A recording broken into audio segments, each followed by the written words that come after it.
Ready? Okay, let me turn off the sound.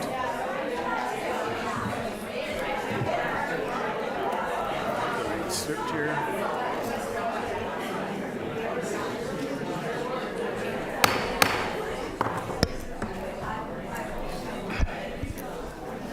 Give him a moment.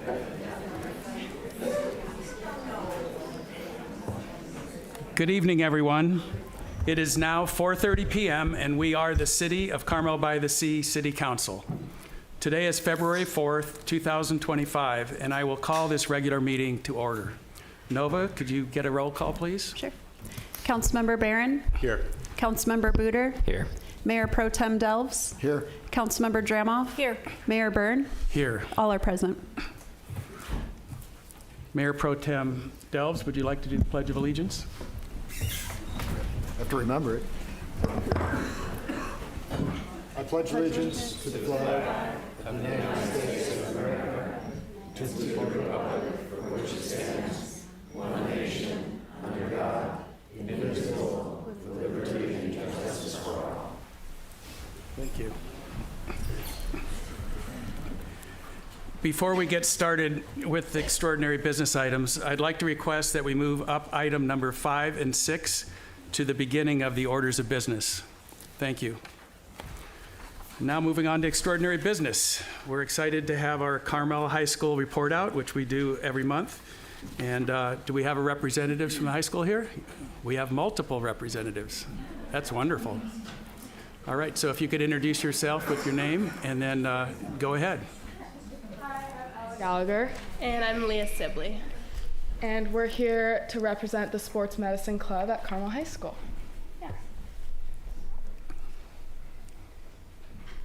All right, so we just wanted to give you a little bit information about what our club does, and then also we have a class at Carmel High School. So it's a sports medicine class, and the club and the class kind of work together. And so in the class, there's 3 levels. So students can start as a sophomore, and they'll start as level 1s. And this is 100% class. So this is learning about anatomy, about treatment, how to diagnose injuries, potential professions that they can go into. So the first semester is a normal high school level class, and then they move into an MPC dual enrollment class, which is really cool for applying to college because you'll get some of that credit out of the way. And then you move into, as a level 2, it's half class, half hands-on learning. So for half of the week, you're in class continuing to learn all the things you need to know.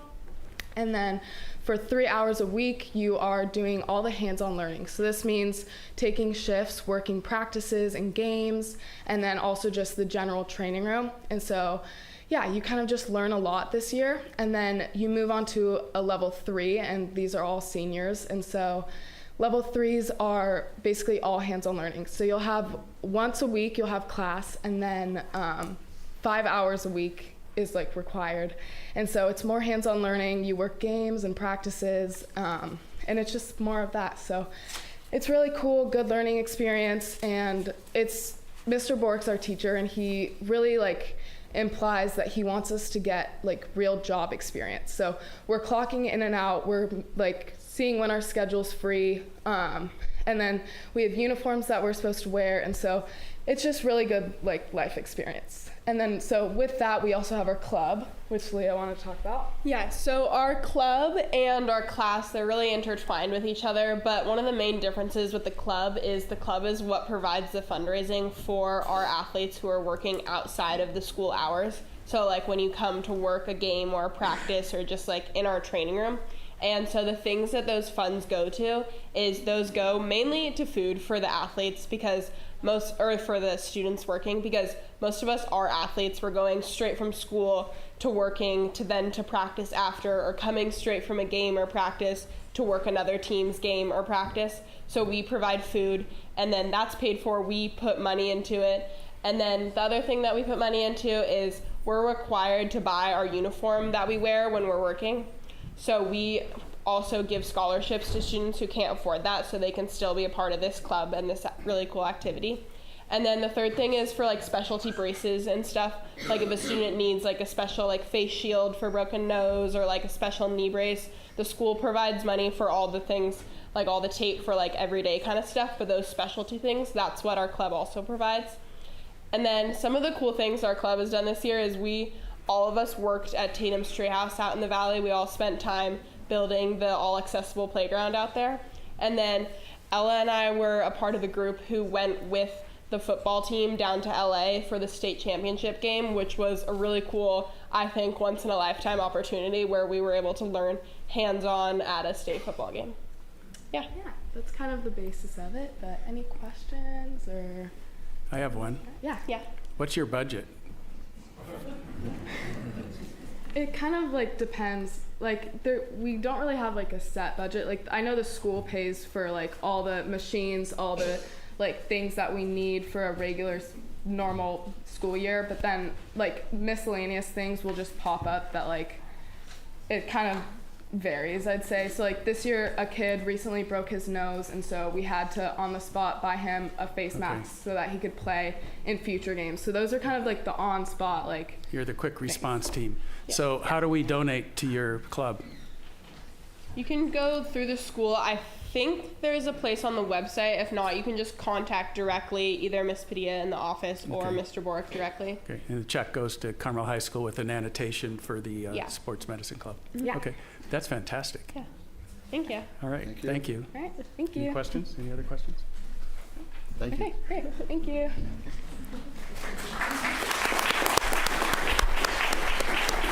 And then I'm just here with my normal Carmel High School report.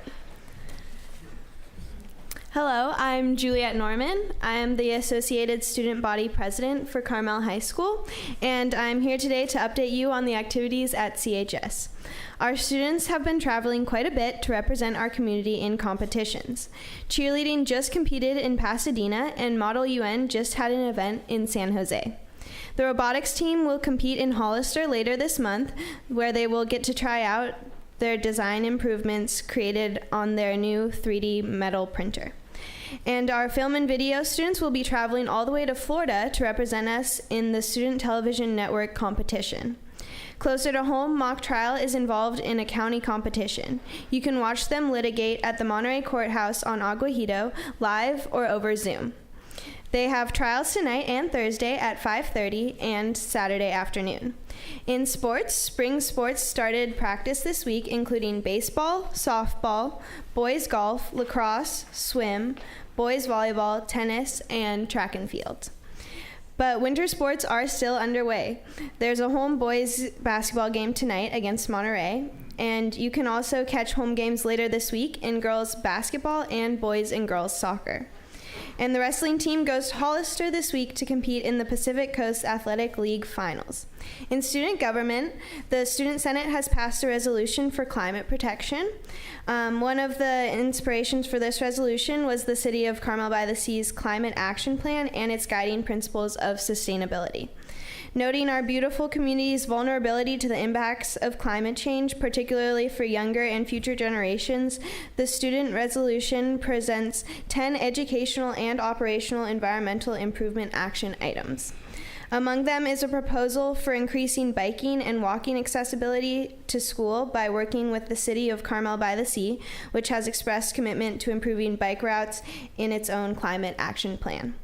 The Student Senate has asked me to present you with copies of this resolution, and I was wondering if I could approach to present them to you. Yes. Thank you.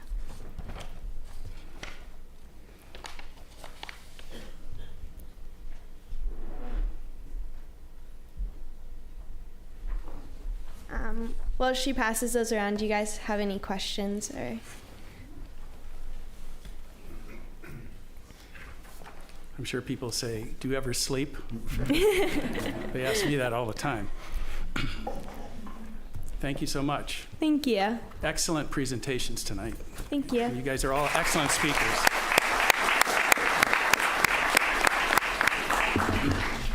So I've been trained that I'm not supposed to speak for the council because they're each supposed to speak for themselves. But I think tonight I can wholeheartedly say that I speak for the council in that we're all excited to meet some new additions to our incredible city staff. Brandon, would you like to start this off? Marissa's going to start it off. Hi, Marissa. Glad to have you here tonight. Thank you, Mayor Byrne. Council, good evening. I am here to introduce an outstanding group of individuals that have joined the city team in recent months. They have filled important vacancies throughout our city departments. Forgetting the clicker. Here's a quick recap of where we're at on recruitments. There we go. We have 9 new employees to introduce tonight. Some of these positions required multiple recruitment efforts, but were ultimately successful. 10 vacancies still remain, and of these, we have 4 new hires starting soon, towards the second part of the month and in March 1st. We have 3 recruitments in progress, and 3 vacancies are still pending. We'll start with the Public Works Department. Bo King, I don't know if he's here. He's dealing with an emergency. Oh, he's got an emergency. Well, most of them are standing outside the room, but as we call them, they'll come in. Bo King has 30 years of experience as a co-owner of a local landscaping, construction, and paving company. He was born and raised in Carmel and is still a Carmel-by-the-Sea resident. And he's been a great addition to the Streets Maintenance Division of Public Works. Val Gaino is our environmental programs analyst. She has a master's in sustainability and environmental management. Her career has been in education. She was a sustainability coordinator and educator at All Saints Day School. She's fluent in Spanish and works under the direction of the environmental compliance manager, who is Mary Bilsey, currently acting public works director. Moving on to the Carmel Police Department. Nathan Seebeck, he's a police services officer. He was a U.S. Army officer for 18 years, has a master's degree in management and leadership. He's fluent in French and Arabic, and moved here from Utah, right? Maggie Shepard, she just started yesterday, and she joined us from Monterey Bay Aquarium. She was a security officer operating high volume security dispatch center, so she's well suited for the job here. Commander Todd Trayer. He has 29 years of public safety service, most recently served as the acting deputy chief with the San Jose Police Department. Worked his way through ranks, sorry, I'm not sure what that was. Commander Trayer worked his way through the ranks of police officers, sergeant, lieutenant, and police captain. And it really is a privilege to have him as part of the team with his wealth of knowledge and experience in public service, public safety. And administration. Jamie Fields, she's our finance manager, who I know you've met. She has over 35 years of experience as a CPA, auditor, and a banking industry professional. She most recently served as a chief financial officer for a major ag company in Monterey County. She's new to Monterey, arrived in 1989. I don't know if she might not like me sharing this, but she's been known to repair a transmission with the use of a manual. So she's definitely not afraid to roll up her sleeves and get to work. So there's definitely more to these people than their impressive resumes. They've been wonderful additions to the city department, and I'll let Brandon introduce the community planning and building staff. Thanks, Marissa. We've got some more wonderful employees to introduce you today, and I have the honor of introducing our community planning and building folks. So first up is Jacob Olander, goes by Jake. Many of you have met him already. He's got 7 years of planning experience, and obviously is very bashful, as you can tell. Joining us from the city of Piedmont. He has a bachelor's degree in urban studies and sustainable environmental design, so he's well experienced and is our associate planner over in the community planning and building department. Welcome, Jake. We also have Shelby Gorman, who is our administrative coordinator in community planning and building. Apparently she's working hard over there right now helping somebody. She has 7 years experience in administrative support. She's worked for the municipalities of both Sand City and Monterey County in the tax collector's office. And if any of you have ever worked with Mary Zeeb, she's a wonderful, wonderful administrator and really, really great to work with. And she came very highly recommended from Mary Zeeb. She actually has a master's degree in economics, which is nice to plug in because our administrative coordinators touch so many things, including invoicing and tracking budgets for inside the department. So we're going to tap into that resource with Shelby. She's also another wonderful human being. So please get a chance to meet her. And last but not least, Anna Jeanette is our new planning and building director. Selfishly, I'm very excited that Anna's here because I have been doing both jobs for almost a year now. Anna has 20 years of planning experience, is an AICP certified planner, which those letters actually mean something. Jokingly, in our profession, we say that it stands for any idiot can plan, but that's not what it actually stands for. It's an actual serious credential, so we're lucky to have her. She grew up in the Monterey Peninsula, so she's a resident. She's joining us from the county of Monterey, where I came from as well, previously managing a staff of 12 professional planners.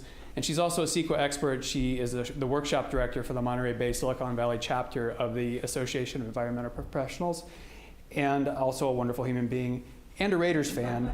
Take that for what it is. So we're very excited to have all of these folks we just talked about. So in conclusion, I would be remiss if I didn't recognize Marissa for the work that she's done to get all these amazing professionals here to our city. I think you can tell from this presentation, I'm going to turn around a little bit here too, we take recruiting and bringing people onto our team to serve this community very seriously. We don't accept anything but less than the best. And hopefully you can see that that's why sometimes we have to do multiple recruitments, because we really want to get the best and the brightest, and that's what we have tonight.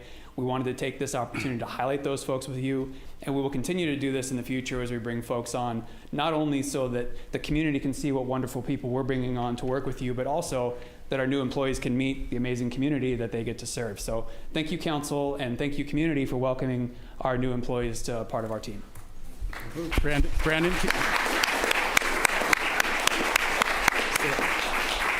Do any of the council members want to say anything? Just welcome. Happy to have new employees. You guys look great. Please feel free to say hello when you see us, and we'll do the same. Yeah. Reach out to us anytime you want. And Brandon, this isn't on the agenda, but because we've got a standing room only, and there are people on Zoom at home that are probably having trouble hearing us, if you could just give us 30 seconds on what we approved last night, I think everybody's going to be very excited. Thank you, Mayor. Yes, so last night this council did approve a contract with a company called Conti for a full AV upgrade to this chambers, a little over $100,000. New microphones, new sound processor, new video equipment, long overdue, obviously, and so we're excited to get that rolling. We actually, my IT team, we're meeting this week to start the implementation. One of the things we're most excited about is that the upgrades include microphones in the body of the chambers, so that when we have meetings on the floor, sort of the community-style meetings, people can talk without having to pass around the talking stick. It'll catch vocals everywhere in the chambers, and that'll all interface with Zoom. We're building a system that will serve the online and remote meetings that we do now. That's fantastic. Yep. All right. So we will now move on to the nonprofit spotlight.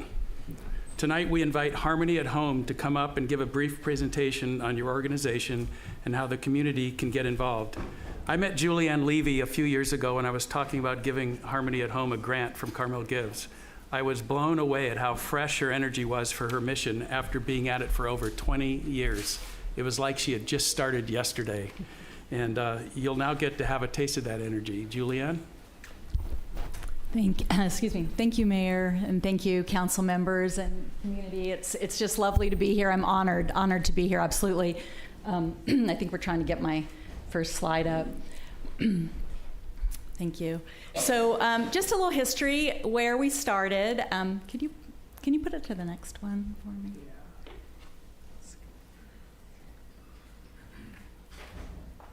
Let's go to the, okay. All right, yeah, so there's our mission. So I started Harmony at Home. I'm Julianne Levy. I'm the CEO and founder of Harmony at Home. And about 30 years ago, I was a practicing marriage and family therapist in this county. And I was an intern. I wasn't licensed yet. And I was seeing a recurring theme. The children who were being referred to me in the schools were experiencing trauma, significant trauma in the family and the community. And there weren't any specific programs to address that trauma. So I decided to develop a program to specifically address children who had been traumatized by violence and abuse. So I developed a program in 1997 called Sticks and Stones. And it addressed the trauma. And I intuitively had a sense that children who had trauma would have a difficult time learning. Well, after some of the kids who were in my program started to progress through my program, the teachers would come to me and say, you know, Johnny's doing better in class. I don't know what's happening. What are you doing? And the reality is that they had a safe place to start expressing their feelings. And word started to spread. We became, Sticks and Stones was implemented in 12 schools on the peninsula, and this was in 2002 now. And I was learning about the violence in Salinas escalating. I'm going to advance it. Oops. There we go. So I'm talking a little bit about where we started. So the violence in Salinas in South Monterey County was increasing, and there were no services to support the trauma that children and families in these communities were experiencing. So I wanted to bring the program to Salinas, and nobody on the peninsula at that time wanted to go to Salinas. So I was frustrated. I wanted to take my program into Salinas. So I went to my family. I said, help me. What are we going to do? How are we going to get my programs in Salinas? And my brother said, let's start our own nonprofit. So that was in 2004. Harmony at Home was born. It was a family event. My father and husband helped us get our 501c3. We got some early startup funding, and we just got into the schools. That was 20 years ago, 2004. So where we are today. So 20 years later, we are serving 52 schools around the county. We've now expanded into San Luis Obispo, San Benito counties as well. And we're not only serving the mental health needs of our traumatized children and families, we're also implementing anti-bullying programs. So we have anti-bullying programs in 13 districts throughout this county, and it's growing. We are serving young families and their children, and we're helping young parents learn to be the best first teachers to their children. That's called Family First. We're serving 200 young parents and their children right now, currently. We're seeing the cycles of violence and abuse broken in real time with these young families. We're seeing young parents who maybe wouldn't have graduated school. 36% of teenage parents in this nation do not graduate school. Under our program, 95% graduate. So we're seeing the cycle of poverty being broken in real time. These young parents are not only graduating high school, but we're getting them into higher learning. They're graduating college or a trade school, and they're going on to be able to provide for their children. And these are 95% of our young parents are coming out of poverty themselves. So they've broken cycles. So that's in a nutshell where we are. Our ambitions are to continue to grow. If any of the Carmel High youth are here tonight, I am pleased to share with you that I'm a Carmel High graduate. I went to Carmel Middle, Captain Cooper, Carmel High, Carmel Middle, Carmel High, and for 20 years, I've been trying to get my programs into Carmel Unified School District. We've done a little presentation here, a little presentation there, but we haven't gotten an agreement. Well, I am happy to announce that next year, we're gonna be providing anti-bullying and mental health supports for the children at Carmel Middle School and the youth at Carmel High School. Yay. So thank you so much. And that is due to my leadership team. I have an incredible team, and we're going full force. So we're so excited about that. That's just a point of where we're going. We're also going to be expanding into North Monterey County. We are touching all four corners of the county now, but we're trying to get in deeper into some of the districts that we're not in yet. And we're continuing to grow. Our aspirations are to implement our services throughout the state of California at some point. I might not be the CEO at that point. It could be some years, but for right now, over the next 5 years, that's my plan, and we're going to continue to grow. And I just want to acknowledge Susan Press, who's in the audience. She has been a board member, a past president, and is such a support of the work we do. So thank you to all of you. I will leave some brochures out on the front area if anybody wants to pick up something on the way out. And now I'd like to open it to questions. Thank you, Julianne. Do we have any questions? It's hard for me not to get emotional about this. I'm up here, so I'll recover. It's wonderful news. Thank you. Thank you. Thank you. Thank you, Mayor. Thank you. Thanks. Thank you.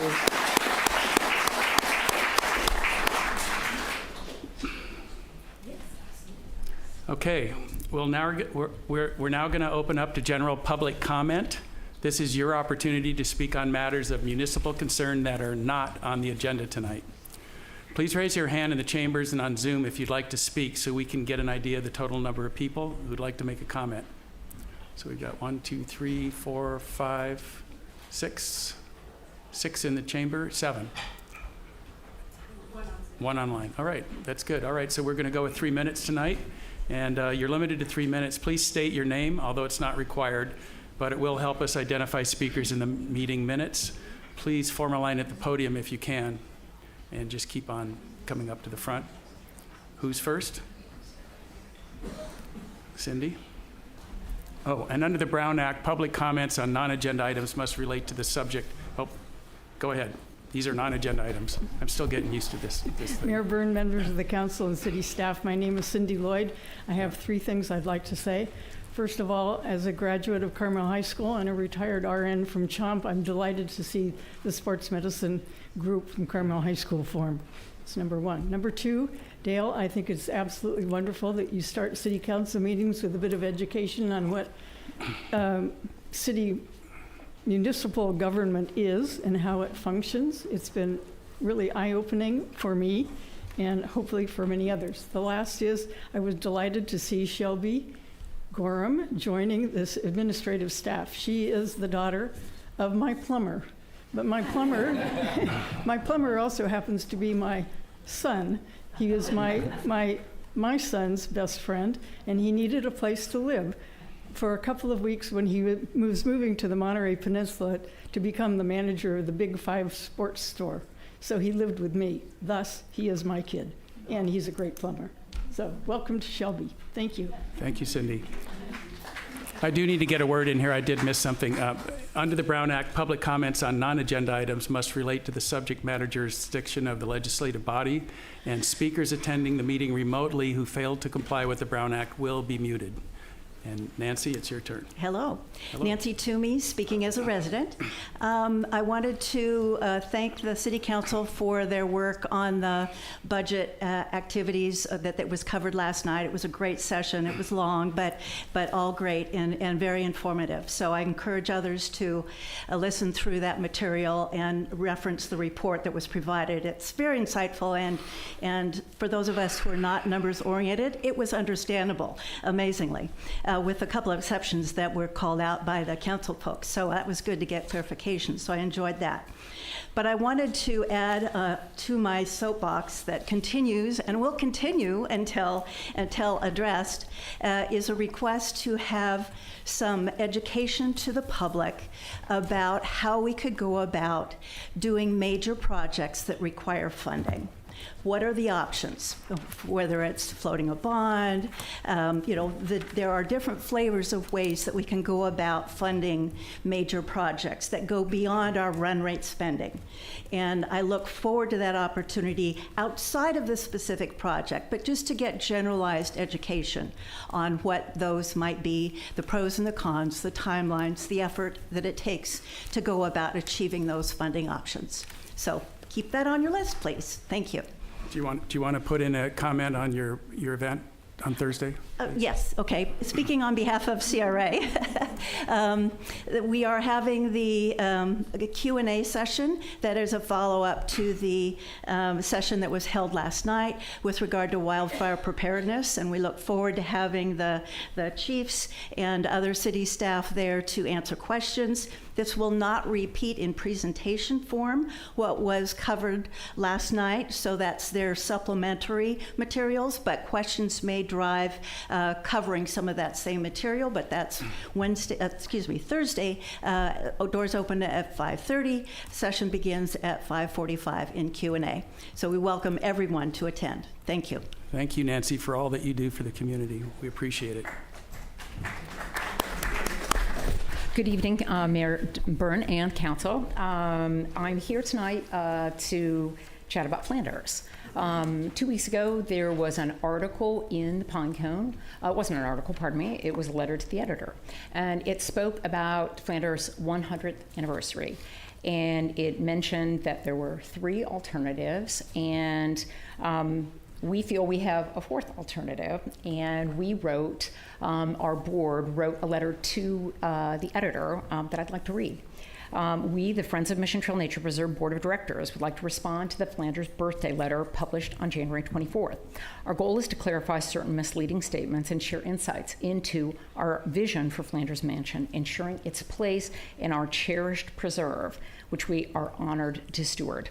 The Flanders Mansion Restoration Committee, part of Carmel Outlands, described the proposal as low impact, providing protection for the property, complementing mission trails, respecting the neighborhood, and ensuring financial sustainability.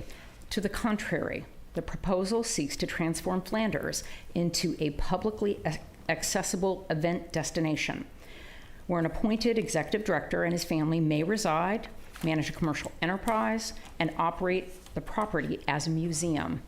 And that misleadingly asserted that there was really no personal gain involved.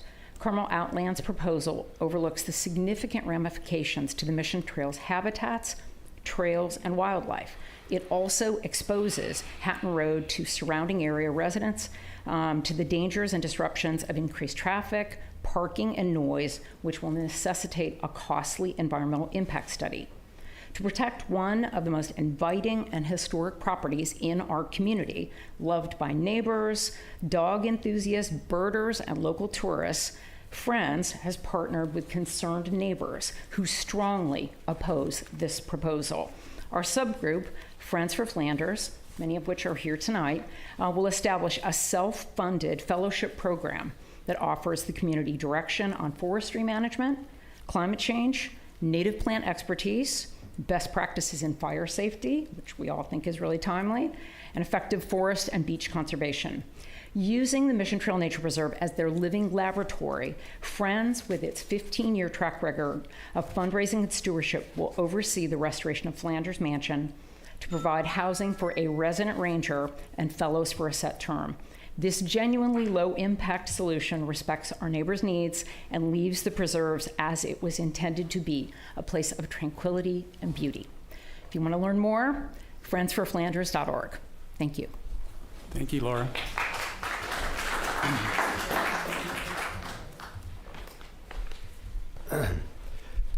Good evening, council members, and congratulations on your new posts. I hope it's productive and pleasant for you during your time.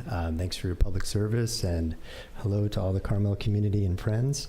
My name is Robert Knight, and tonight I'm here representing the Preserve the Mission Preserve Association, which is newly minted, but grows out of the Hatton Residents Association that's been established for about 50 years regarding the Flanders Mansion and the Mission Trail Preserve.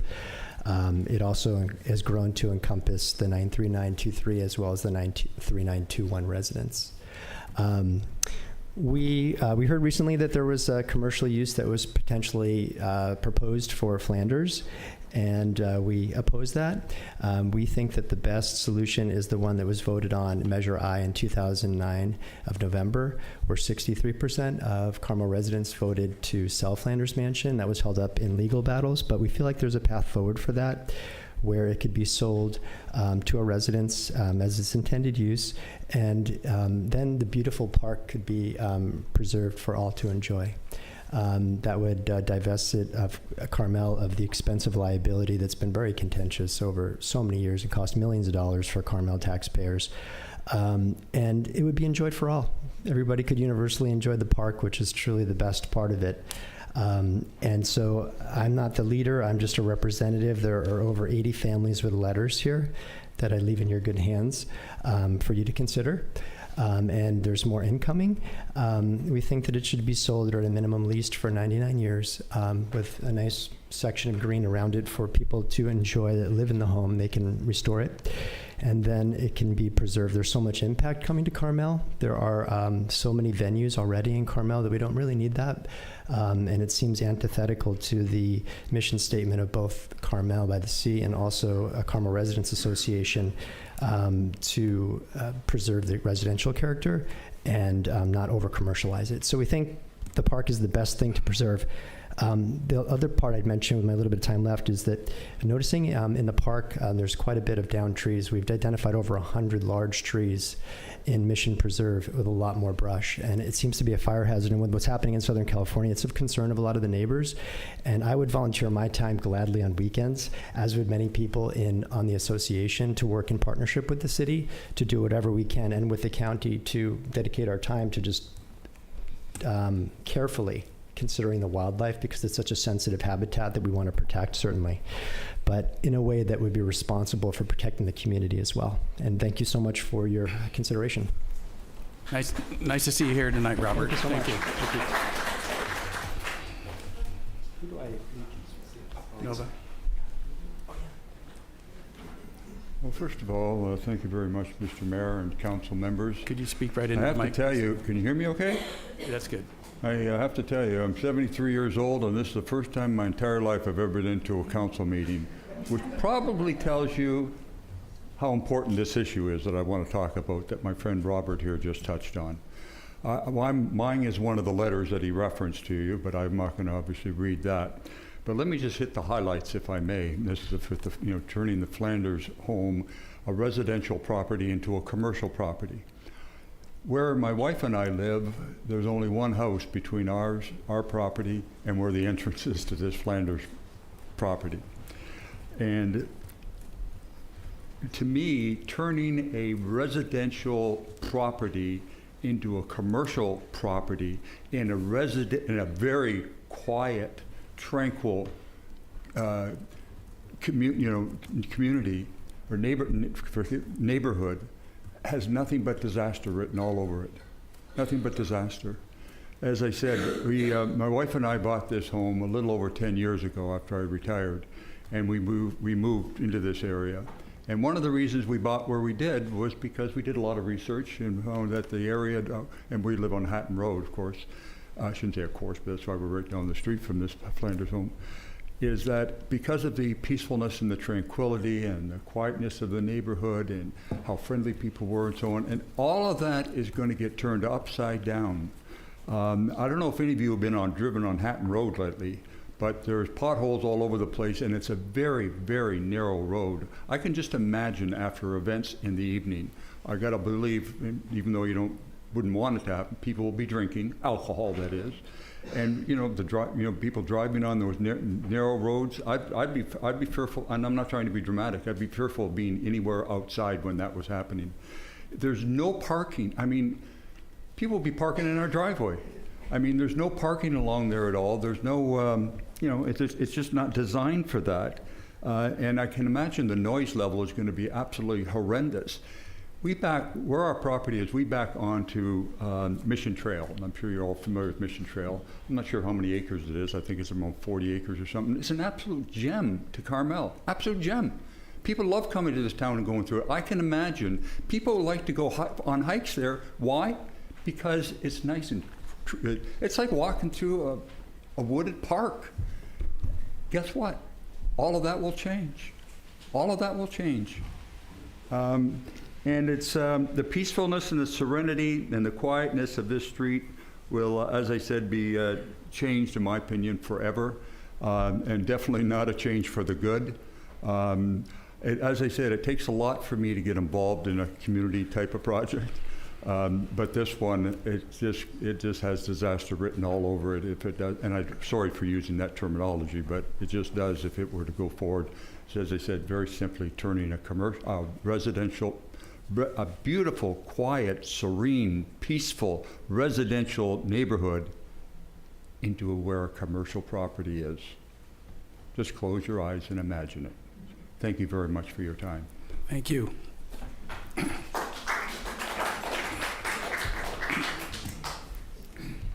Hi, everyone. I'm going to read what I have prepared just so I stay within the time frame, but I can't agree with the things that he said more. My name is Lydia Merle. My partner Patrick and I moved here about 3 years ago. We came for a visit in early 2022, bid on our house that same week, and have never looked back. We joined some of you here tonight in being that rare thing, a full-time resident. We love it here. We love the way the ocean comes in and out of view as we go about our days, the colors in the sky at sunset, and the way that all it takes to hear the waves is to stop for a moment and just listen. We love taking our dog Rufus down to the beach to watch him run around with all the other dogs and looking at the houses and shops and galleries. And we consider ourselves really lucky to live somewhere where so many people want to come and visit. The buzz that the tourism creates makes this little town feel bigger than it is. When we purchased our home on Forest Road, our realtor pointed out the entrance to the Mission Trails as a great place to walk the dog. Little did we know that it would also become a reprieve from the bustle of downtown and the beach. There is something so special about being able to slip down into the hush of the Mission Trails. Not many tourists make their way to the trails, so it feels like a secret just for locals. The trails are beautifully maintained with fresh mulch, and whenever a tree goes down, it never takes long for the path to be cleared or rerouted. I respectfully disagree with Mr. Knight. The schools use the trails for field trips, and residents walk there themselves and their dogs, or meet up with friends. People sit in meditation or simply contemplate life, and even the occasional enthusiastic tourist finds their way there. The canopy the trees provides just makes it so magical. The preserve is a gem in a bevy of riches that could easily go unnoticed, but is truly a peaceful port in the heart of Carmel. We and many others would be devastated if anything were to change the serenity of this preserve. The Flanders Mansion is integral to the Mission Trails. It sits up high on the hill and oversees it all. It's impossible to overstate how intertwined the mansion and the trails are. The Flanders Mansion ought to maintain its pride of place without any burden of being more than it is. If the mansion were sold, as some are wont to do, the new owners would certainly want to fence in their asset, cutting it off from the trails and disrupting the flow. If events were held at the mansion, as some are lobbying to do, it would likely require a swath of land, pay for parking, and would certainly invite noise and traffic. Thank you, Lydia. Your 3 minutes is up. I have to hold it. Thank you. You can submit your comments in writing as well. Thank you. Thank you.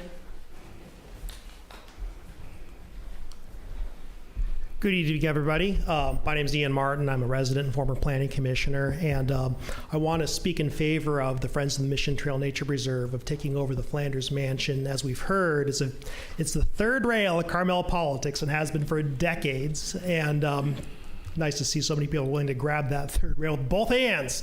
But I think to avoid getting a really bad shock, I think the Friends of the Mission Trail Nature Preserve would be excellent stewards for taking it over because they will maintain the peace and tranquility that the Hatton Canyon neighbors have come to depend upon. There's a logical sense of integrating that property under the management of the Friends because they already manage the surrounding parklands.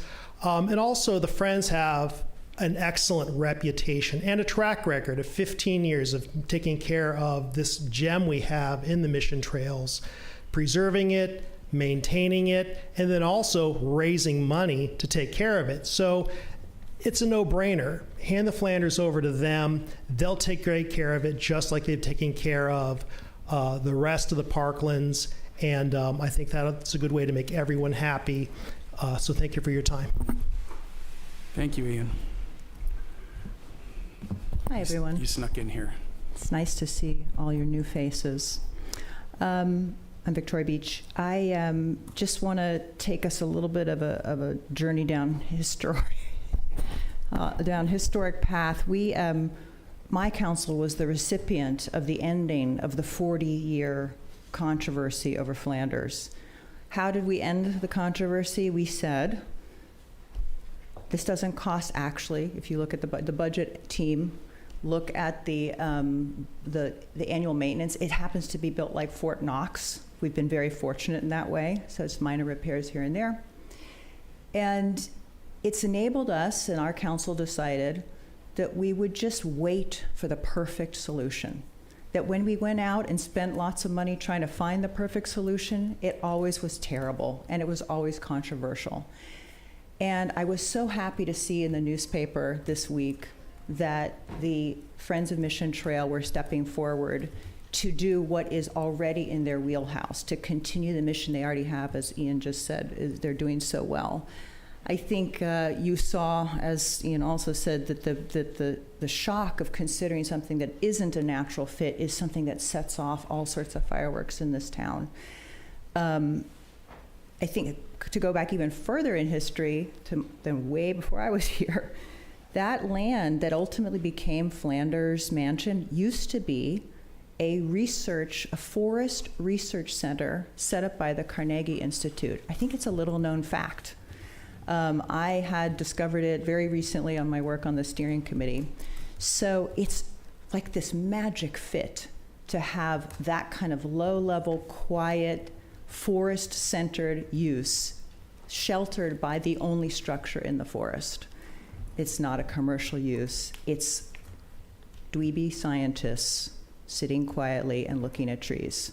So I think that I know that this is new information to all the folks. It was a shock to see that first letter in the pine cone, and I can imagine why there'd be a lot of new ideas throwing out there right now just to sort of make sure that one doesn't happen. But I'm very, very gratified to see that we have finally the sort of match that we've been waiting for. So I hope that one moves forward and that you all can get some good information about it. Thanks, Victoria. One more. All right, step up.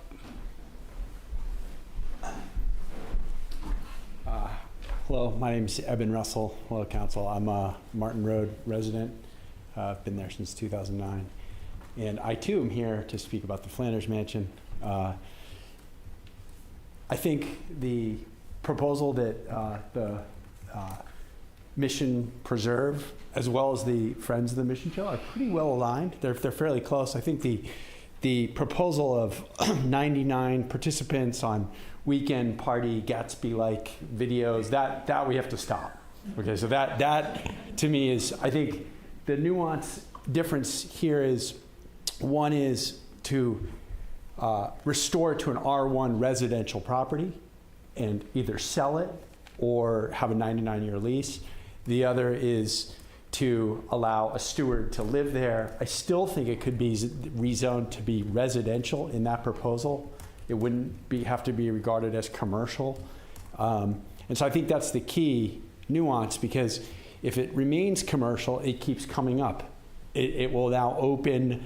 There can be changes to what the commercial use is. So the goal is from a financial standpoint, make a one and final decision and preserve it as a residential property, whether it's a steward living there with occasional fellows or a long-term resident who decides to sign a 99-year lease. But I think those are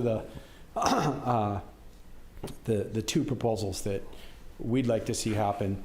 The proposal of people using it for weekend parties and things like that is just a disaster. So, and we, many neighbors along Martin Road, we are all aligned on making sure that it remains residential in its in its use, whether it's the Friends of the Mission Trail proposal or a full residential R1 use. So, thank you. All right. Thank you.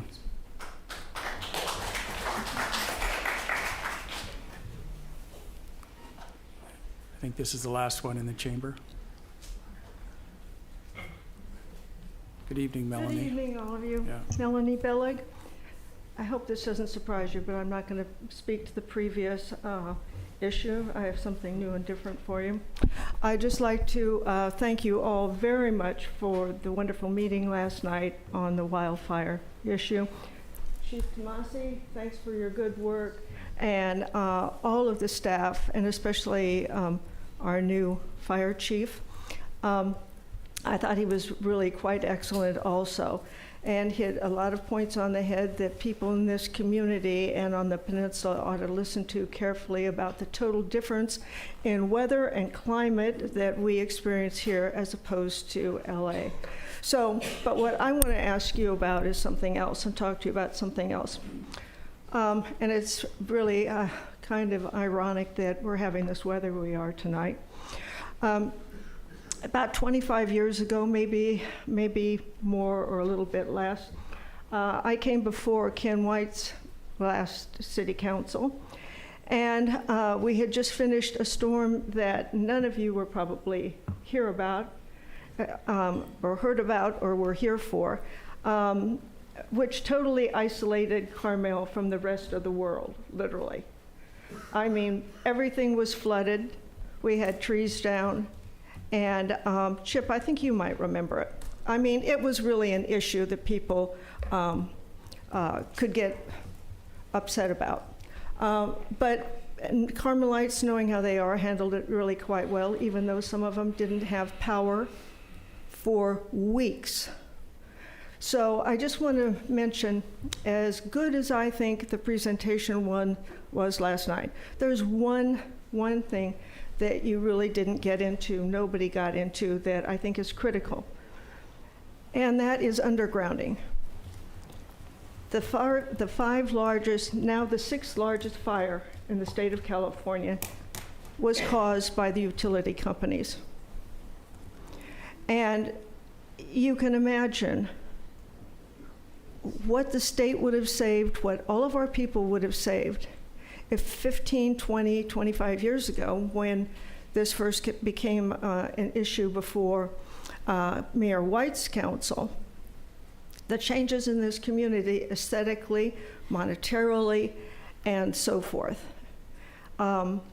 What happened was I went to the council meeting, and because of the devastation and the problems we had, I just asked the city council if we could form a citizens group to look at undergrounding for the community of Carmel. We already have most of this commercial district is covered by undergrounding, but the rest of us are not. And what I'd like to present to you is the fact that we were given permission. Can I just go a couple minutes? Thank you, Melanie, but I'd be happy to come over and speak with you about this. Yeah, but I want to talk to. I have to hold. We have a lot of things on the agenda. I'll come next month. That's and okay. use another 3 Thank you. minutes. Appreciate your comment. All right, we get to go to Zoom at this point. Craig Rose, go ahead. Good evening. It's been a wild month that we've seen a lot of flip-flopping in our government. RFK saying he's going to approve the CDC schedule. There's one guy in the center here that I believe is not a flip-flopper, and that's Dale. Dale, I think you do a great job of listening to the residents. We can learn one thing: don't trust the scientists. That person that just said some scientists sitting at that home looking at places. No, the residents are right. Don't let them commercialize more things. But let's talk about Aaron Brockovich. As Hollywood burns because of, well, a manufactured fire, we can remember Aaron Brockovich, the movie, Julia Roberts. We have our own Aaron Brockovich in the city of Carmel. Her name's Teresa. And those of you that don't know, Carmel was an artist colony. And there's still some legends here, like Teresa, when they're not getting arrested. Teresa's fought this city tooth and nail. I'm standing in line for my fight, Chip. The fact that you continue to get raises, I think you've gotten 4 raises. It's wild. Hey, Dale, the votes are in now. You got Alessandra and Jeff Barron that are just no voice. It could be a 3-2 sweep there. I'd love for you to make a motion to fire Chip Rarig. There's tapes of secret meetings that they held while there's a newscaster outside wondering what they're going to do to Chip Rarig after he punched me in the face. What are they going to do to Chip Rarig after he called for Teresa's arrest. It's awesome that you're in this seat now, Dale, but there's work to be done. We just hired 9 people in this city. There's 10 vacancies. Who wants to come work there when we see for the last several years a corrupted city council? I believe in this new shift. That's why I called for a clean sweep. And Dale, I trust that you actually listen to the public here. The public, they're on our side, and Teresa's a local legend. There's a multi-million-dollar lawsuit against the city. The first thing the city can do is remove Chip Rarig from any position with no severance. The man does not speak for Carmel. Thank you. All right. Are there any other people in Zoom that would like to put their hand up? There's no hands raised. All right, that's good. All right, I'm going to close public comment. And let me get the schedule. Now we're going to move into announcements. City Administrator Rarig, do you have any announcements tonight? Yes, thank you, Mr. Mayor. Just a reminder that next Monday, the 10th, the council will convene in this room to talk about the police department project. And this is a special meeting. It'll be, there will be a presentation to kind of go through some history, and then it'll be an open forum as the mayor and mayor pro tem have identified. I think we're still trying to nail down the time, whether it's 3:30 or 4:30, Mr. Mayor, but we'll get an agenda report out in the next day or so, and we'll make sure we broadcast that and publicly notice that meeting. And then we had a lot of discussion about Flanders Mansion tonight. Thank you so much for everyone who spoke. The council will be considering their priorities, ideally for the next year, on Thursday, the 27th of this month, 27th of February. So that's a public meeting as well. We're still nailing down the times for that, but that's the opportunity to come and talk to the council about prioritizing any project that you're impassioned by, including the future of Flanders Mansion. So again, I know that I've emailed and corresponded with some of you, but please feel free to reach out to me directly. Then again, it'll be a public meeting probably during the day, and that's when the council again will be setting priorities for the next year. So that's what I have, Mr. Mayor. Thank you very much. City Attorney Pierick, do you have any announcements? I have no announcements tonight. All right. We'll move to the council members. Do any of the council members have an announcement? No. I've got one. All right, Alessandra. Thank you, Mr. Mayor. Just a real quick one. I'm the city representative to the historic Robinson Jeffers Tour House, and in December of 2024, the Tour House was designated National Historic Landmarks status from the Department of the Interior. That's a pretty big deal, and there's only a handful of properties in Carmel, such as the Carmel Mission, Flanders Mansion, Sunset Center, and the Frank Lloyd Wright House that also have that status. So there's going to be a ceremony to celebrate that and to unveil a plaque. Right now there's a tentative date. It's on Sunday, May 4th. There'll be a garden party at Tour House, and once that date is confirmed, I can provide you a further update. So thank you. Thank you, Alessandra. We're excited to have you on that board. You're having fun with it? Yes. That's good. Chip and I will be at... go ahead. No, you go. I'll go last. I was just going to make a plug. You know, we are working on amending the city's housing element, and we are in kind of the grunt work phase, and so we're looking for potential volunteers. You don't need specific housing-related expertise. You just need to be able to, navigate a computer and potentially an iPhone app. And so if you have interest in helping the city in that effort, please feel free to send me an email or give me a call. Thanks so much. Thank you, Hans, and also for your continuing effort on that committee, along with Victoria and so many others. Chip and I will be attending an annual county legislative workshop with our state and federal elected officials, as well as all county mayors and supervisors this Friday, correct? And this will be followed immediately by our second Monterey County Mayor's meeting. So we've got a lot of mayors back to back there on Friday. And that's all I have. Any other comments? All right, we'll wrap that up. So now we're going to move into the orders of business. This is the action part of our agenda tonight. And these are items that require city council discussion, debate, direction to staff, or actually taking action. So as I stated at the beginning of the meeting, we're going to move item 5 to the top, and that's Resolution 2025-019, ratifying appointments to the Planning Commission and Forest and Beach Commission. And I'm going to turn it over to Nova, who's going to give a very short presentation on the process of how we got here tonight. Yes. Thank you, Mayor. As you know, Council members Booter and Delves, before they were elected to City Council, each of them had a position on a City Commission. So as soon as they became elected to Council, that created a vacancy on the Forest and Beach Commission and the Planning Commission. So as soon as possible, we started advertising the notice of vacancies in the newspaper, in the Friday letter, in the vlogs. And we received many applications. We got about 12 applications from qualified residents. And then the second part of that process was after the applications were received, everybody was scheduled an interview with the mayor and the mayor pro tem, and met with them personally.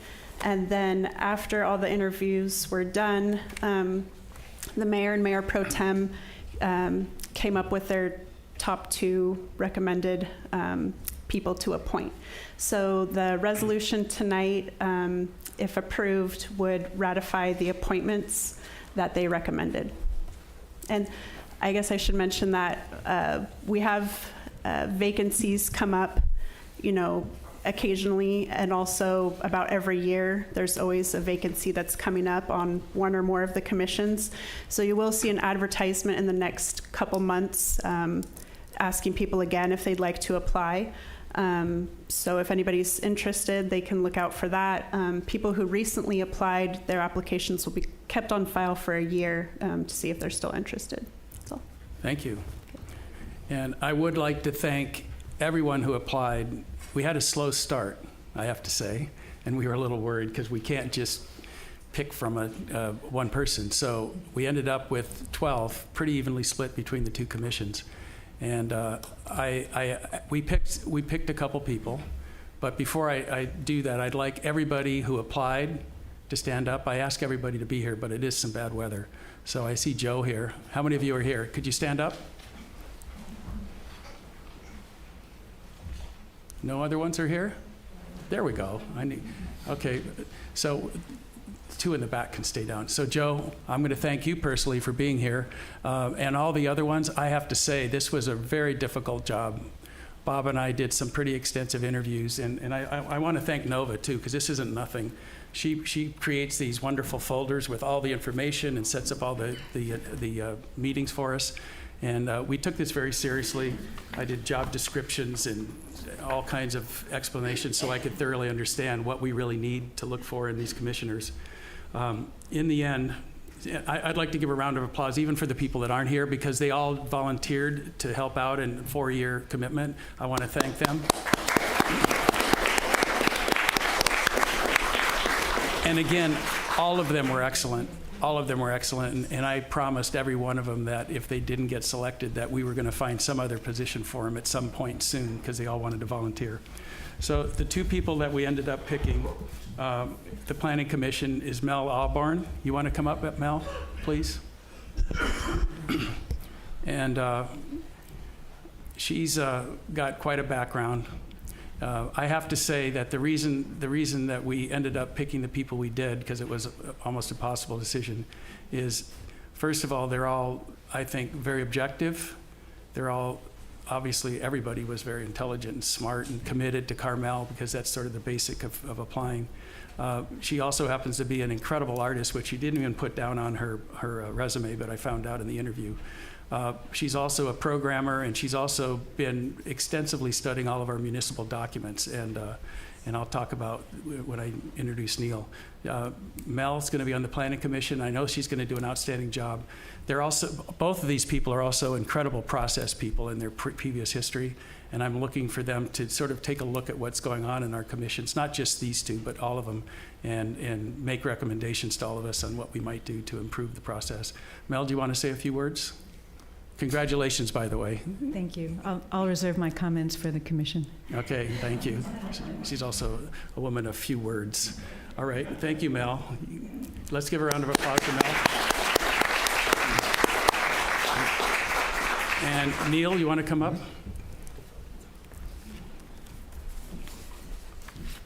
So Neil Rudda, is that how you say your name? Yeah. Rudda? Okay, Yeah. good. Neil Rudda also has a really strong background. They're both technical people and programmers, and he's also been involved in management. He's worked for an insurance company, so he knows how to work in bureaucracies and in government regulations and all that sort of thing. He was my last interview, maybe, and I was very surprised when I met him. He's been here 2.5 years, and one of the things I liked about him is we have to do forest and beach. And I thought he had a really good balance between his passion for both of those things. And you want to say a few words? First of all, I'm thrilled to be here. Happy to be living here for about 3 years. And I'm looking forward to serving on the Forest and Beach Commission. Thank you. Thank you, Neil. And let's give him a round of applause. I'm going to ask Bob to say a few words, but one thing I always told him when they first started the interview is you realize that you're signing up for 4 years. I mean, this is not a minor commitment. Bob, I know we spent a lot of time together on this. You want to say something? I don't really have anything to add, Mr. Mayor, other than it was an abundance of riches in this interview process, and it was just a delight. We even had 2 members, one from Forest and Beach, one for the Planning Commission, who had served before for in both cases, I think 6 years, and they were even willing to raise their hand and come back, which is extraordinary. So thank you, and thank you, Dale, for highlighting this. We haven't done this before and made a big deal about these announcements and had the people come to the meeting, and I'm so glad we did that. So thank you. Thank you. I really did enjoy working with Mayor Pro Tem Delves. We had a good time. All right. We need to vote on that, don't we? We do need to vote on that. So we need a motion for resolution number 2025-019. Do you want a public comment first? Oh, so we're going to have a discussion about it. Oh, that's right. We're debating this. I've never done this before. All right. That's going to be fun. Okay, so let's open it up for questions from the council first. Do you have any questions? Do we have any public comments? Do we have any? Okay. There's no hands raised on Zoom. Okay, all right. Do we have any discussion on the council? All right. So I guess we need a motion now. I jumped ahead, but we're going back to it. Do I have a motion for resolution 2025-019, ratifying appointments to the Planning Commission and Forest and Beach Commission? I'll make the motion to pass resolution 2025-19, ratifying appointments to Planning Commission and Forest and Beach Commission. I'll second. Roll call. Councilmember Barron? Yes. Councilmember Buder? Yes. Mayor Pro Tem Delves? Yes. Councilmember Jermoff? Yes. Mayor Byrne? Yes. Motion carries. All right. Congratulations to the two of you. All right. We're going to now move on to item 6, discussion of draft agreement with Carmel Public Library Foundation regarding Harrison Memorial Library Centennial Restoration and request for direction. Chip, would you please introduce this item? Sure. Yeah. Brian? This is something that we've been working on with our partners from the Carmel Public Library Foundation for since at least July, but we've been working on the vision for restoration of the Harrison Memorial Library for almost 2 years. Mr. Pierk's going to give the presentation. Mr. Mayor has been working with Mr. Call, who represents CPLF. He's in the front of the audience, and I know we've got a lot of CPLF supporters and board members here, so I would certainly suggest that we take opportunity for comment after Mr. Pierk makes his remarks, sir. Thank you. Yeah, thank you, Mayor. So we have a PowerPoint here. It tracks closely with the staff report that was posted with the agenda packet at the end of last week. So much of the information you're going to see here is going to look familiar. So if we can get started here. This is the Harrison Memorial Library Restoration and Renovation Project. That project would include ADA accessibility as well as other improvements to the library. The cost estimate for this project is between $15 and $20 million, I understand, and there will be more information on that project cost when a contract is entered into with the architect, and then the architect is going to be asked to prepare what's called an engineer's estimate. And what that engineer's estimate does is provide an estimate for the cost of construction of the improvements proposed by the project. Next slide.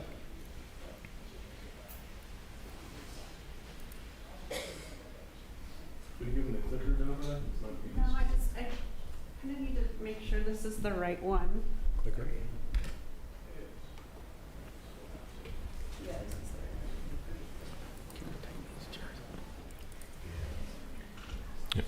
So I'm going to provide some background. Again, this is in the staff report. With respect to what we refer to as city support groups, the policy was adopted with regards to city support groups back in 1989, and the purpose of that is to establish a formal procedure for the relationships between the city and its support groups.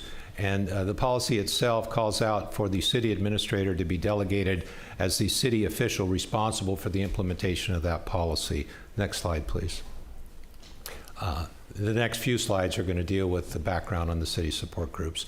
So in May of 1990, the council adopted a resolution identifying the four groups that you see there on the slide. And on July 7th of 1992, a resolution was adopted designating the Carmel Public Library Foundation as an official support group. Next slide. August 4th of 1992, there was another amendment that was approved by the council, which amended the policy to clarify the regulatory authority of the Library Board of Trustees over library facilities and equipment under its jurisdiction. And then on April 3rd of 2007, the city adopted Resolution 2007-19, designated the support groups you see there listed on the slide. Next slide. October 2nd of 2012, the city adopted another resolution. This one designated the Friends of the Mission Trail Nature Preserve as a city support group. And then finally, on September 7th of 2021, the city designated the Carmel Cares as a city support group. Next slide. I am kind of going through these, I don't want to say quickly, but I'll call it expeditiously, because this information is all in the staff report. I'm going to slow down when we get to the later slides, when we get to the contents of the agreement that is under discussion this evening. So as I mentioned previously, on July 7th of 1992, the Carmel Foundation was added as a support group. The foundation has provided the library with funding for books, materials, programs, equipment and services. And in addition, the foundation has funded special projects such as the Gathering Place project, which I visited this afternoon. I'd been there before, but I thought I'd take a refresher. Beautiful location. That provides a free meeting space for the community for the first time in many years. The cost estimated for that project was, I understand, was a $400,000 project. And there's also the Park Branch Library Foundation project that the costs for that are estimated at approximately $40,000, and there were some contributions for that from the Rotary Club as well. Next slide. So now that is the background that I've covered so far. What I'm moving into now are city council actions that were taken in 2024 with respect to the foundation. The first one I'm going to mention is the one that was on January 8th of 2024. It makes reference to ATT, that stands for Attachment 5. There's 10 attachments to the staff report.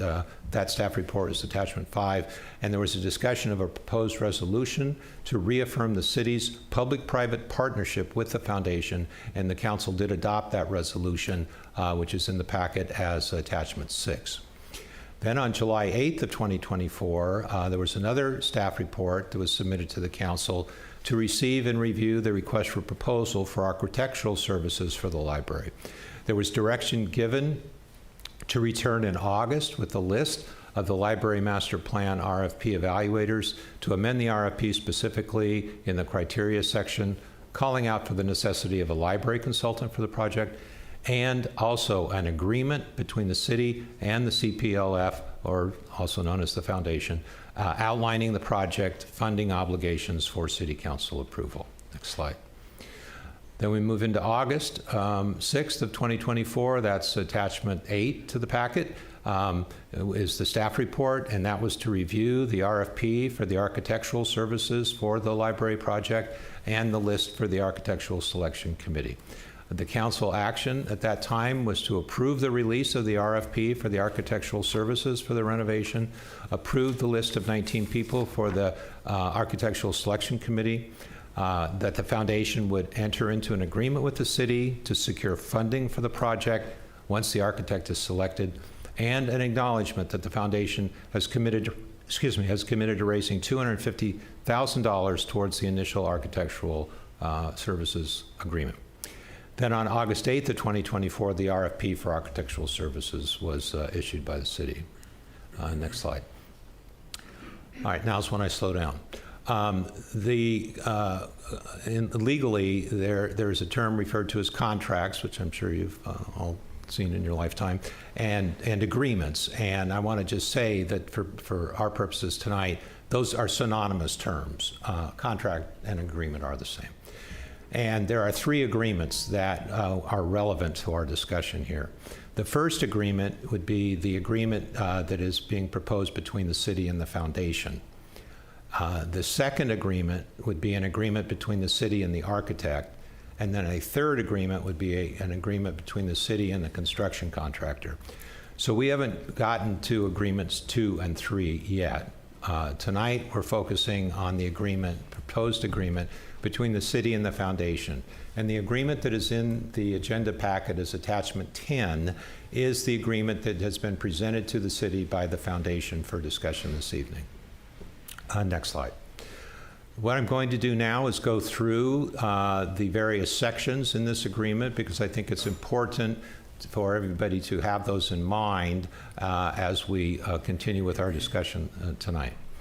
So Section 2 of the agreement makes reference to what is called a project executive committee.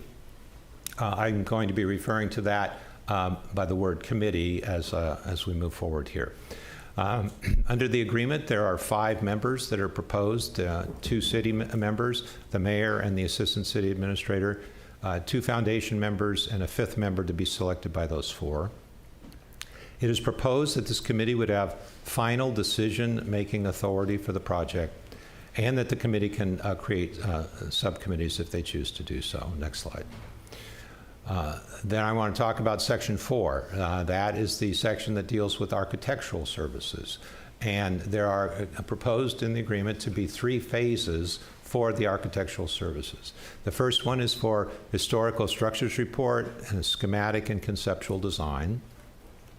The second is to prepare plans and specifications. And the third one is for support by the architect during construction.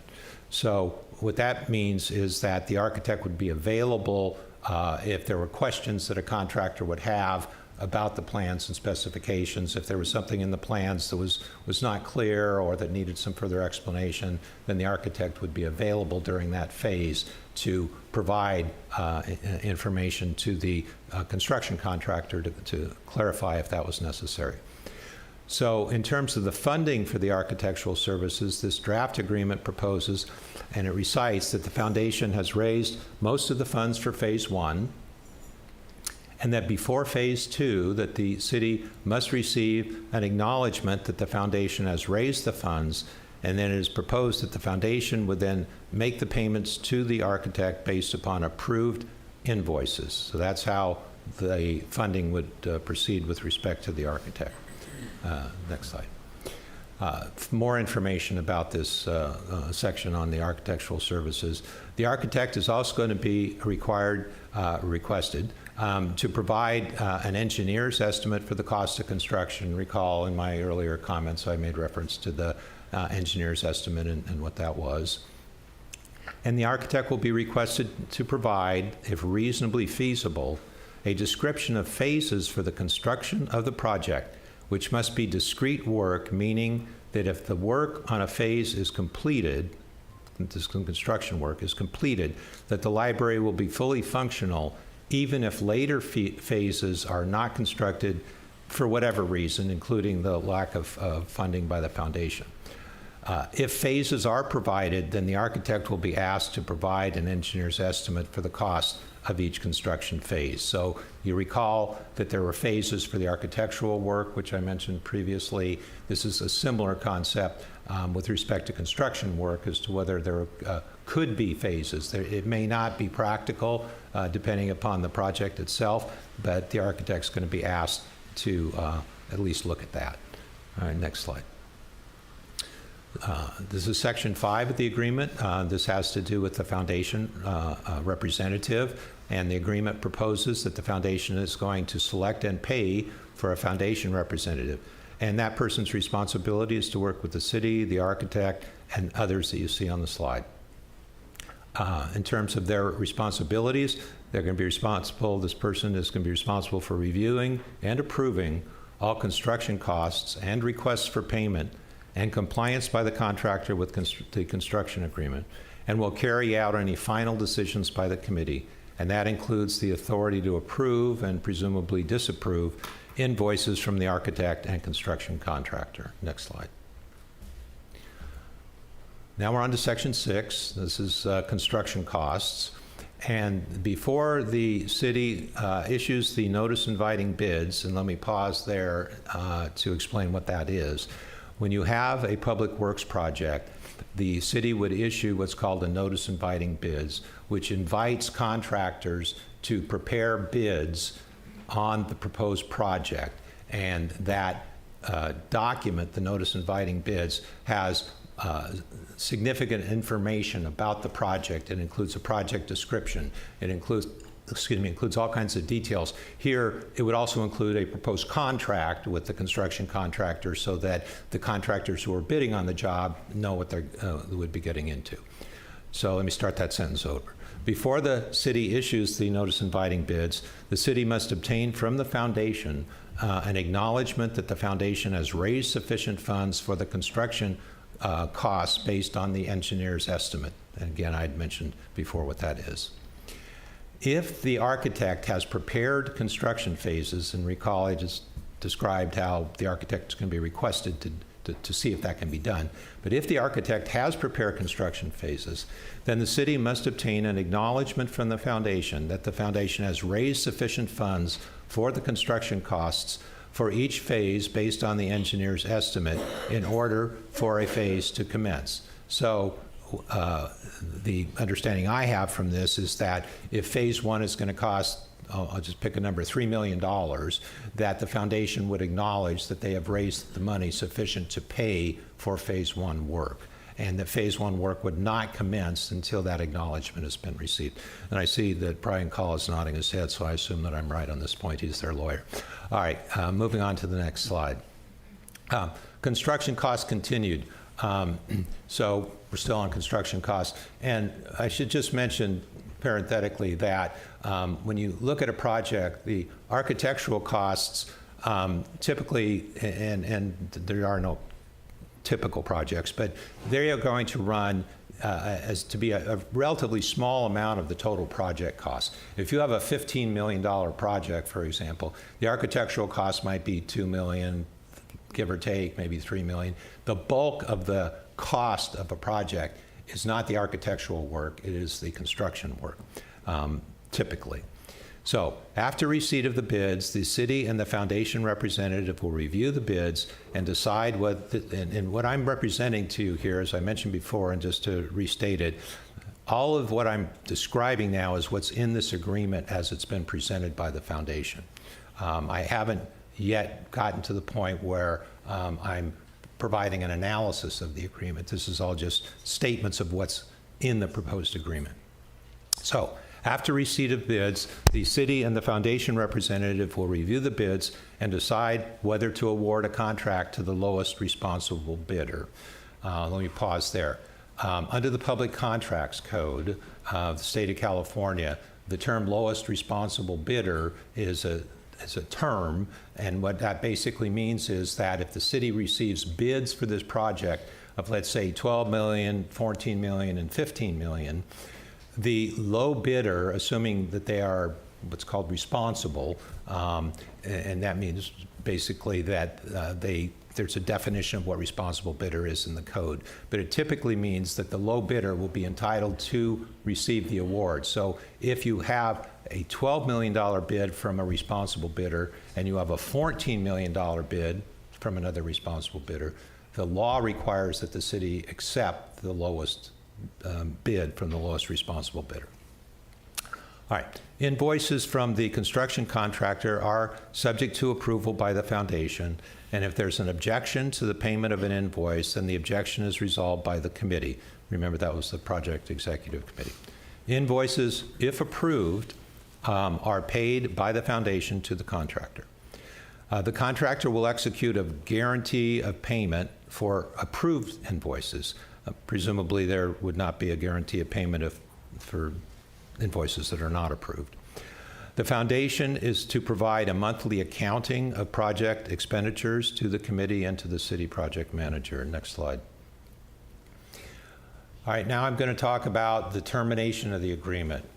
Whenever you look to an agreement, at least I, look to what the provisions are with respect to termination of that agreement if, for some reason, things are not working out and there's a decision that's made by one or both parties that the agreement should be terminated. So Section 7.1 references termination by the city, and as proposed, the city may terminate the agreement if the foundation breaches the agreement with 30 days for the foundation to cure the breach.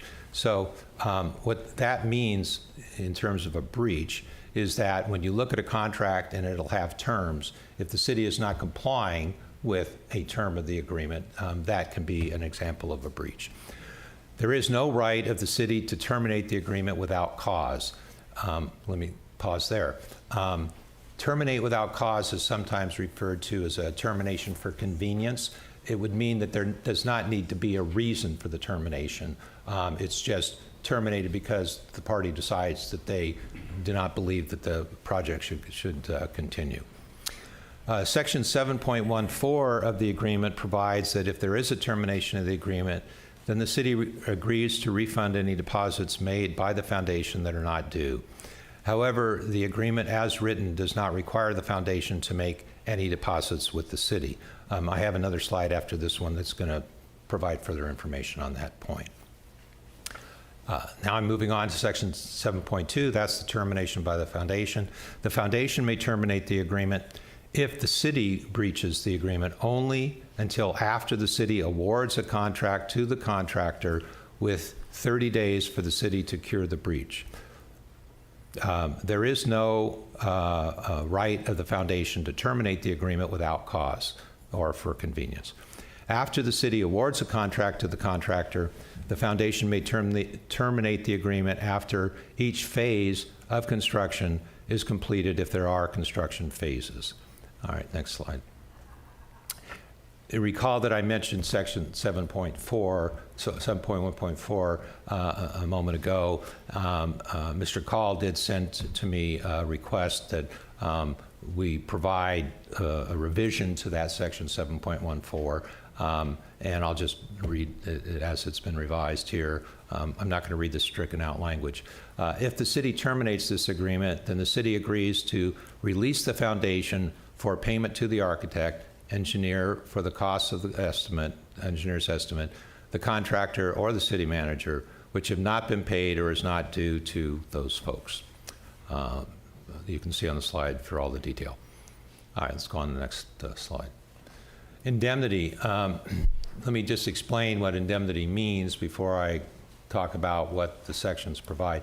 Indemnity basically arises where there is a certain conduct that has given rise to a claim that might be made with respect to a project. And the term indemnification means that one of the parties will be responsible to the other party for whatever that outcome of that claim may be. So, Section 8.1, that, as proposed, would have the city indemnify the foundation for any conduct of the city which is in breach of the agreement. And the city also agrees to indemnify the foundation for any, what's in quotes, third-party claims, which could include claims by the architect and or the construction contractor for non-payment of invoices. So if an invoice wasn't paid by the foundation, either to the architect or the construction contractor, and either of those people or companies would file an action against the city's being asked to indemnify the foundation in connection with that. Section 8.2 is that the foundation indemnifies the city for claims arising from conduct of the foundation which is in breach of the agreement. All right, next slide. Section 9, if there's an issue with regard to the termination of the agreement, it's being proposed that it go to mediation, and if it's not resolved in mediation, then it would proceed to arbitration. Next slide. This is Section 10, and it's got many standard provisions in it. I'm not going to go through all of those provisions. They're in the agenda packet for those of you that want to review them. But there is one I do want to mention, which is Section 10.1, and that provides that the city shall, with the approval of the foundation, designate a city project manager who shall be a qualified independent contractor, so it would not be a city staff member, to represent the city in connection with this project. And the foundation would agree to reimburse the city for the cost of the city project manager. All right, next slide. All right, so before I get into this slide, I should just state that I previously commented that what I was doing in the last several slides was summarizing what this draft agreement that's been presented by the foundation provides. I'm moving on now to another series of slides that are going to include my analysis of this proposed agreement and issues that I see with respect to the agreement. All right, first of all, we have some contract issues here, and with any contract or agreement, there are always risks of litigation. And the question is, what are those risks to the city? And there's a proposed agreement, which is the first one, between the city and the foundation. There could be, during the course of this project, disagreements that arise between the city and the foundation, which could give rise to litigation. Hopefully that would not happen, but it's certainly possible. With respect to the city and the architect, sometimes with projects there are disputes that arise between a city and an architect with respect to the work that the architect is doing. And likewise with the contract with the construction contractor.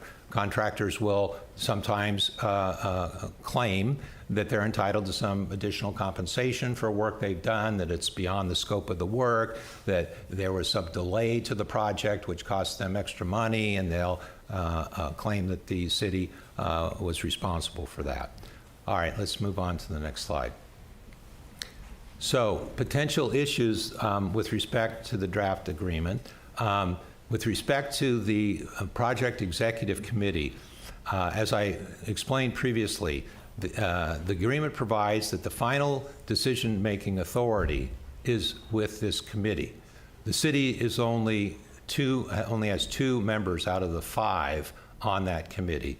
The other 2 would be the foundation representatives and this 5th person that would be selected by the other 4. As I indicated in the staff report, this creates an legal issue with respect to the delegation of city authority, and that is of a concern with respect to the scope of the responsibilities that this committee has in terms of its delegation of authority to that committee. And there's a potential, as I mentioned previously, for legal action that would be filed against the city. And if the city has delegated that authority to make those decisions to someone other than the city can be exposed to liability.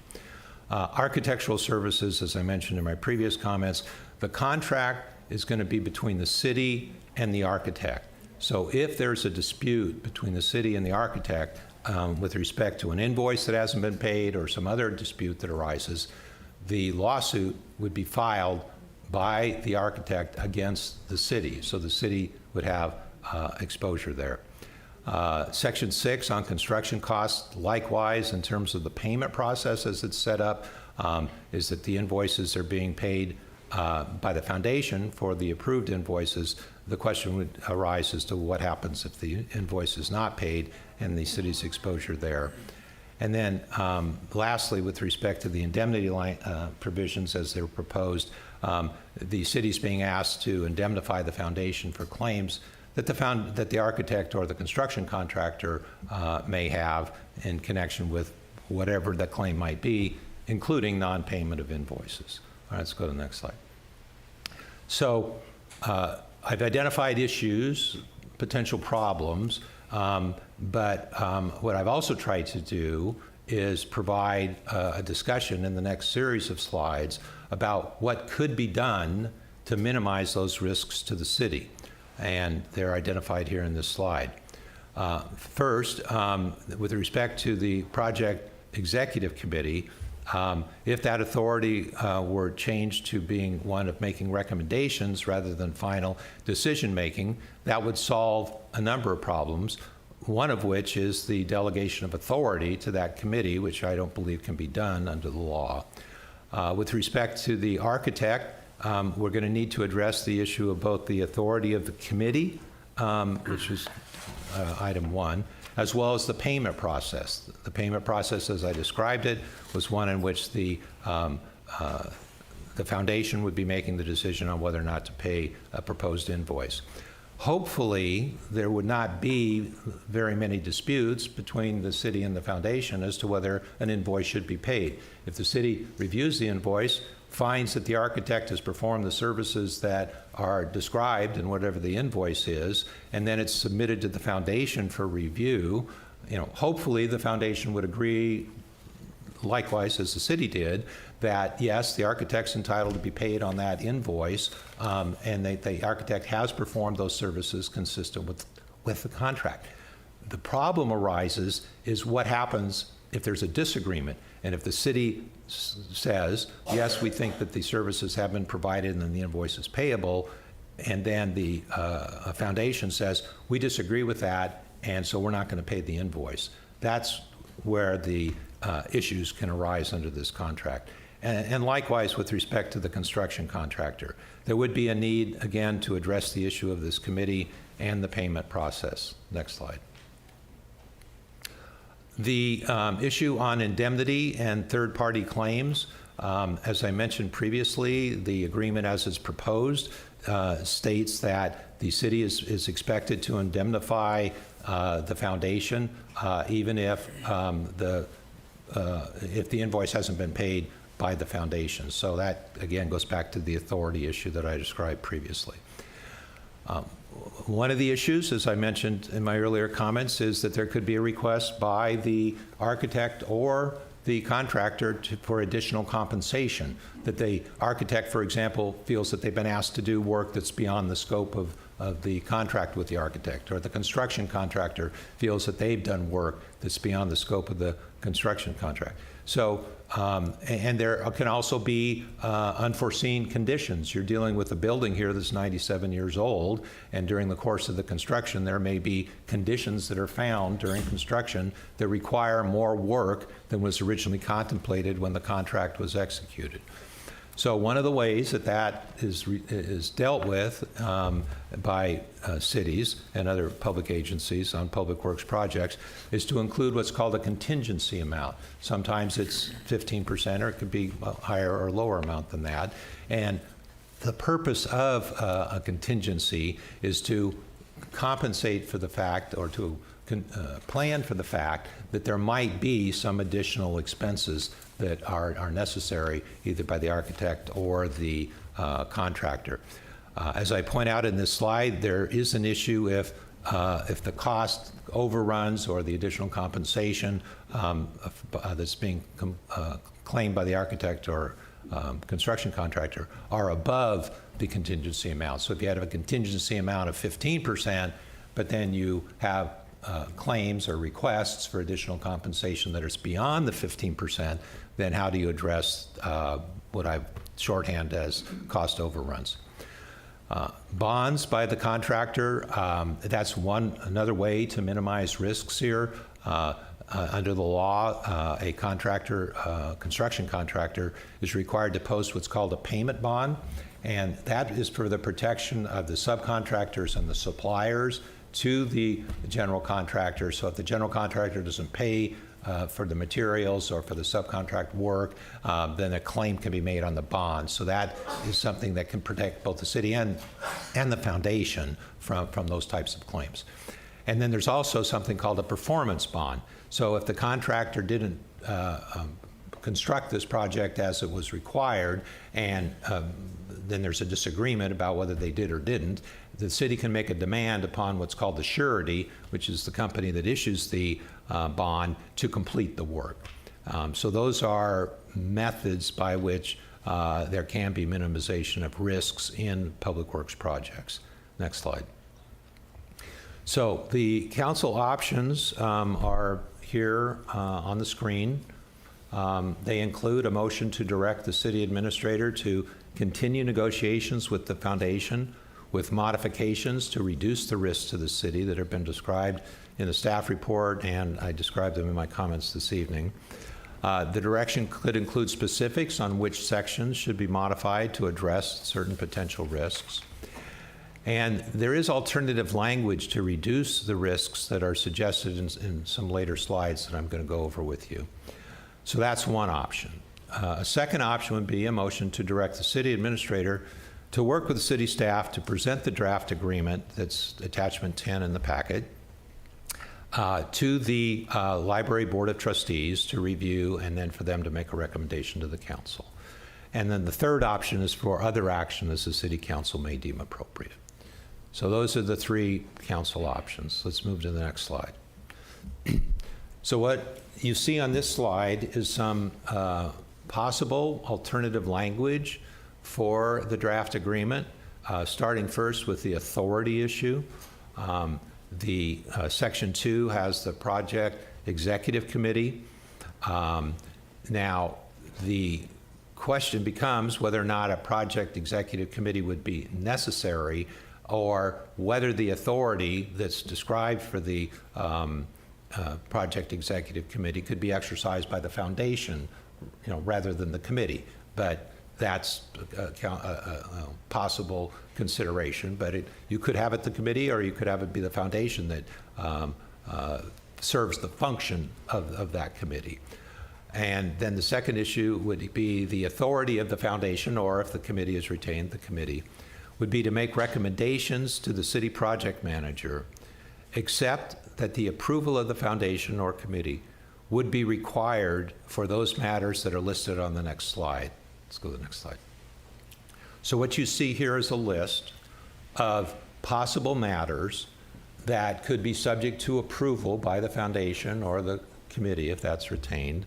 I'm going to read these, even though they're on the screen. I think it's important to take a moment to focus on this, because I think it's important to understand that the point that's being made here is that there are many parts of this project that could be subject to approval by the foundation or the committee, but there are others that are not, that it would exceed the authority that the city can delegate to non-city personnel. The first is the design, the preparation of the plans and the specifications, so input on that. And if for whatever reason a design couldn't be agreed upon, then the project doesn't move forward. If the foundation says, no, that's not the project we want, we're not going to approve that, that's the end of the discussion. Or changes in the design. There could be occasions during the project where there's a proposed change, and if the foundation were to say, no, we don't agree with that proposed change, then that change doesn't get made. The contract with the architect, remember I said in my earlier comments that that's one of the contracts that needs to be drafted here. If the city and the foundation come to an agreement with respect to the processing for this project, the next step would be for a contract to be prepared with an architect to prepare the plans and specifications and engineer estimates and all the things that the architect would be doing. If the foundation were to say, that they didn't approve the contract, and obviously there would be input, discussions between the city and the foundation, but if there can't be an agreement on that contract, then that's pretty much the end of the project, because you need an architect, and if you can't agree on what's going to go into that contract, then that's kind of a stopping point there. Also, a fourth area where you could have approval rights, if you will, or opportunities for the foundation or committee would be the contract with the construction contractor. Remember I talked in my earlier comments about phasing and different matters that go into a construction contract. Construction contracts are many pages long. I've written a number of them myself, and so I think that they provide the opportunity for both the city and the foundation to review the construction contract to make sure it's consistent with what they both believe that this project should include. Fifth, the notice inviting bids. Remember I paused 13 slides ago or whenever it was to talk about notice inviting bids, and I explained what all that was. Well, now it's coming back here. The notice inviting bids is a packet, it's about that thick, and it has the bond provisions in it. It has the all of the necessary documents, and sometimes those are standard references that are incorporated by reference into them. So that notice inviting bids is a packet. It gets prepared by the city. What's being suggested here, subject to council direction, would be to have the foundation weigh in on that notice inviting bids and indicate whether or not that packet is one of the notice inviting bids is satisfactory. If it's not, again, that pretty much stops the project because we can't reach consensus on what goes into the notice inviting bids. However, assuming that there is an agreement about the contents for that notice inviting bids, then that notice goes out, the city receives bids, hopefully, from potential contractors who will fill out a bid form. That bid form itself is part of the notice inviting bids, and then those bids get received by the city. Those bids can be reviewed with the foundation. And there can be discussion between the city and the foundation as to whether or not there should be an award. The preliminary question is whether or not there should be award at all to any of the bidders. Merely because the city has solicited bids, the city has an option to reject all bids. There's no obligation for the city to enter into a contract with a bidder merely because that bidder has submitted a bid to the city. However, as I also mentioned, if there is a decision that is made to award a contract, that contract needs to be awarded to the lowest responsible bidder. So if there's a disagreement between the city and the foundation about whether to award a contract, then the foundation, under this list of possible matters that could be subject to their approval, the foundation could say, we're not going to pay for that project based on the bids that we have. We think they're too high, or whatever their reasons being. If they don't give us the green light to award the contract, then the city is not legally required to award a contract, so the contract doesn't get awarded. Obviously, if you don't have funding for a project, and it could be funding that the city may be expecting a grant from the federal government not in this setting, but in some other kind of a setting. And if it didn't come through, then the city might make the decision, well, we were hoping to get that extra $5 million from the federal government, but they, didn't come through on the grant, so we're going to have to, revisit this project at a future date. That's just kind of hypothetical. But here, we're dealing with a different situation. If the funding is coming from the foundation and the foundation says, no, we're not going to approve awarding that contract to Company X, and they are the lowest responsible bidder, then that is the end of the discussion, at least at that point. Now, there is an option at that point for the city to what's called rebid the project. And this does happen. Sometimes the bids come in and they're too high, and perhaps you need to retool the notice inviting bids. Maybe you want to reduce the scope of your project because your bids came in at $25 million and you thought they were going to, and you had an engineer's estimate for $15 million, and then you kind of go back to the drawing board and try to figure out, well, where did that extra cost come from? And maybe what we need to do is be less ambitious with this project, reduce the scope of the project, and consequently reduce the cost of the project. And then once that's been done and the project is redesigned by the architect, then you could go out to bid again and see if you can get bids that are consistent with what you expect your funding to be. So that's the award of the contract. The seventh one is for phases of the construction work, if that's found feasible.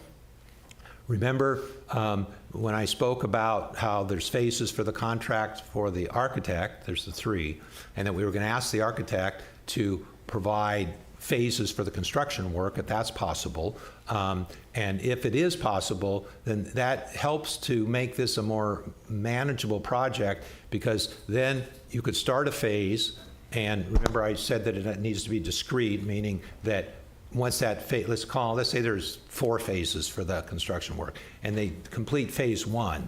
And if for whatever reason, for funding reasons or other reasons, the project stops after phase 1, then the library has got to be fully functional, even if they don't get to phases 2, 3, and 4. Likewise, maybe you could, have, if there's sufficient funding, and approval by the foundation to go on to phase 2, the foundation can make the deposit with the city, as I described before, and let's say it's another $2 million to do phase 2. That money gets deposited with the city. The city then has the responsibility for reviewing the invoices and reviewing that with the foundation, but the city would need to be the one that's responsible for making the final payment from that deposit amount. Now, as I said previously, I don't know whether or not there would be phases, but the architect would be asked. And the last one is here, other matters that might be negotiated. There could be further discussions with the foundation to see if they have other areas of approval, if you wish, to refer to it as that they would like to see on this list. And remember that if we go back one slide, the whole discussion here with respect, and this is the last paragraph on the slide, is with respect to the authority of the committee or the foundation to make recommendations. However, go to the next slide now. This is a list of potential areas or carve-outs, if you will, where the foundation would be able to say yes or no. And if they say no, then the project would stop at that point in time. If they say yes, and the city says yes, then there's an agreement and you move forward. So if, for example, you reach consensus on the contract with the architect, fine, then city agrees to it, foundation agrees to it, comes back to the city council with a proposed agreement that's been, the contents of which have been worked out between the city and the foundation, and the council would take action based upon that proposed agreement. All right, next slide. So this has to do with the funding, and I made reference to it in my prior comments. The proposal here would be that with respect to the architect, that the foundation would make deposits with the city for the cost of each phase of the architect services. Remember, I said that there were 3 phases. Then the city would provide the invoices to the foundation, and if the foundation objects to an invoice, Then the foundation and the city can meet and confer to try to resolve those differences. As I also said in my prior comments, we would think that the city and the foundation should be in alignment on this, but in terms of finding that this invoice is payable and should be paid, but there is the potential that there might not be an agreement. So someone needs to make that final decision as to whether that invoice should be paid. And what I've proposed, as you see on the slide here, is that the city would be making that final decision. If the city is not making that final decision, then the city is exposed to liability. And we also have the issue of the delegation of authority, which I've mentioned earlier in my comments. And then the city would provide the foundation with regular accounting reports. Secondly, with respect to the contractor, we could draft language that would have a similar process. If this is a project that can be broken down into phases, then let's say phase 1 would be, hypothetically, let's say $2 million based on the engineer's estimate that's been provided by the architect. Then the foundation deposits that amount with the city, and then the city would propose to pay an invoice, assuming the city believes it's payable. Foundation reviews it, and then the city would be making the final decision. So it's the same concept, if you will, for the contractor as it would be for the architect. Now, the third point is that these deposits will only be spent on project costs and will not be spent on other purposes. And I want to point out on the next slide some information on this. So I checked with Jamie Fields, who's here today, and she is the city's finance manager. And what I asked Jamie to do is to provide me with some information with respect to how do we provide the foundation with assurances that the funds and that they would deposit with the city would be used solely for this project. And what you see here, and I think this is an important enough point that I'm going to read this slide, that the funds that would be received for the project would be set aside into a capital project fund. They'd be segregated in the government accounting system to ensure that the monies are used only for the specified capital projects and not for other purposes. And that the main purpose of a capital project fund is to account for and control the financial resources that are used for the acquisition and construction of significant capital facilities and infrastructure projects, such as the Harrison Library. Let me also add that, as required by state law, there is an annual comprehensive financial report, acronym ACFR, of all the city's accounts and fiscal affairs. That's prepared by an independent certified public accountant, and that is presented to the council for approval. And it was, matter of fact, we spent considerable time at our meeting last night going through the 145-page report that had been prepared by this independent certified public accountant, and this is done every year. And I mention this because the city not only would and could put into this agreement with the foundation language that would specify that this money would only be spent for this project, and furthermore, that there is an independent audit that would review to confirm that. Next slide. With respect to the termination language, I described in my earlier comments how it, what the proposed agreement is. Alternative language to that would be that the city would be able to terminate that agreement with the foundation without cause at any time. I said before that's sometimes called the termination for convenience. The second is that the foundation may terminate the agreement with the city without cause at any time prior to the commencement of a phase of the architect's services. So if the phase 1 of the architect is completed, and the foundation should say, okay, we're done, we've seen the schematics, that's what phase 1 is. This isn't the kind of project we thought that it was going to be, so we're finished, and parties walk away. Or phase 2, maybe the plans and specifications get prepared, and at the end of the day, after discussion, the foundation believes that they don't want to proceed further. They can stop the project then. And then the foundation may also terminate the agreement with the city without cause at any time prior to the city entering into a contract with the contractor, or if there's phases, prior to commencement of a phase. So the issue here is that once the city signs a contract with that contractor to perform that work, the city is under a legal obligation to make payment under that contract. Now, it is in theory possible that the city could terminate that contract at some point in time, but there's also the risk that the contractor, let's say, does hypothetically 20% of the work, and then if that work is not paid for, then the city is at risk there. So this would give the right to terminate up until that contract is entered into, or prior to the commencement of a phase. All right, let's go to the next slide. This slide is here because there's a potential for the addition of a recital regarding the city processes. But before I get to that slide, and I asked Brandon to provide some information on this, can we go back a couple of slides to the where Jamie's name appears? Okay. Jamie is here this evening. I asked her to be here. Jamie, if you could approach the podium. As you can see from the slide, that language probably looks familiar to you since you provided me with that earlier. And I guess my question to you, Jamie, is that can you confirm what I've represented to be the situation here with respect to the deposit?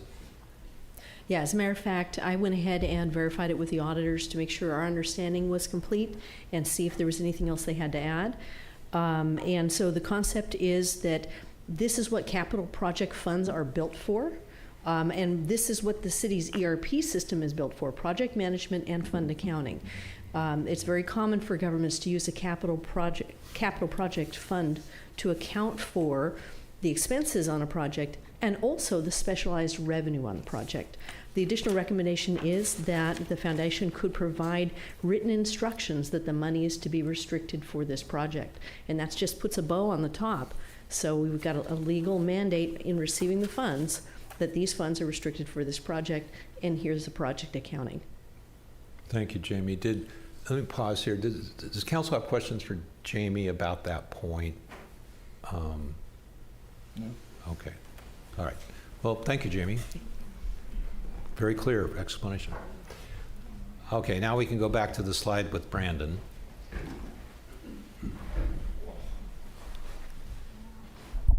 That's a couple slides. Can we go back to showing the slides in the chambers, please? Pardon me? The voice of God. Is it Reese? Okay, there we go, Brandon. All right, Brandon's the city assistant city administrator, and up until Monday, he was the director of the community planning and building department. However, we now have a new director. So what I've asked Brandon to be here for tonight is to provide a brief explanation with respect to the city's processes for projects. And we could then take that and synthesize it and put it into a recital in the agreement so that both the foundation and the city are clear as to what those city processes are. So could you give us a brief explanation on that, Brandon? Yeah, certainly, and I'll make this very brief. So this is something that I think everyone knows, but just to state the obvious, there are certain things that our code requires go through certain decision-making bodies. For example, alterations to the exterior of a building, things like that have to go to the Planning Commission. If it's a historic building, it has to go to the Historic Resources Board. Contracts obviously have to go to the City Council over a certain dollar value. Our code is set up for things to go through certain processes for approval if they trigger that. So that could be something, as the councilor said, that could be worked into this agreement. To just enumerate what those bodies are and what their decision-making authorities are that are already imbued upon them through our city code. Okay. Does anybody have questions to Brandon about what he just said? Okay. So, yeah, so there's no, apologies, you don't have text for a recital. This is just a slide about possibly incorporating. Yes, it would be. Okay. It would be drafted if we're moving forward with the project and with the draft agreement.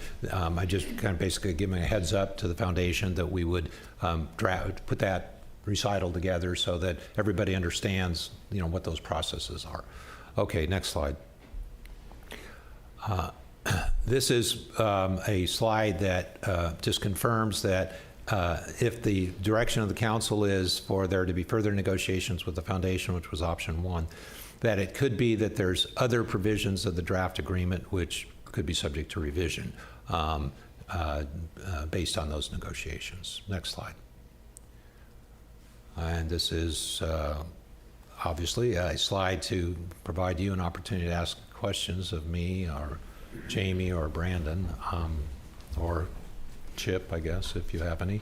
And then we go from there. I have a couple questions. I don't know, like halfway back, maybe 12, slide number 18, I think, foundation proposes edits. It goes the one with there's some yellow and there's some strikeout on it. Oh, that's 7.1.4, yeah. Yeah. So I guess I would ask you to go through this again. Yeah, I'd be glad to. The reason that language is stricken is because there was at one point, deposits, right? There was a point in time in the discussions between the city and the foundation that there would have been a deposit that would be made, and the foundation did not agree to having a deposit process as I've described it here this evening. So this language, the foundation has proposed to be stricken, and instead to provide the language that you see here. So if the city terminates the agreement, then the city agrees to who's going to pay the architect, the engineer, who's going to do all that paying that's in the line after the cutout, the city or the foundation? Like, I'm sorry, I don't. Okay, the foundation would be responsible for paying under this agreement. Under the new verbiage.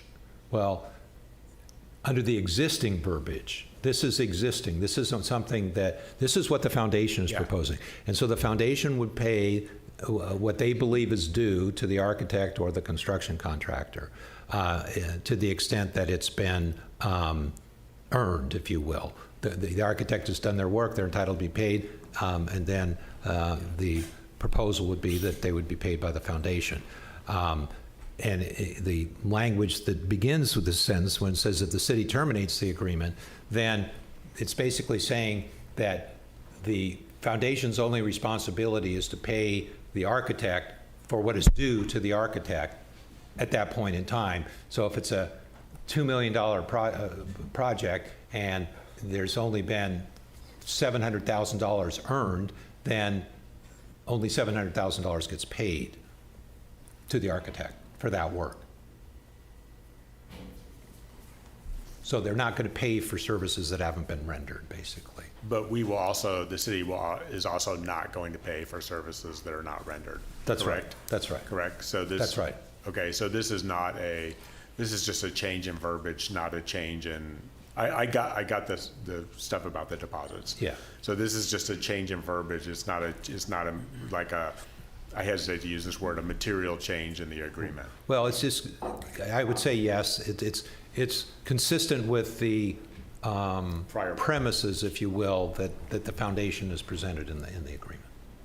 Yes. Okay.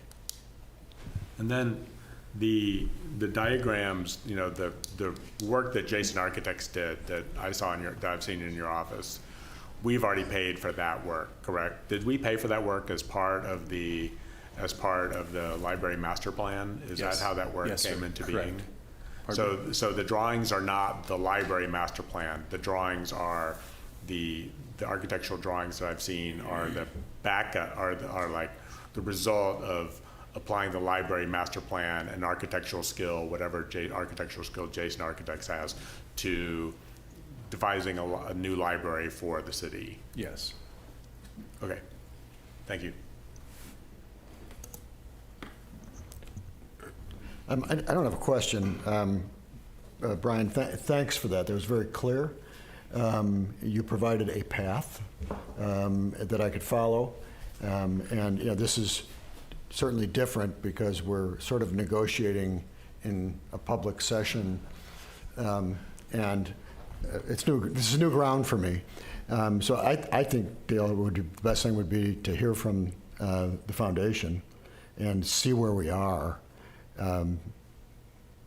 period. Yeah, I've got a question that's maybe a really comment. It's hard to say what's a question, what's a comment at this point. But I'm thinking if we're going to go down that path, I think it's time for a bio break. If we could just pause for 10 minutes and come back, because I think it's probably time. We've been here 2 hours. So, what time? Exactly 6:50. It's 6:39 right now, so we're going to come back at 6:50. Thank you. And thank you, Brian, for your presentation. Appreciate it.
All right, we're going to restart, and I believe we were going to go to Brian Call, the attorney for the, are we going to just go to public comment, or are we still in a conversation with attorneys? What was our strategy? If there were no more questions, we can go to, I think, CPLF as, you know, our cohort in this, We'll let them, Mr. Mayor. We'll let them decide how they want to approach it. Sure, okay. yeah. I think All right. we're going to have the chair speak to you first. Okay, perfect. Thank you. So this is CPLF is going to control this part of the meeting. Good afternoon, Mayor Byrne and members of the City Council. My name is Marcy Moe, and I'm honored to serve as the president of the Board of Directors from the Carmel Public Library Foundation. I appreciate the opportunity to speak to you today about the vital partnership between the city and the Library Foundation as we work together to restore and rehabilitate the Harrison Memorial Library. As we look ahead to the future of this beloved institution, we find ourselves at an extraordinary moment, one that presents an incredible opportunity to create a lasting legacy for our community. The upcoming restoration of the library as it approaches its 100-year anniversary is more than just a project. It is a commitment to preserving our history while ensuring a vibrant future. This restoration effort has been years, as Brian mentioned, in the making.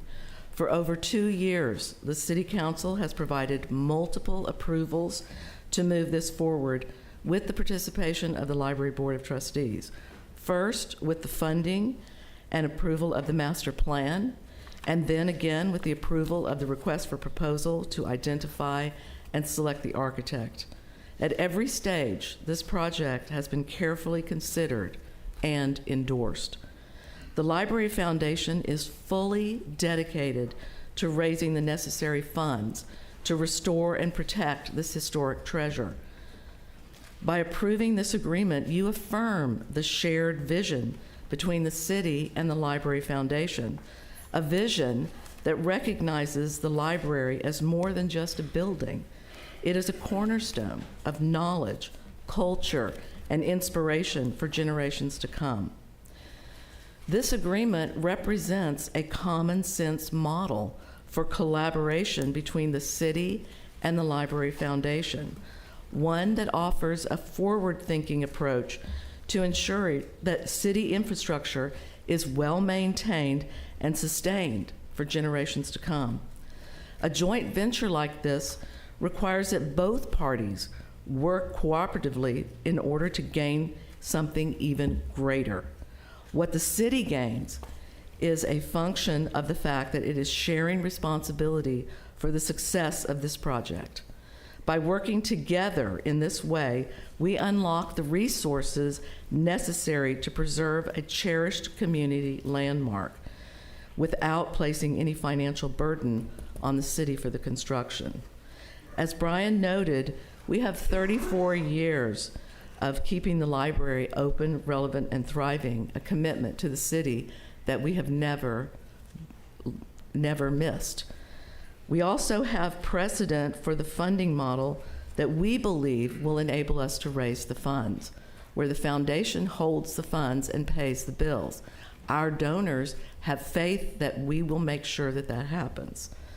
On behalf of the Library Foundation and the countless individuals who cherish the Harrison Memorial Library, I urge you to approve this agreement. Together, we have a unique opportunity to leave an indelible mark on Carmel's future. I'd like to invite our attorney, Brian Call, up to address some of the things that Brian Pierik brought out.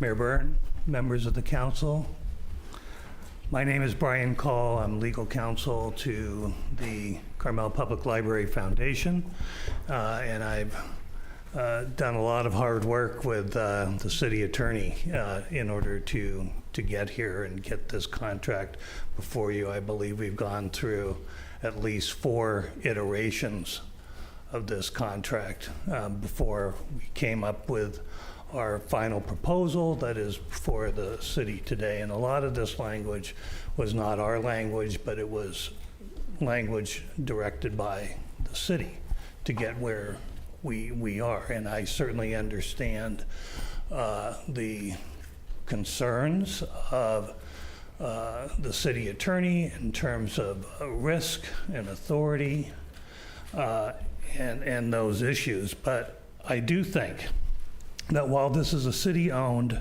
asset, the project needs to be based upon a contract that confirms that this project will be accomplished in a partnership between the city and the foundation. It's not just simply a city project.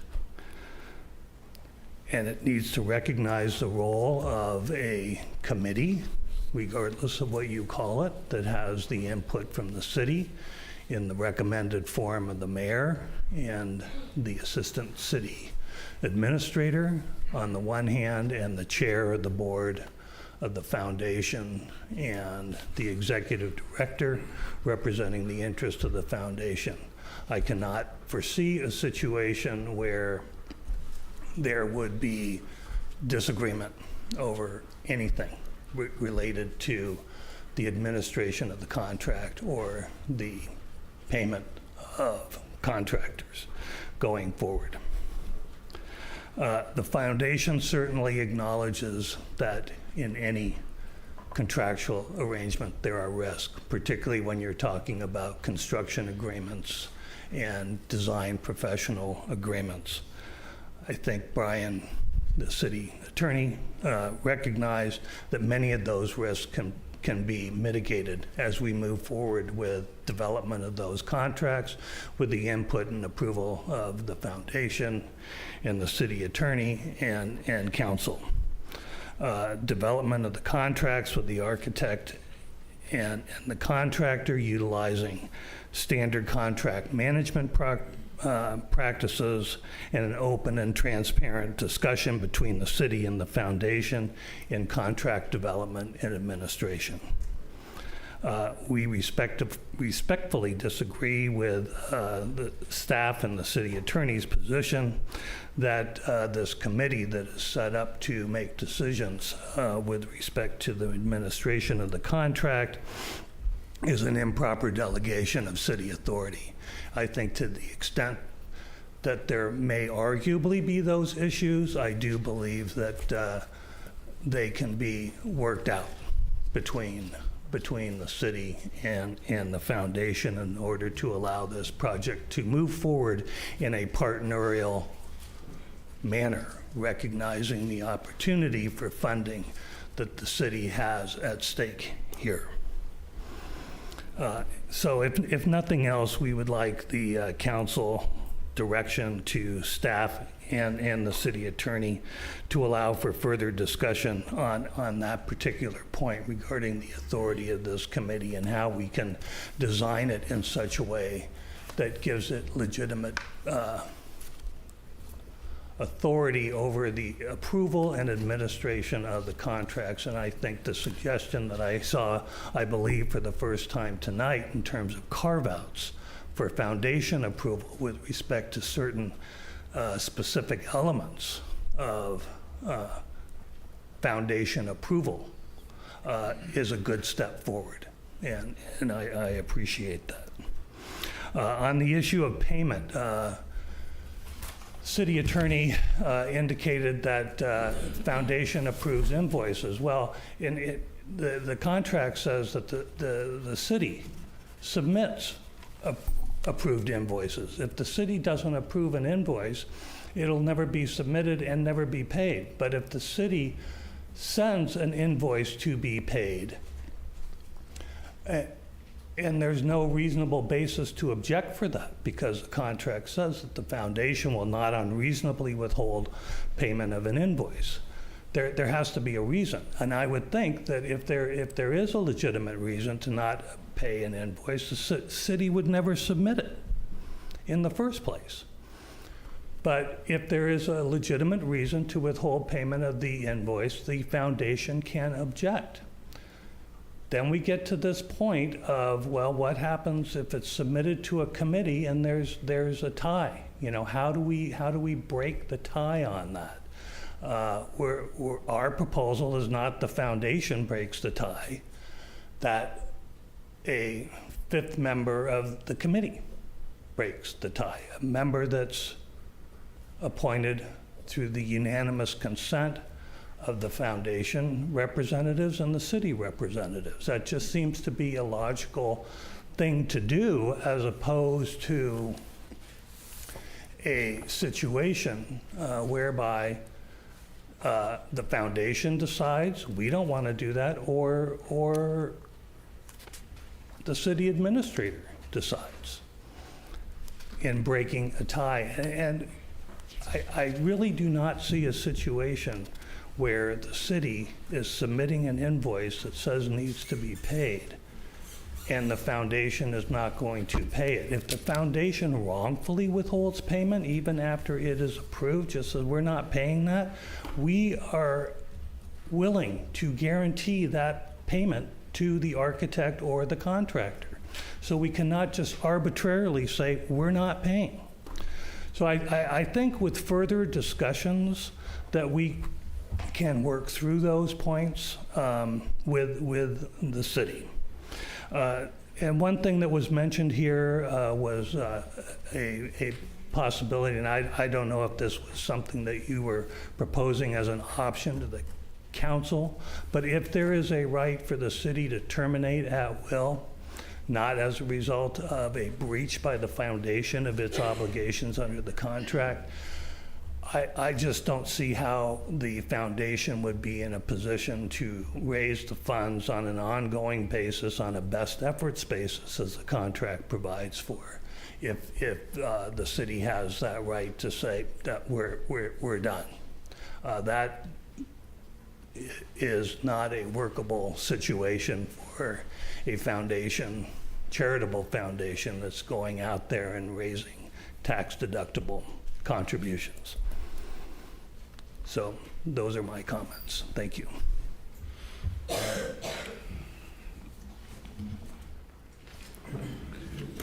Okay, so public comment. We're opening up to the public. Anybody have anything to say? Oh, we've got another CPLF.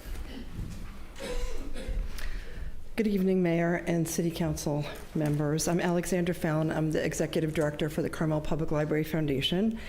And just to reiterate a few of Marcy's comments, the foundation has been a long, trusted, over 3 decades, trusted partner to the city, providing, for those who don't know, operational funds every year, and where the city pays for staff salaries and building maintenance. We would not be here today if the city's asset, the Harrison Memorial Library, wasn't in the condition it was in, and that there were funds that the city stated that they could do this restoration or keep up with the repairs and do all of the things that need doing. So I know that there's been that there's a lot to take in, but if you would just indulge me, I just want to provide a little more context for those who are not as aware of the project and haven't been as close to it. A few years ago, a master plan was commissioned and paid for by the city to assess both library buildings, the Park Branch and the Harrison Memorial Library. It's no surprise that the 1928 library building was in need of most repairs. This project will upgrade critical systems like seismic upgrades and electrical. It'll enhance accessibility. It'll improve visitor flow and rejuvenate the building's iconic interiors.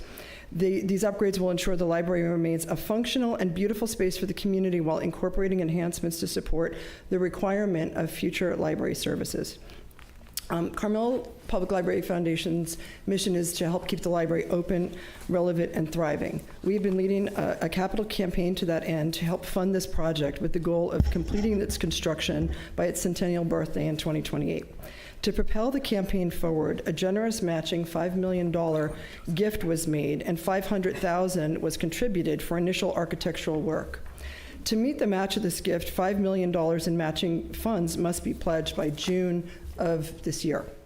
CPLF has currently raised approximately $2 million towards the $5 million match, for a total of $7 million in gifts and pledges, and that's without any schematics or really anything to put in front of potential donors. We are looking forward to finalizing our agreement with the City of Carmel-by-the-Sea and for the architect's contract to be finalized so they can begin work on renderings and that our library and our community can continue to make progress towards the much-needed restoration. This past August, the City Council approved the request for proposal and the 19-member Architect Selection Committee. It was co-chaired by Lacey Williams-Buck and Library Foundation Board President Marcy Moe and included Carmel residents, Carmel's mayor, Harrison Library Board of Trustee, and Carmel Public Library Foundation representatives and experts in architecture and architectural history. The formal request for proposal process resulted in 6 architectural firms responding, and the committee narrowed it down to 2 finalists. Moore Rubel Udell Architecture Firm was selected for their expertise in thoughtful preservation and their ability to respect the building's history while implementing necessary upgrades. The firm is renowned for its award-winning projects, its community engagement process, and its commitment to sensitive architectural restoration. Buzz Udell, one of the firm's principals, is a national and global leader in architecture and urban design. He's worked extensively to expand his firm's expression and expertise in campus, cultural, civic, and residential architecture. And a significant added benefit is that he also has a home here in Carmel, and his wife is an artist, and they live here part-time. The master plan funded by the city calls for this building to receive a major restoration, and CPLF has already raised almost half the costs reflected in the master plan's estimate. Time is important, costs are rising, and we have a goal to accomplish this project for the building's centennial birthday in 2028. The Carmel Public Library Foundation has been an important partner with the City of Carmel. For over 3 decades, our partnership has contributed meaningfully to the community. As we look ahead, we hope the city will formally recognize the importance and success of this collaboration, reinforcing our shared commitment to the future and to our library. Thank you so much. Thank you. Thank you, Alex.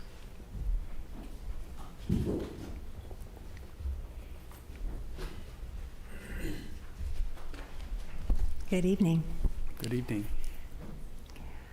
My name is Letty Bennett. I used to be a city employee. I worked for the city at the library from 1980 to 1994, and boy, did I get the bug for loving that library. I love it so much that for 6 years, I've served on the CPLF board. And before Marcy was president, I was president. I'm absolutely passionate about this library. And I come to you tonight to ask you to have faith in the organization with which you partnered for 34 years, the Carmel Public Library Foundation. And I've come to ask you to be brave. I look forward to hearing that our agreement has been completed. Thank you. Thank you, Letty.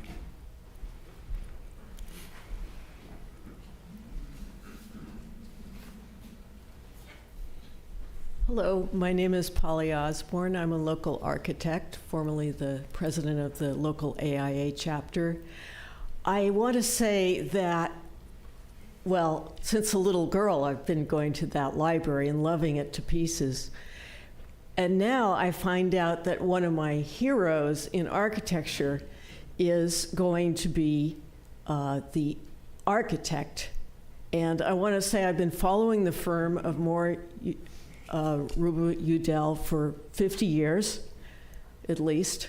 And I can't think of any architect better suited to understand the historical, the context, the sense of this is just proves that the foundation and the work that has been done together with the city and the foundation to come this far is really, really good. So please approve this. All the little details will get worked out because this is really a good team. Thank you. Thank you.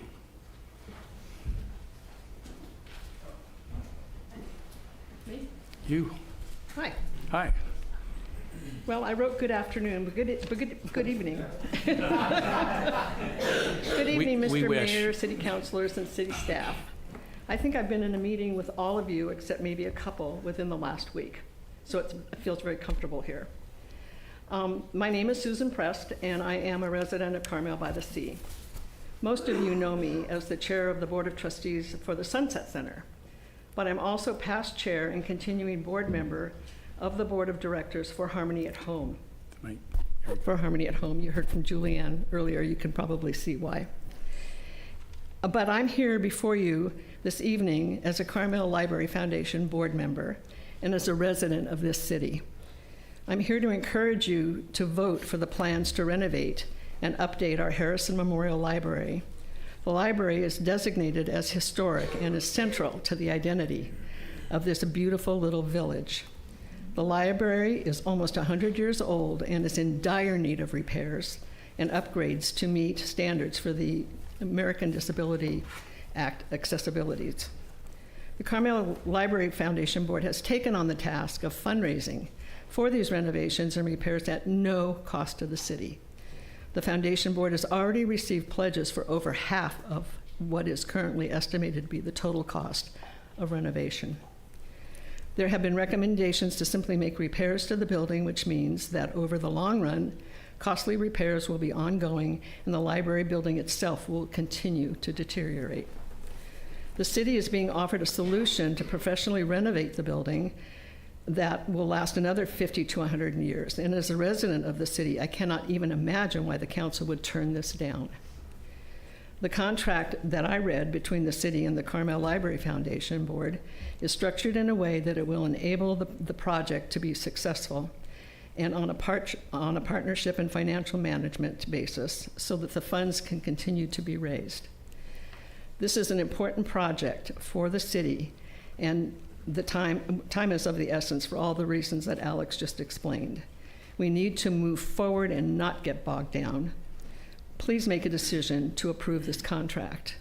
And I want to say something I hadn't planned to say when I stood up here, but I want to say that I was very disappointed on the presentation by the city attorney because it sounded so, confrontational and a put down to this wonderful library board. And I was expecting to come here tonight to have you vote to approve the contract that's been negotiated over quite some time now. And I couldn't leave this podium without telling you that. It makes me very, very sad.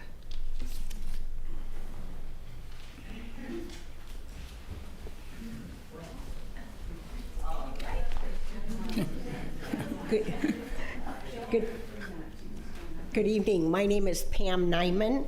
I am speaking to you this evening as a village resident also, and have been honored to be on the board of the Carmel Public Library for 6 years, also being a past president of the library. Very passionate about it. My background is in commercial interior design. I did libraries in Southern California. I knew MRY down there, so when I heard this firm was here, I thought, we've really got a winner, right? We are most excited about collaborating with the city. That's what we're here for, you know, building a partnership, continue a partnership, working through the tough, you know, issues that we have. And I trust that, you know, the city and the foundation will come together on the verbiage and the responsibilities and the compliance issues that are needed to move this project forward. I think, as Susan mentioned, each of the board members have had a chance to go through the draft contract ourselves, and we knew it was a draft agreement, but we felt like what was laid out in it seemed to be fair and collaborative.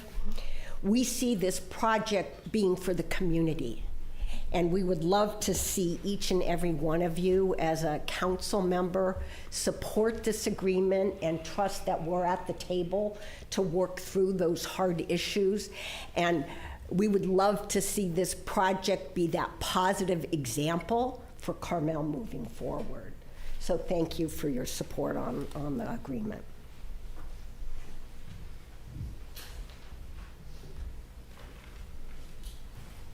Mayor Byrne, council members, I come to you as a community member. I'm not on any board. I simply am representing myself.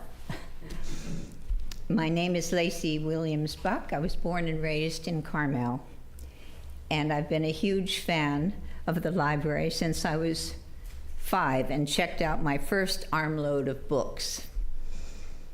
Through my teens, I haunted the fiction aisles upstairs, and I did work with my friends, homework, in the study tables downstairs.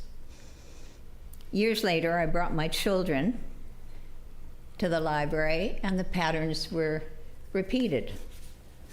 I've loved and supported the library all these years, but I'm here to tell you our library, our beloved library, needs some long put-off TLC.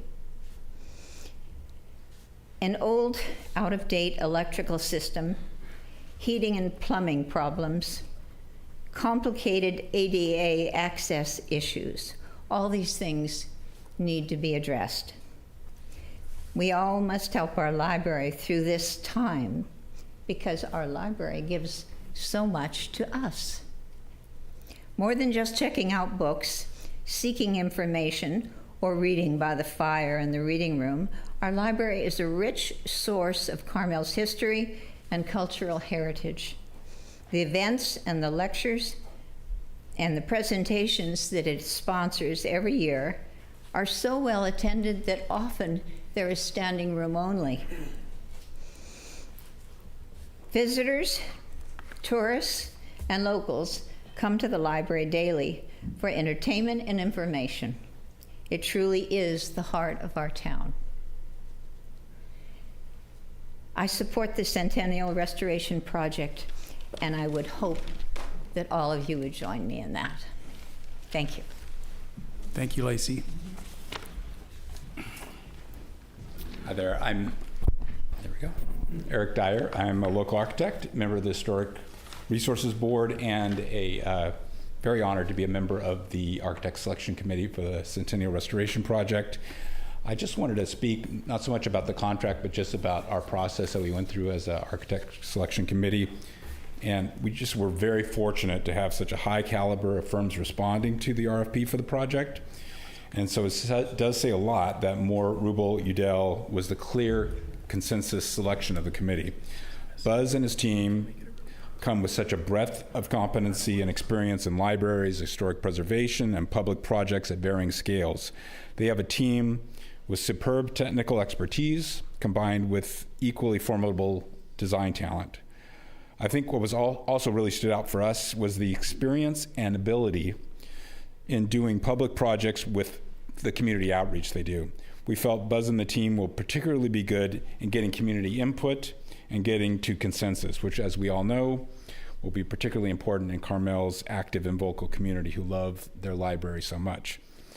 I think the team's key personnel who we met during the interview process, Buzz, Clover, and Chris, displayed really wonderful demeanor of openness, sensitivity, and a real desire to listen to people's concerns and issues, which will really serve them and us well in their interaction with the community and city staff.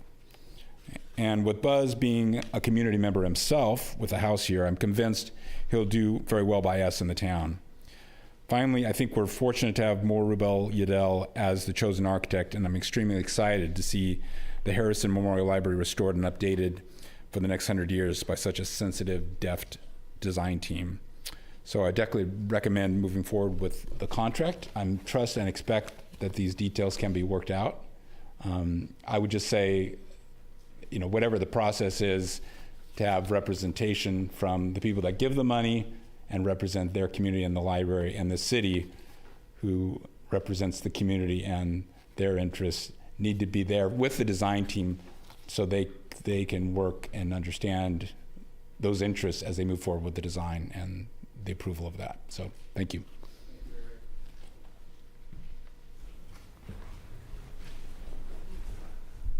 Hello, my name is Helen Wolf. I'm a resident of Carmel-by-the-Sea. I came here tonight because I am going to be a donor to make sure that the library continues for another 100 years. There's really no way for people with physical disabilities to access the library. The electricity, the technology, the bathrooms, all of them are 100 years old. The last time that we had a renovation was 60 years old. If you had a 100-year-old home, you would think now would be the time. And suddenly, you have people in this community who are saying to you, we love that place so much. We're not asking you to give us tax money. We're not asking you to have a bond issue. We're giving you $18 million to make sure that happens. It's from the people. The library is the people's place. I almost left during the presentation by the city attorney. I was so dismayed. I did not feel that you wanted this for our town. Why a presentation with all of these problems? Could we just not get past to the point that we need this and you're getting it for free by people that are willing to donate? Please, I'm imploring you to look at it from the high road instead of the low road. Thank you. Thank you.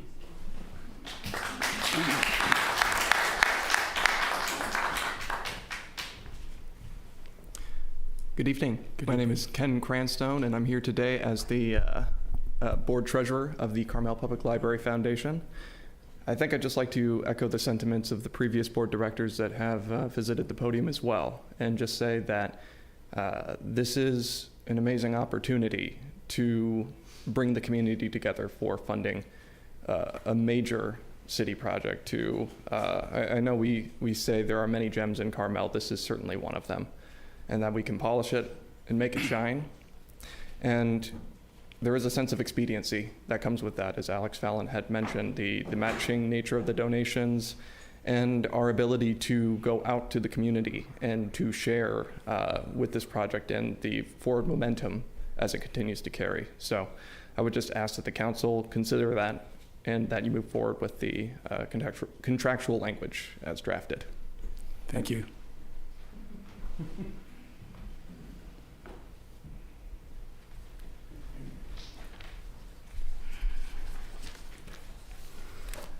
Good evening, Mayor, members of the council, and city staff. My name is Cindy Lloyd. I stand before you tonight to read a letter from my friend Robin Eshelman. She said, I am sorry I'm unable to be present at the meeting. I thank my friend Cindy Lloyd for reading this into the record. I am MJ Murphy's great niece. For 12 years, as time allows, I have been studying and documenting Murphy family history, residents of Carmel since 1902. I quickly became aware of the significant contribution of MJ Murphy, not only to Carmel-by-the-Sea, but to the neighboring communities of Pebble Beach, Carmel Highlands, Carmel Valley, Big Sur, Monterey, Pacific Grove, and beyond. After a hurried review of the draft document, I have these suggestions. Number 1, under interior design, A, please consider the following. Maybeck designed the light fixtures, the fireplace, some furniture. As you are aware, only one of these elements remain extant. The designs and sketches are in the Maybeck Archives, UC Berkeley, and will be made available by appointment. Copies or originals of archives, I have copies, and I believe Doug Schmitz does as well. I would like to suggest Maybeck's designs for the light fixtures and furniture be replicated for the finish work of the restoration project. In addition, B, a trademark of Murphy design is the many interior levels. ADA accessible, I trust, means providing lifts between the floors, not the elimination of that design element. 2, I believe the library has no national or state historic status. I suggest it should. Will historic guidelines be followed for the restoration? Number 3, in my opinion, one of the contractor qualifications should be experience with historic restoration, preservation, and/or the supervising architect should have that experience, as well as the project manager. Reviewing the contract terms that is not specified, perhaps I missed it. Number 4, I'm pleased with the phrase repeated throughout the draft document, quote, with input from Maybeck, end quote. It acknowledges an accurate level of understanding of Maybeck's limited role. Thank you for your consideration. Signed, Robin Eshelman, Pacific Grove. Thank you. Thank you, Sydney.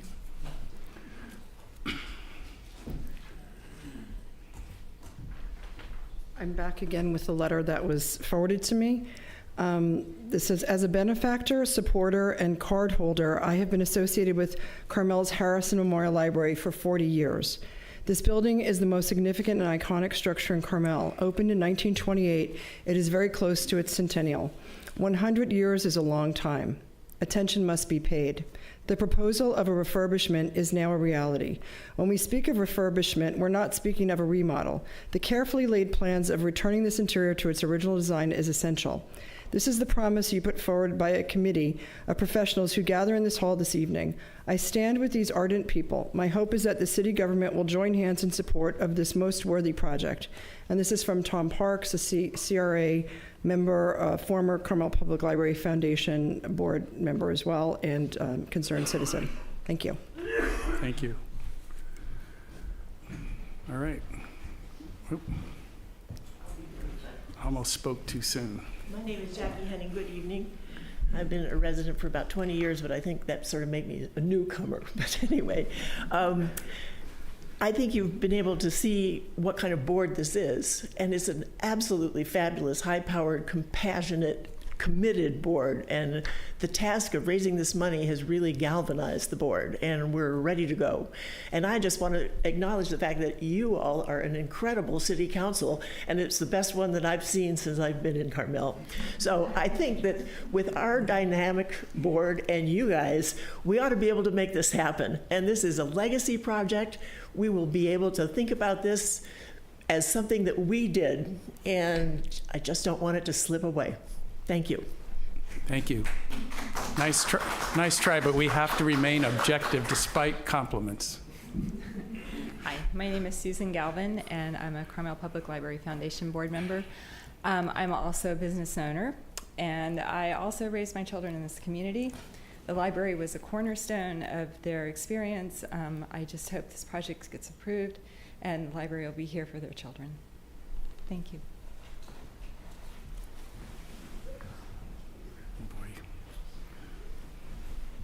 How many more people are going to speak? Do we have a show of hands, just so we get an idea? So we've got two. I'll use the three more. Bs. Be That's clear, good. be concise, and be gone. So we have you, one more, and two others, and then we're. Okay. How many of you grew up in that library? None of you? How many of you go to that library today on a regular basis? Okay. Carmel has a population now, people almost my age. And they went there when they were children. And now it is their library, but it's also their grandchildren's library.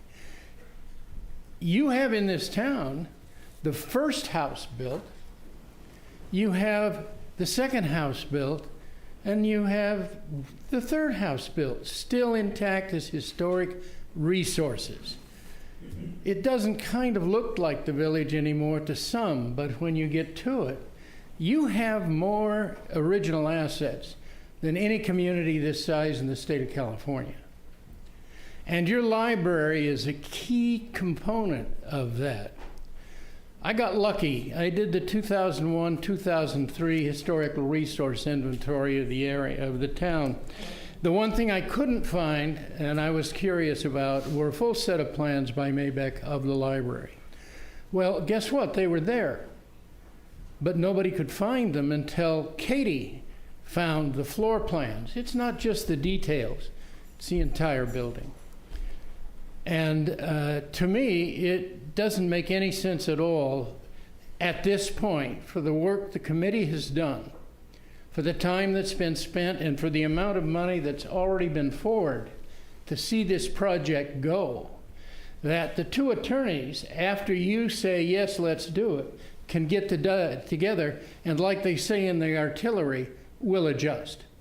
Please, please do this.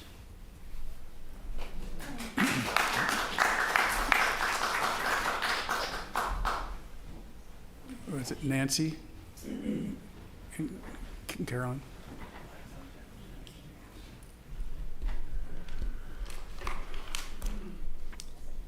Good evening. Sorry, I lose my voice in the evening, so I sound like a frog tonight. Good evening, Mayor and council members and staff. I'm Carolyn Hardy. My public comments tonight summarize the thoughts that I shared with you in a memo. I have a rather unique position to speak to this agreement. I'm both a past CPLF president and a former council member who helped to negotiate the Sunset Center lease renewal agreement in 2016, 2017.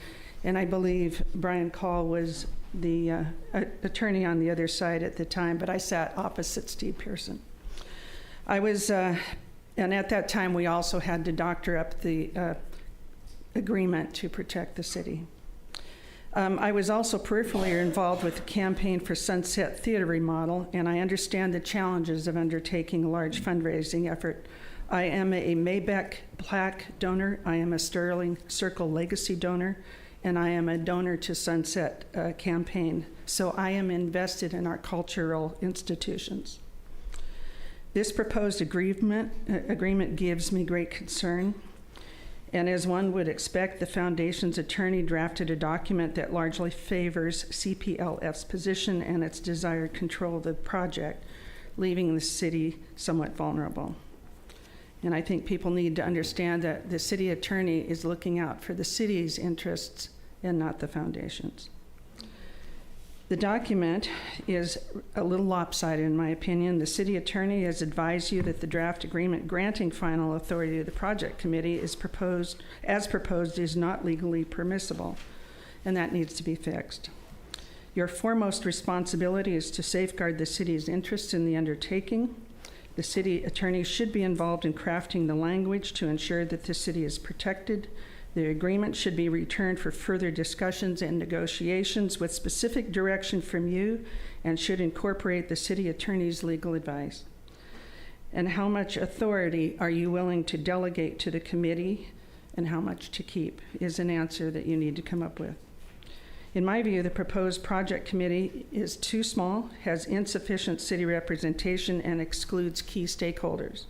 And I have offered an idea of how it could be restructured so you could actually have an ad hoc of the city council on this committee and also have stakeholders such as our library director who is versed in how a library should function and also a board of trustee representative because of their responsibility that they're authorized to manage the building. So the CPLF must recognize and accept that this is a city project building on a city facility, and the city must retain final decision-making authority and control. And lastly, in light of the fact that we need to address the remodeling of our police station and public works building, what is staff's capacity to handle these projects for the city? And was this library project on your list of priorities? I think once the document, I don't think the document is ready for approval. You should send it back for final wording the document and then bring it back for final approval. And the foundation can when this gets done, the Library Foundation can approach me for a donation. All right. Nancy Toomey, here as a resident of Carmel-by-the-Sea. Thank you for what everyone does and all the donors represented and the foundation that's represented here. Everyone in town, and personally, I love our library, and those who staff it, and those who frequent it, and those who support it, and all of us who help fund it through our tax dollars and/or direct donations. So there is no question that there is love in the room for this project indeed. I also 100% support the need for this significant renovation. To me, the full community would not debate the critical and timeliness of this need. So that, again, is not a question. I personally am not comfortable with having the CPLF be the path for payments on this project and its phases and the risks that includes in the process that was presented in the original agreement as was presented. Some of the recommendations that was covered by our city attorney, I'm in favor of, given my limited insights to the needs of a contract negotiation. I fully support the corrections to this agreement, taking these factors into account. I do not understand the motivation and rationale on why the foundation feels they must be the path for such payment and controls. I know it's a partnership, no question. It's a partnership with the city. It's a partnership with the foundation. It's a partnership with the current staff. It's the partnership with many of us that will play a role in continuing to have that be the special place in this wonderful city that we know and love and live in. So thank you for your consideration. I hope I'm the last one. Okay. You will be the last one. I will be? You will. Good. My name is Mary Smith, and I'm the donor that pledged $5 million. And I did that when I knew that the library needed to be remodeled. Since then, I've become a member of the board, but it was before that I pledged the $1 million because I feel so strongly about libraries and their importance in the community, especially this one.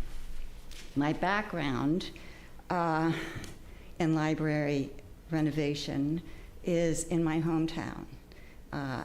It's Presque Isle, Maine, northern Maine, and I decided to donate and improve the library there. Well, the first time I did, we went through the city, we used the city plans. I just gave them the money for the renovation. And they did what they said they were going to do, a bathroom, an elevator, and a more square footage. But it wasn't a library in the sense that we know. So I talked to the librarian about 6 months later after it was finished, and I said, "What do you think?" And she said, "I hate my office, I hate the space." And I said, "Well, we should do something about it." So we went back to the drawing board. We hired, with the permission of the city, an architect who had done the library in Portland, Maine. We hired a contractor, and we had agreements with the city. The project was funded primarily by me, and it turned out to be absolutely beautiful. So it took 2 go-arounds to get this library to where it is now, which is the centerpiece of the city. And the process isn't, problem-free, but you've got me as a donor, and I stand behind this. And you have a foundation that is stellar. I'm new on it, but I've seen it work. So there's no dishonesty. There's only trust to a point that we will remodel this to the satisfaction of everybody. I know it can happen because I've done it twice. Thank you. Thank you, Marion. Thanks. Thanks for your commitment to the project. All right, I think we're going to bring it back. All right, we're going to bring it back, and it's time for us to have discussions. I guess we could ask questions as well of any of the parties that are here. Anybody want to kick it off? I have some comments, Okay. yeah. Go ahead, Hans. I just wanted to say I'm really excited about the project, and sometimes I think that hasn't come through from folks sitting up here on the dais. And, my kids and I use the library all the time. Granted, we tend to be in the kids' library at this point, but there's phenomenal programming. I mean, it really is. We go to some of the craft stuff that they do and the cultural stuff, and it really is this just kind of incredible hub for the community. So I echo all of those sentiments. I've heard some people say that renovating the library isn't a priority. I don't agree with that. we have aging buildings with deferred maintenance. And here we have a group of citizens that are really energized, right? I mean, you can feel the energy from these folks. And they're basically proposing to raise all the money. So I think that the library renovation should be one of our top priorities for this year. And I think that as a council, we should throw our full weight behind it. Like, I think we should be out there publicizing this. I think that we should have events to help them fundraise. I personally would love to go and help to solicit donors. I'm sure, other folks here would as well. I also wanted to say, to the CPLF, to its board, the folks that have expressed an interest in donating, and particularly to Ms. Smith, on behalf of the city, the council, and your neighbors, thank you. The generosity really is overwhelming. And I would just love to give a round of applause to Ms. Smith.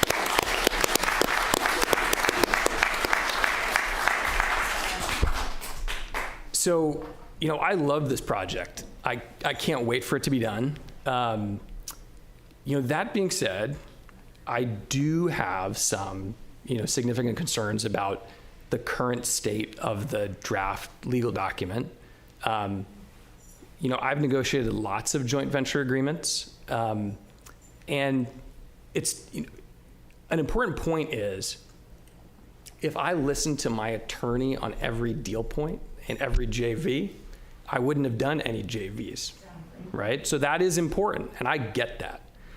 But there is some really important stuff in here that I think is concerning.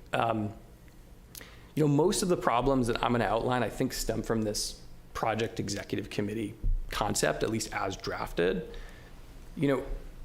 Brian went over this, but I'm going to sort of say it in more plain language. At the end of the day, this is a committee that wouldn't be controlled by the city, and yet the council is being asked to empower it with the authority to make essentially all final decisions relating to this project. The design, the timing of the project, whether to relocate the existing library operations, whether to pay an invoice or withhold an invoice from a contractor, whether to fire the architect or the contractor. Put another way, by signing this contract, the council would be delegating authority over essentially all decisions relating to this project to the committee, without the ability to terminate the contract and get that decision-making authority back. And this committee, not the council, would be giving orders to the city administrator. So if the committee wants to paint the library neon green, the library will be neon green. If the committee wants to delay construction to allow more time for fundraising, the library will remain closed.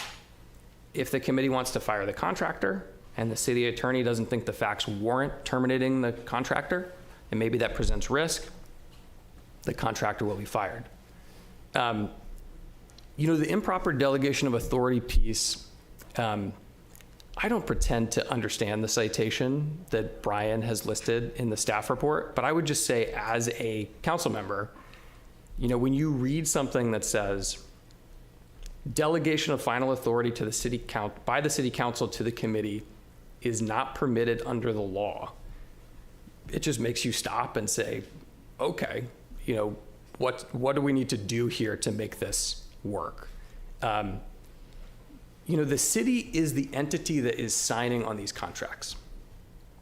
We are signing an agreement, basically a joint venture agreement with the CPLF, and we've worked together for years. Everybody goes into that thinking it's going to work great, and I honestly think it will work great. I think it would even probably work great with this agreement. But, the CEO of Goldman Sachs once said that, he spent 99% of his time living in a world of 1% probabilities. And you kind of have to live that when you're looking at a legal document. And so here, the city is the entity that's signing on these contracts and taking on the exposure to legal claims relating to these contracts. but a different entity, this committee, is the one that's making the decisions. And then, to make matters worse, the agreement has the city indemnifying the foundation for any third-party claims, which would include claims by the architect or the contractor. So if a contractor wanted to sue, it would sue the city, and the CPLF would be protected by this indemnification provision. And the city would be on the hook for 100% of those claims. You know, there are some other minor weaknesses that we talked about, which I think can be fixed, right? There's no recital on the city processes. The document is silent about what happens in the event of cost overruns, which I have never seen in any joint venture agreement that I've ever looked at. So to sort of sum up my summary of concerns, several speakers seem to imply that, you know, the question here is whether we want to do this project or not, or whether we appreciate the CPLF's generosity or not. And at least speaking for myself, that's certainly not the case. Like, I want to do this project. I want to do it quickly, and I want to help you do it. But I do think the agreement needs some modifications. I spent basically the whole weekend looking at this legal agreement and, you know, on the phone with Brian for a couple hours. And, you know, some of the things that he outlined there, you know, I gave him this alternative regime, which I would encourage you to consider. If you make the committee a body that has recommending authority as opposed to final decision-making authority, it addresses the delegation of authority question. And, you know, if we go to a arrangement where we have deposits, we can have a segregated bank account. We heard from Jamie. I mean, I don't know if it's legal as the city to do this, but I would give you a liquidated damages provision. If the money is used for anything aside from this project, you know, you get some multiple on the money. We're not going to use the money for anything else. That can be structured around. You know, I do recognize at the end of the day, like, the CPLF is donating all of the money, right? So you have to look at it from that perspective as well. And I would say, so this is where I came up with this carve-out concept over the weekend. And I came up with it by thinking about the way that my wife and I pick out light fixtures. So basically, we sit there and we scroll through the internet, and my wife says, I like that one. And I say, I don't like it, I'm gonna veto that. And I say, oh, I really like this one. And she said, I hate it, I'm gonna veto that. And eventually, we find a light fixture that we both like. And this is this mutual approval concept. Basically, you don't go forward with key aspects of this until both sides agree on it. So for example, this is the list that I gave to Brian. The design. We're not gonna move forward until we both approve the design. We're not gonna move forward until we both approve any changes in the design. The contract with the architect. The selection of the contractor, subject to all of the technicalities that Brian talked about with the bidding process. The contract with the contractor. Defining the phases of the construction work. So if I'm the CPLF, I have real veto power over all these things, but it also deals with that delegation of authority concept. And like Brian said, you really need to add in that termination for convenience option so that if you get to a point where you don't agree on something, you walk away. Now, do I think that's going to happen? I absolutely don't. But again, we're dealing with that 1% scenario. So, you know, bottom line, I really want this thing to happen. I will help you make it happen. But I think there are some easy changes here that we can implement in this agreement that will, at least as far as I've heard the concerns as stated from the CPLF representatives, I think that we can propose a structure that gets us to a place where the agreement is lawful, where the agreement protects the city, and where you have significant authority over key decisions. Those are my thoughts. That's all you have to say? That was a well done. I'll go. And we appreciate the time that you invested in looking at that. Thanks, Hans. So, like Hans, I have a lifetime of experience with joint ventures. For 25 years, I was in the software business, and pretty much every project I did with my clients were JVs, and I did lots of JVs with other software companies. I was the mayor of Mountain Village, Colorado for 8 years and did a variety of public-private partnerships, not dissimilar to this one where the city was partnering sometimes with a private sector party and sometimes with a nonprofit and sometimes with both. Why do you do a joint venture? It's because I can't do something alone and you can't do something alone, but together we can. And it's because you bring something to the table that I don't have and vice versa. And when they work well, the magic is a multiple effect, and you don't just get your best plus my best, you get a multiple that it's not 2x, but 5x. It kind of has worked every time in my experience.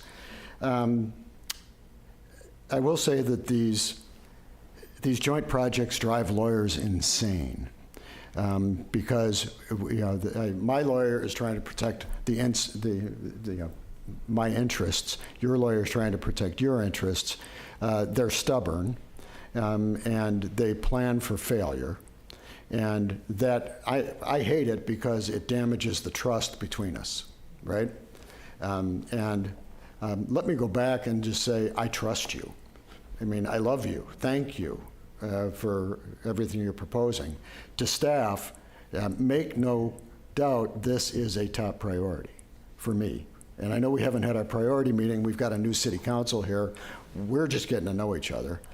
We haven't had the ability to sit down with our staff yet and tell them what we think are high priority items. So you all are dealing with a changeover up here as well. But I have to say that the previous council made commitments on 3 different occasions to this project and to the foundation, and it is with a clear intent to move forward, and I intend to keep it moving forward as best we can.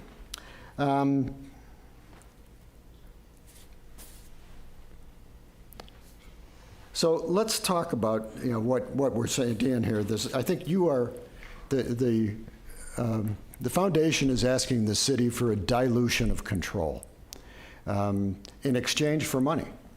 And that may sound a little tawdry, but that's kind of what this is. And I'm a proponent of that because I understand why you want that. I think we have to, the elephant in the room is that the city has not been an admirable steward of our public buildings. They're deteriorating. And I'm not blaming staff. I mean, it's a historical fact that's the truth. So we as a city aren't presenting you who want to renovate a building with a track record of success of maintaining our buildings. I also understand on the money issue and where the bank account is and whose check stock some of this is on is also a result of mistrust of the city.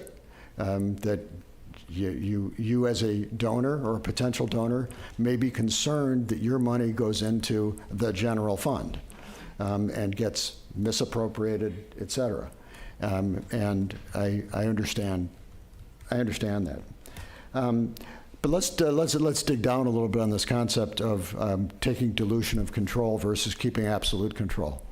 I think we have plenty of examples in the recent history where the city has accepted dilution of control. I'm going to give you some examples. Most recently, the Affordable Housing Alternative Group, which Hans is a part of, is an example of where when the city exercised total control, they came up with a housing element that was adequate but not very popular. The AHA group convinced the city staff and the city council to allow them to have some authority and essentially go back and redo and try to recertify the housing element. I think the outcome of that will be better because we diluted our authority. We allowed fresh energy, fresh ideas that weren't already sitting around this table and weren't sitting in this building to attack a problem. The wireless ordinance, and some of you know these things and some don't, but in the wireless ordinance, because when we exerted complete control and insisted on one certain attorney with certain views, we ended up with an ordinance that wasn't very good and wasn't very popular as a recommendation. And when we allowed someone from that was recommended by the public to offer an alternative perspective, we diluted some of our control, but we brought in new energies and new ideas and achieved a better outcome. I think recently with Carmel Cares, we've seen the upgrades on the scenic parkway, the scenic walkway, and the median on Ocean. The city diluted its control and allowed Carmel Cares some authority to work on that, and the outcome is lovely.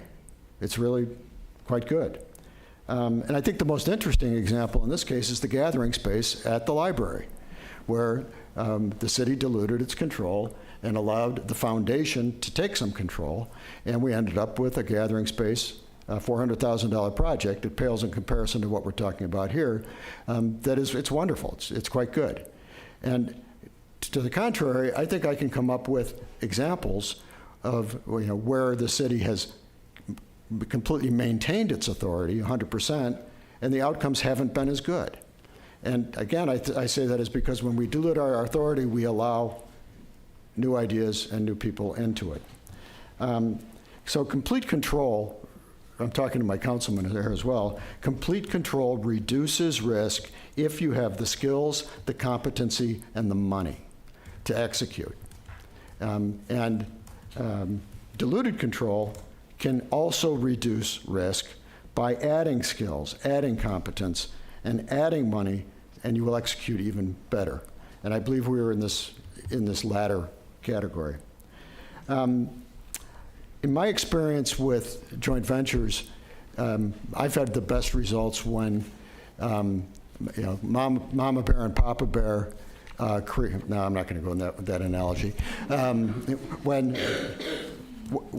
the two entities creating the JV create a third entity and allow that entity its own life and its own governance and its own checkbook, and that entity has a reporting relationship back to the founding entities, but it's a mission-specific entity that is self-governing and has a shared mission to get it done. So let's talk about so what this agreement does is, I believe it does that by creating this project oversight committee or project executive committee. And I'm okay with it. But then the composition of that executive committee it's fundamental, because all the success I've had with joint ventures are because we had the right people in the right place. And that committee, I don't really care who you work for or who you represent. What I care about is that you're competent, you're passionate, you're committed, and you've got the work ethic to do what needs to be done, and that you are willing to check your ego and your badge at the door and pursue a shared mission. And in this case, it's the renovation of this building. So specifically to the agreement, we got to get to yes. If we don't get to yes, we have to get to yes. This is critical for many reasons. It's not just this project. We need, I believe, one of our only paths to getting the police station done and getting a lot of our other infrastructure back to where it needs to be for this lovely town is going to be public-private partnerships and welcoming donations from our citizens. And we have to figure out a path to do that, and whatever we do here needs to be repeatable. because we have to do it again. And we as the city have to regain your trust so that we can do this again and again and again. I think what the agreement does need to do, and I think what Hans and Brian did with sort of the off-ramps on this thing, which if I was in your shoes, foundation, I would like those off-ramps that basically says, okay, we're going to do the design, we get to the end of the design, we just decide, no, it isn't working, you can get off, and have that in place. I think the more we can chunk this thing, phase it, the better. I think that helps you from a fundraising standpoint. My biggest concern is that it's not whose bank account the money is in, it's that there's enough money in the bank account. And I watched what happened at the Pack Rep Theater recently. Now they've had their huge success. They got there. But, and these are my numbers, but they started off with a $3 million project that became a $15 million project. And they had to keep raising money as they were under construction. And we can't do that, not with a city property. So the ability for you to fundraise, we have to make sure that you raise enough before we launch anything. And I think we have to talk about contingency very seriously. That anybody that's done a building, it's never what you want it to be. It's going to be significantly more. So, but I think this can be a function of the oversight committee. But I want to know that whatever estimate we get from an architect or from an engineer, we're going to add either that the architect's going to add 25% or we are, because that extra just has to be there.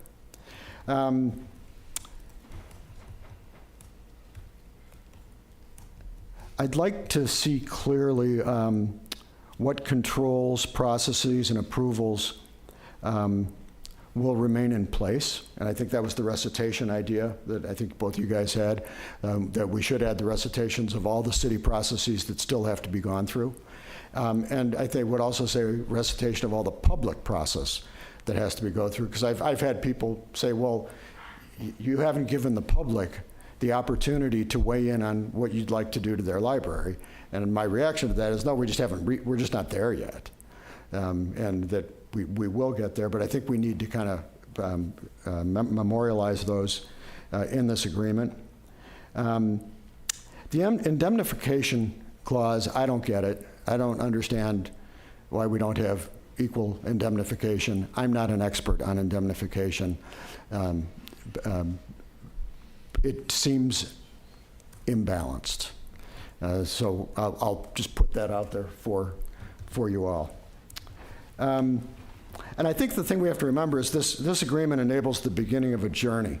This journey is going to unfold. We don't know where it's going. I mean, we have an end in mind, but we're going to weave and bob throughout the process here. And there's nothing these two lawyers can do to tease out what's going to happen.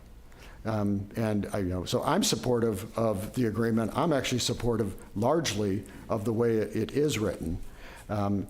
Suggestion would be, instead of insisting that the money be put in a city fund and a city bank account, again, I would just say, why don't we just set up a bank account that is the JV's bank account, to which we're both co-signers.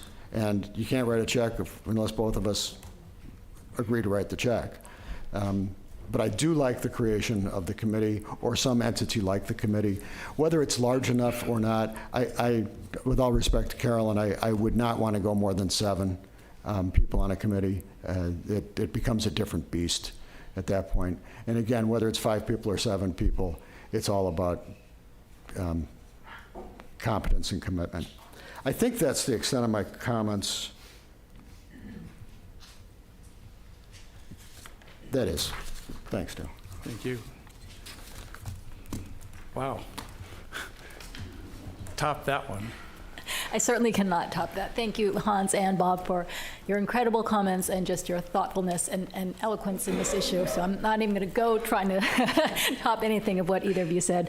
I do want to share my thanks to everyone, certainly in the foundation, and all the effort. We all love the library, and we certainly appreciate your efforts. And so please take any comments here as more of constructive criticism about how we could work together, because we all have the same goal. We do want this library fixed up, and it's such a beautiful historic centerpiece in our community. So we can just maybe tweak where we are right now just to get to a better end goal in this process. I am concerned with the committee, this committee of 5. I wouldn't mind seeing it maybe a committee of 7, but certainly not larger than that. But I don't like the idea of them having the final decision-making authority, as we have already discussed. So that's certainly something I would want. And once again, I'm saying this very gently and lightly, it feels like the process has just been a little too insidery. It doesn't quite feel like we've gotten the community and the public involved. And it's still early in the process, but I just really want to see more public involvement so the public knows what we're doing and so that they really have a say, because this is their building.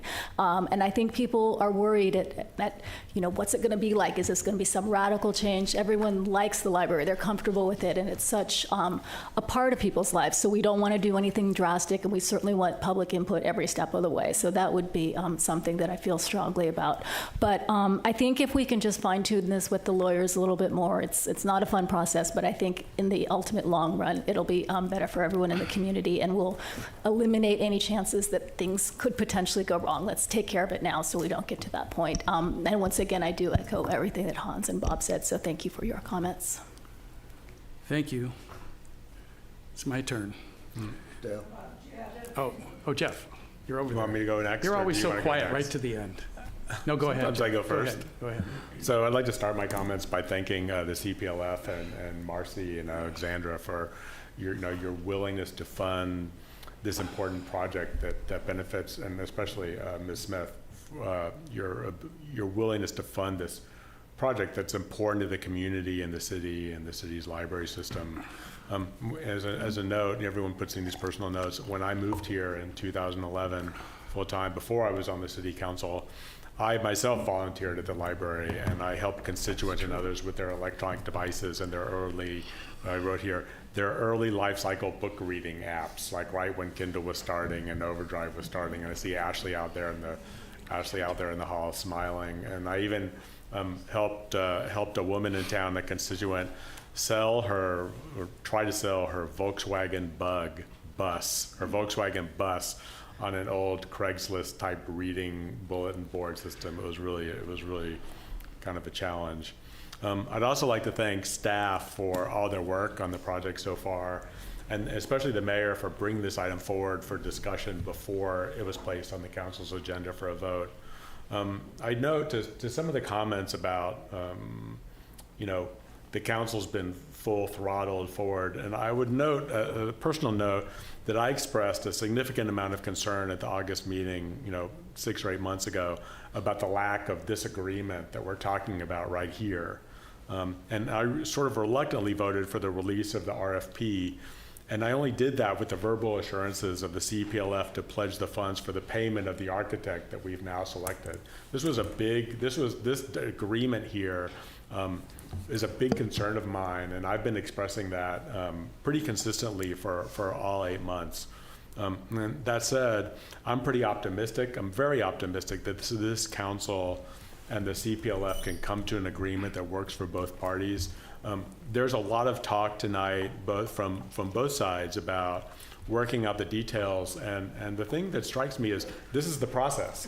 This is actually how we work out the details. We're a city government, and we don't have backroom meetings. Like, this is our opportunity to talk amongst the 5 of us to develop a contract that works for the 5 of us. I'm not disappointed by this process. I'm not depressed by this process. This is the process. Like, when you want to work out an agreement like this in a council, in a government, this is what the Brown Act requires. And to me, maybe we're late, but this is how government works. This is how we work. And so, I'm excited about working this out. I wanted to talk a little bit about, Mr. Pierrick's concerns, and I want to stress that, Brian's job, just like the other Brian's job, is to protect our enterprise. That's what the lawyers do in a closed room. And someone made a comment about maybe it was too confrontational, but confrontational to me is like an emotion.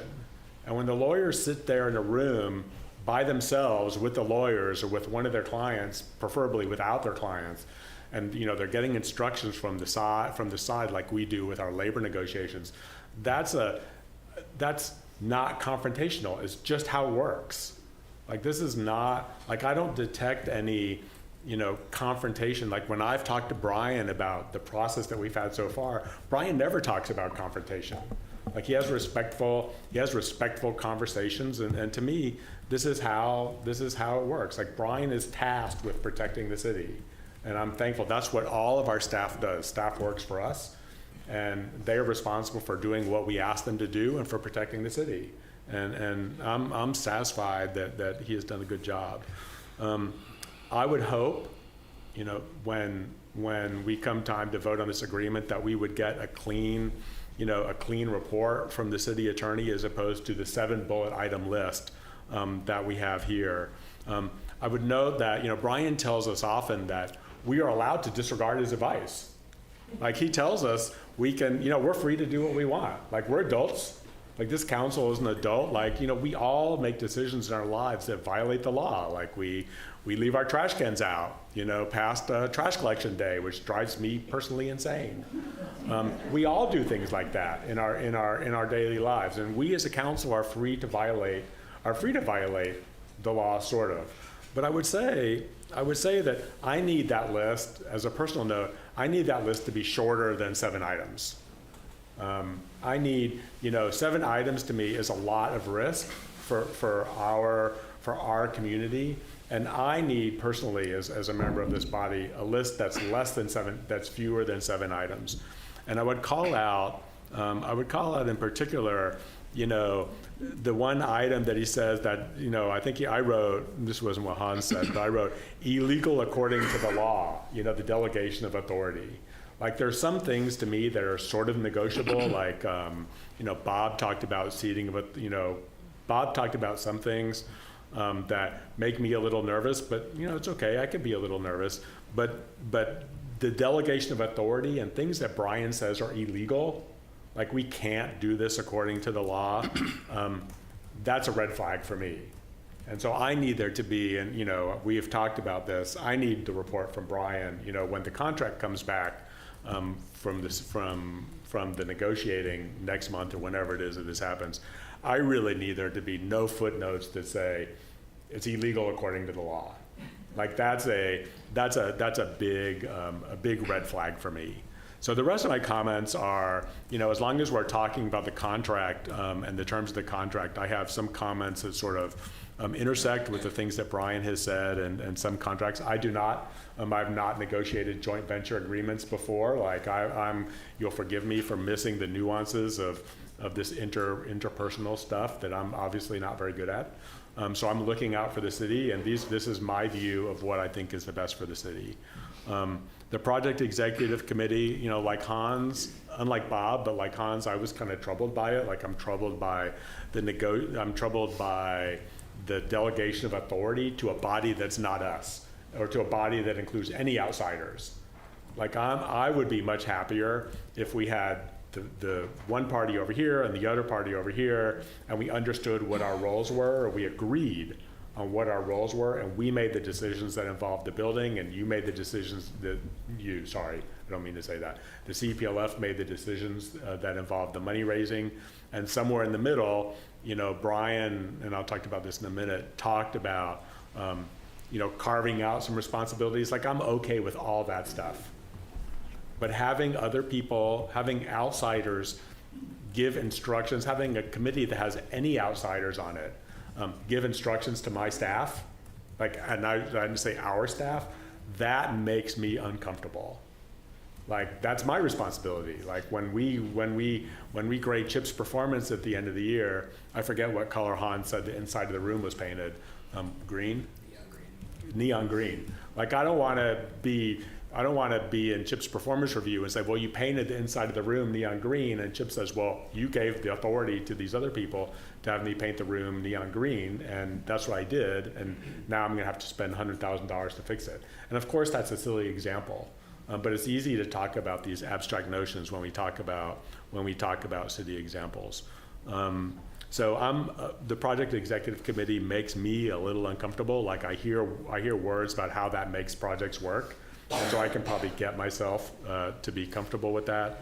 I'm kind of uncomfortable with the presence of an elected official, whether it's Dale or me or anybody. Like we have staff to do that stuff, and I'm comfortable. Like I've delegated my responsibility to Brian to negotiate the contract. Like we have delegated our responsibility to Brian to negotiate the contract, and I'm comfortable delegating, the council's responsibility to a project manager, to Chip, to staff, to do, we would all have a conversation with staff about how to manage the project from the city's perspective.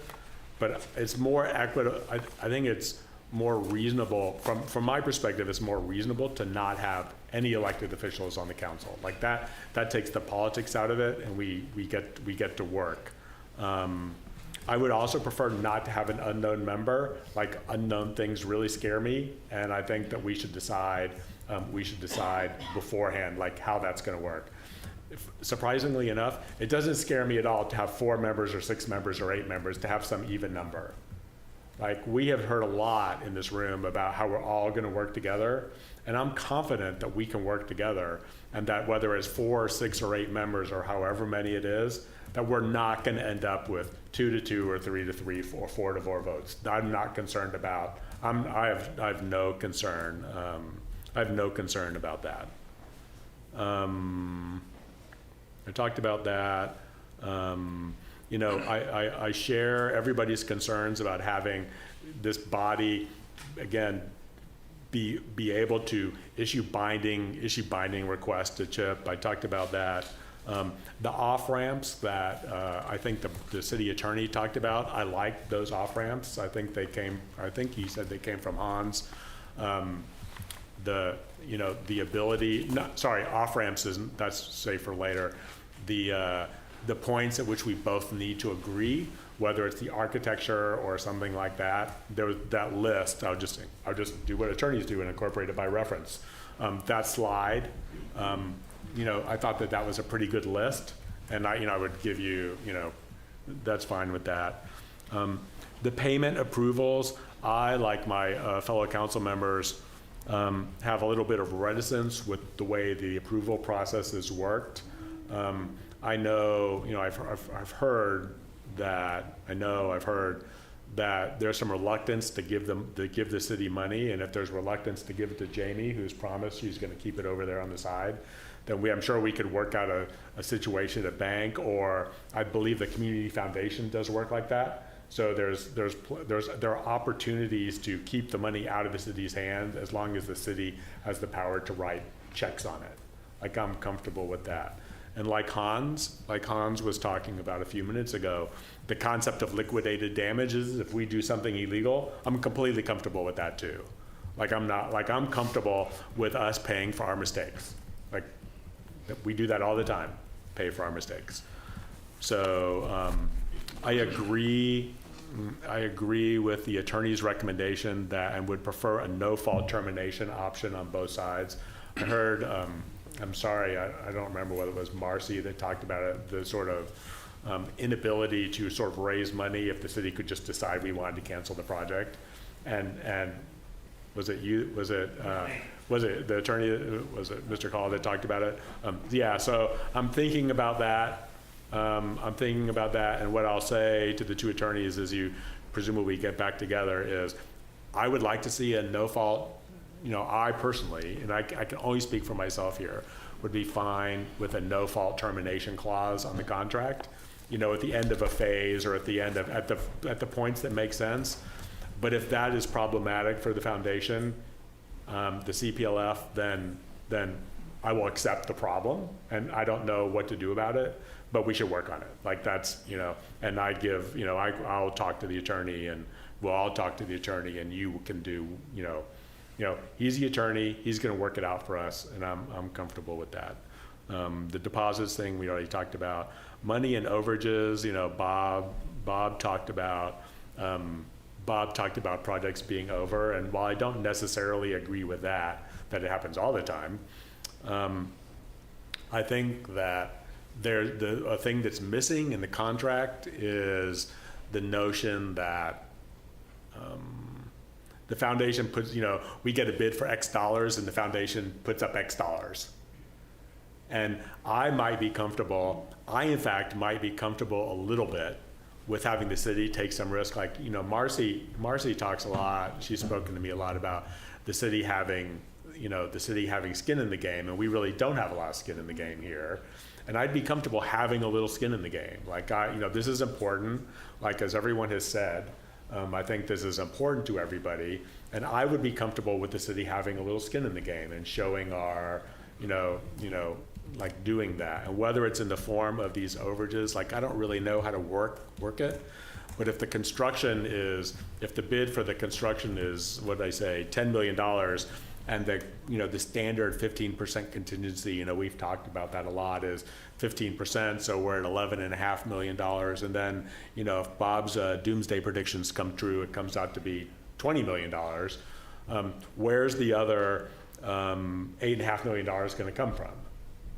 Like, these things happen, and they're more than, and I would take issue with Bob, it's more than a 1% chance, or no, it was Hans that was talking about the Goldman Sachs guy. It's more than a 1% chance that the project is going to be more than $11.5 million. And I would like the contract to specify what's going to happen. Like, I don't want, like, what happens if there's a disaster? And these things are uncomfortable, to sort of Hans's point. These discussions are uncomfortable, but if we find ourselves in that position, 2 years from now, that discussion is going to be really uncomfortable. And so we're best addressing the discomfort with this decision, with this scenario now, like to what Hans is saying, rather than when we find ourselves in a bunch of quicksand. So that may be difficult for you to work on, and it may be difficult for the Bryans to sort of put their heads together and come out with something, especially since we're a fractured body. But you can talk to all of us, right? You can't tell me what Hans said, but you can get input from us, and we can try to find a way to sort of do this expeditiously without coming back here. And then finally, the recitals, I think the recitals was sort of my idea, and I don't want to take credit for it if it was someone else's idea. So I have two things, recitals, Hans describes this as a term sheet. And to me, term sheets often end up in recitals, or my limited layperson's idea of how these contracts work is that term sheets end up in recitals, and the things that are important show up in recitals. And so if we end up in court, or we struggle with something, the recital may give us a clue as to what we were thinking, or however it is that worked. And so I think a recital would be, I think one appropriate recital would be, the building and the project are owned and managed by the city, but the city project is being paid for by the foundation, or mostly paid for by the foundation. And I think I would like to see that. I don't know if we can get to that point, but I would be interested in seeing that, so that I'm confident that that's understood. And then finally, the city processes. When I was talking to Marcy and Alexandra a couple of days ago, it struck me that I was unsure about the relationship between the contract and the law. And by the law, I'm talking about the city's law, and you'll see in a minute, state law. And I want to be clear, the city's processes and the city's law and other law that's sort of out there. And I want to be clear that this contract doesn't supersede law. And I want to be just completely clear about that. So, my rudimentary examples are, we have state labor laws and contracting laws that we are subject to, and I'd like it to be clear, in the contract, that we are subject to those laws. The city has contracts with our labor unions, and we have gotten in trouble before about outsourcing work. So I want to be clear that whatever we do here, however it is, that whatever the attorney has to do to work to make sure that our employees are satisfied that we're doing okay work. Like, I want to be clear that it's okay with the lawyers. Another one that came up was, and I sort of hinted at this when I was talking with Chip at the beginning of during the questions about the library master plan. We have a library master plan, and our interpreter of the library master plan is the Board of Trustees. And I would like to be sure, and this I would actually like to have written into the contract, that the final product, like at some point, as we go through this process, there needs to be a check by the Harrison Memorial Library Board of Trustees that the product that we are turning out meets their requirements, meets their vision of what the library does for our community, because they are in charge of the library. And I don't really understand, like I can use Overdrive and I can use Kindle and I can go check out a book and I have a library card, but I don't understand what's in the librarians' desks, or whether the librarians need desks, or how many computer terminals we need to do our job. But we have a body that's tasked with doing that. And so as these plans, and I would encourage the project, so as these plans sort of come to fruition, or as they evolve and reach their sort of final state, I want to make sure, and I would like this to be in the contract, that the library board of trustees knows what's going on and they give their approval when their approval is needed. And then finally, someone talked about, there were a couple comments about the Maybeck building, the Maybeck building, or the Murphy building. Apologies. The Murphy building with features by Maybeck, and someone made, Cindy Lloyd with, made a comment based on, I'm sorry, I wrote down the name, but I can't find it. Cindy Lloyd made a comment about the Maybeck fixtures, and that reminds me that it's a historic building and there may be required or necessary input from the HRB and from the Planning Commission, and from us, for all I know. I don't really know. But I would like to make sure that as part of the contract, as many of those processes that we are aware of make it into the contract as part of the recitals, so that both parties know that this is what the city is going to do, so there aren't surprises, 18 months from now when we're getting ready to, completely gut the inside of the library and we don't have a place for the librarians to go for the intervening 2 years, or whatever it is that the HML library or the Planning Commission thinks, like, maybe we could put the library on the police station facility. Like, however it is that all that stuff is going to work. So we have processes in place. We have bodies that we have appointed to do this work for us, and I would like to make sure that the contract talks about all those internal processes that we have, so we don't forget them, or so that there are no surprises when we say, well, it needs to go before the library board, or it needs to go before an anecdote that I remember, and this is kind of a charged anecdote, but I'll tell it, was that the 7th and Dolores building used to be a bank. And one day, about 10 years ago, someone walked into the 7th and Dolores building and they painted the entire interior of the building white. And that building had what were pretty significant murals on the inside of that building, on the inside. On the inside, they just went in with gallons of paint and painted the building white, painted the inside white. And while they have a right to do that, while they have lost, they had a right to sort of erase that bit of architectural or historical integrity from that building. This building is ours. And so we need to have a say in what the historical aspects of the building are on the inside of the building. And so I don't know how that's going to work, but I would think that the HRB is the appropriate body to sort of weigh in on what happens on the inside of the building, taking into account the things that in the letter that Cindy Lloyd read from Robin Eshelman. So I think those things are important to sort of maintain the integrity of the inside of the building, and I would like to see that. I would like to see that written into the contract. So, thank you. All right, those are my comments. Excellent, Jeff. Thank you. So I've got to come over here. So that was all excellent, and I'm not going to go through all those points because I think Brian and Brian have some pretty good comments on some of the legal aspects. I just wanted to point out to everybody here that I had the privilege of being in the last day of the Architect Select Committee process, so I actually got to hear the presentations, including Buzz Udell's, which I had tears in my eyes when he gave it because he really gets Carmel and what we're all about. But there's also, on August 6th, the council approved a document, a resolution, and a RFP number 2024-25001, and it's about 40 pages long, and it's basically contract terms that the architect has to adhere to, including the one we selected. But we are going to confirm at the council level, hopefully at our next meeting. It goes through all kinds of things, but I'm just going to read a little bit of it. The selected architectural firm shall be responsible for working with city staff, the Library Board of Trustees, and the Carmel Public Library Foundation to facilitate the community outreach and participation process in the coordination with the project manager of the city. To date, the city has conducted minimal community outreach. Most of these outreach efforts is going to go on. It is incredibly important that all members of the community have an opportunity for their voice to be heard.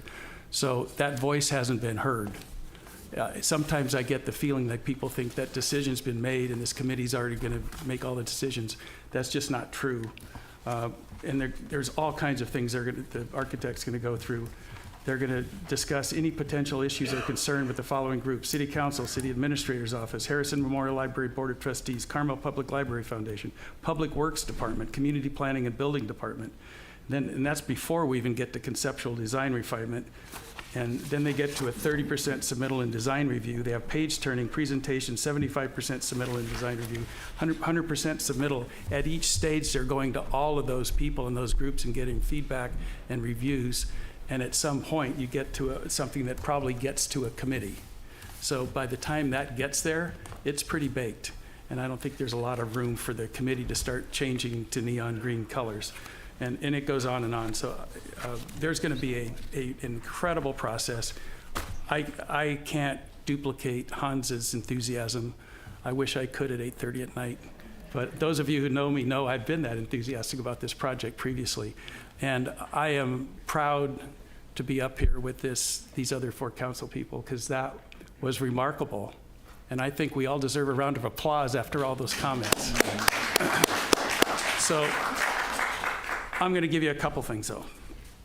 I don't want to break state law, and I don't think any of us want to break state law. So, and that was well said, how they covered that. The committee size, I'm okay with it being larger. Simple is better. I had a meeting with Chip and our Brian and Ashley and Brandon this morning, and I really would like to see Ashley become part of this team, and maybe that's putting her on the committee. I'm okay with me not being on the committee. I just want somebody that's as enthusiastic as me to be on that committee to make sure that this thing keeps moving along. A couple of those planners this morning, at 4:30, were pretty enthusiastic. Yeah, they were.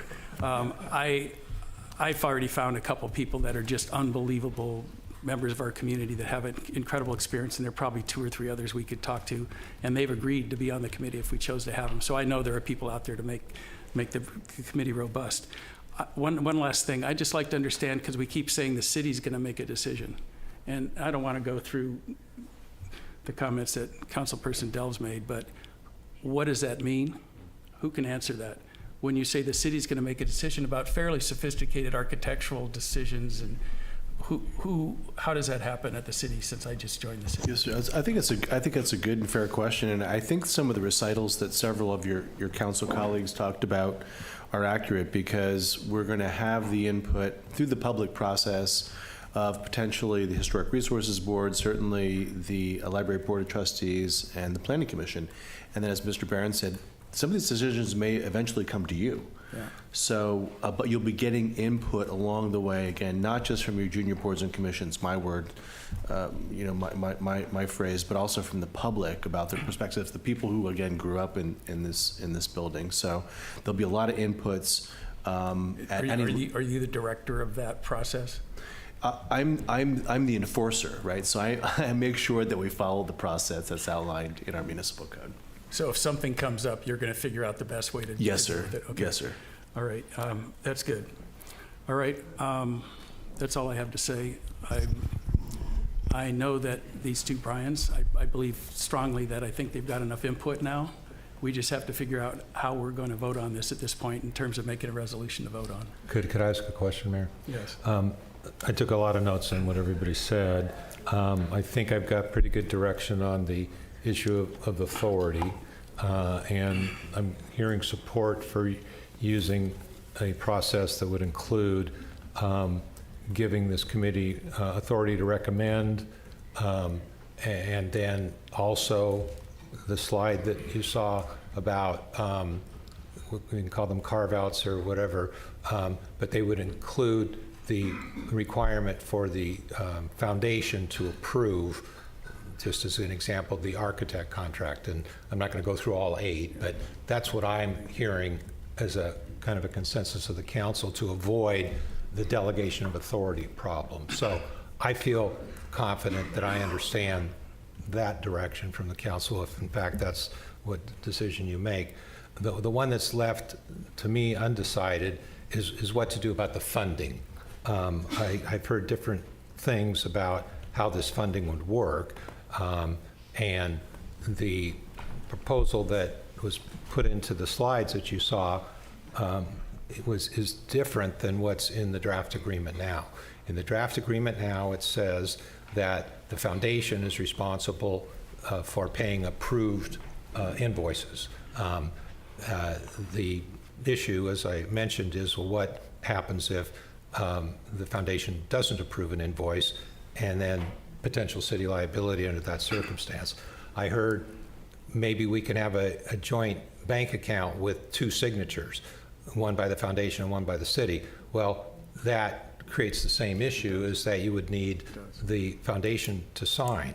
So the potential solution is the one that you saw in the slides, which would be that the foundation would make a deposit with the city in advance of each phase of the architect work, and that the city would then consult with the foundation when an invoice came in, would meet and confer with the foundation with respect to whether or not that invoice should be paid or not. And then if at the end of the day, the city believed that the invoice should be paid, that the money was earned, that the city would make that decision, because someone needs to make that final decision. And that's the whole issue of, and it interrelates with the authority issue. So I would need, if you're going to be directing me to work with Brian Call on this agreement, I would need to get some kind of understanding about how the funding is going to work based on what I just said. So a thought is, so I'm pursuing this idea of an independent bank account. When you build a home with a contractor, there's the biweekly draw process, right? So basically, when it's time to pay the contractor, I'm the home builder. I put just the amount of money for those invoices into the hands of the contractor. The contractor then pays all of their subs and gets all of the mechanics liens released. Could we have the same scenario here, where there's an independent bank account of the committee, if that's the structure, but we do just that, so that the invoices come to the city, and we prepare a draw request that goes to the foundation or the committee, and they send money to the city in exactly that amount. And what if they don't? It's not the whole idea. It's always. Well, that's, I was going to say, what if, that's why, I mean, that's kind of the juxtaposition, if you will, here, and trying to, and Brian Call and I have had this conversation previously, and it's kind of why we're here tonight, is the 99% and the 1%, and that we talked about before, about planning for the worst and hoping for the best situation. That, and I should confirm that I agree with everything that has been said by all the council members about this project being a good one for the city, a high priority for the city. I'm the city attorney, and I'm not the council, so I don't make those decisions. But I didn't want anyone in this room or watching on television to think that I in any way that question the merits of this project. And it's one that I and Ashley and everyone else have been working diligently to try to get you to yes. It's why you saw in these slides proposed language that would help to resolve some of the legal issues that I found. So I am supportive of the project, and I do that because I understand the council is supportive of that project, and I follow the direction of the council. So, but this issue on funding is one that needs to be resolved, not only on the invoices as they come in and how they're processed and how they're paid, but then there's the cost overrun issue, the hypothetical that you heard from Councilmember Barron. If we have what we think is, if we think it's a $10 million project and we've got a 15% contingency, it's 11.5, and if it comes in at 20 because of cost overruns, how do you fill that gap? So that is something that we're going to need to address. Maybe we could, bump up the contingency to kind of minimize that. Maybe we come up with some other solution. I don't think that's going to happen tonight. But the basic concept of processing of invoices, what are we going to do when the invoice from the architect comes in for $200,000 and the city reviews it and says, yes, we think that they did do those services consistent with the contract. We think that invoice should be paid. Then we submit it to the foundation, and that foundation reviews it, and they say, no, we don't agree. And then we talk, and maybe we work it out and say, okay, well, what needs to be done, and to try to reach agreement that the invoice should be paid or shouldn't. But if the city believes it should be paid and the foundation says it should not be paid, and the foundation is the one that writes the check, then it's the city who's the party to that contract, and they are the one that is at risk, which is the point that I was making in my comments and in the staff report. So I need an answer, if you can give it, of what your position is about the funding. Is what they've got in the draft agreement acceptable and you're willing to accept those risks? Or do you prefer the deposit process that I described? Or do you have some other process? Because if I'm going to sit down with Brian Call tomorrow and we're going to try to advance the ball here, I think we need some direction on that. Well, if it's based on the current agreement, it really comes down to the structure of the committee. Who's on that committee? Do you put an extra city person on it? If I may, I'm less a believer in what you say than you are. Even if the committee is maybe I'm not. Maybe. Well, if we're going talking with the committee, the committee's making the decision in the contract we have now, right? Well, I think as the agreement's drafted, the committee has all final decision-making authority. So the committee of which has 2 city members and 3 non-city members. Yeah, so if the structure of the committee was weighted towards the city, right, and that was acceptable to the CPLF, then that would hopefully solve the problem. Yeah, I think Brian's question is, is the money deposited into an account that we draw on, or is the CPLF paying all the invoices? Does that really matter? I think they're guaranteeing payment. No, they only guarantee payment of approved invoices. Oh, that's right, but I'm just saying if the committee says pay it, they're guaranteeing you'll pay it. It depends on who's on the committee. The way they've got the committee proposed, only 2 of the members are city, 3 are non-city. I understand. So yes. That could be effective. And I'm not sure that Brian would agree with that, but if we have a committee, the only way to get around this is that it's weighted towards the city. So I heard a majority say that that's what they want. Yeah. And I think Brian said he's clear on that point, right? That it should be, at the end of the day, city control with carve-outs. So those points were clear. I personally would support the deposit concept, deposit in advance. And Jeff was sort of... You're talking about put $3 million into the account and then we just pay. The amount not what Bob, Councilmember Dells was talking about. Put the amount for the phase in question into a segregated bank account that is controlled by the city at the beginning of the phase, and then just draw down on it. And it still needs approval of what I heard was up to a 7-member executive committee. That could work. Weighted toward the city. Yeah. And that works for me. And then, on the cost overruns, I mean, I'll be honest with you, in the Sunset Center scenario, the city wound up paying $10 million, right? And we took out bonds and we're still paying on those bonds, right?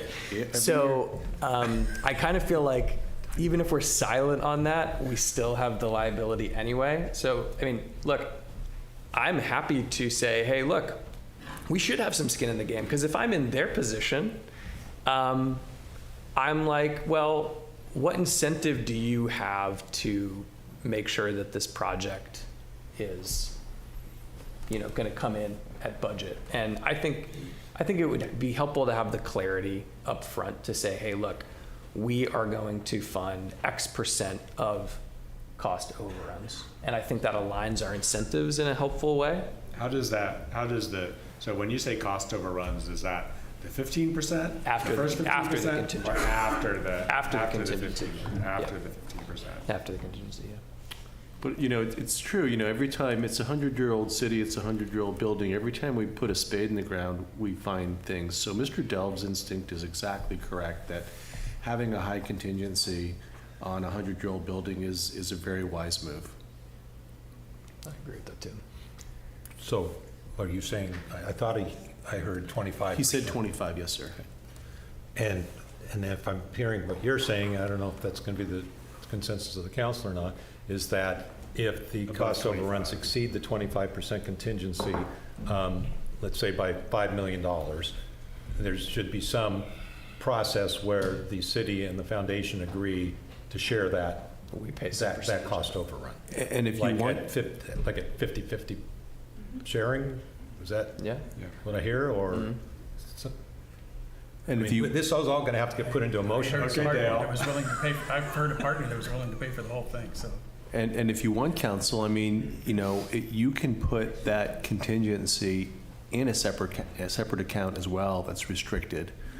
I mean, we have fund balance. You could put, $1 million into an escrow account that could be tapped if the contingency goes over the 25%.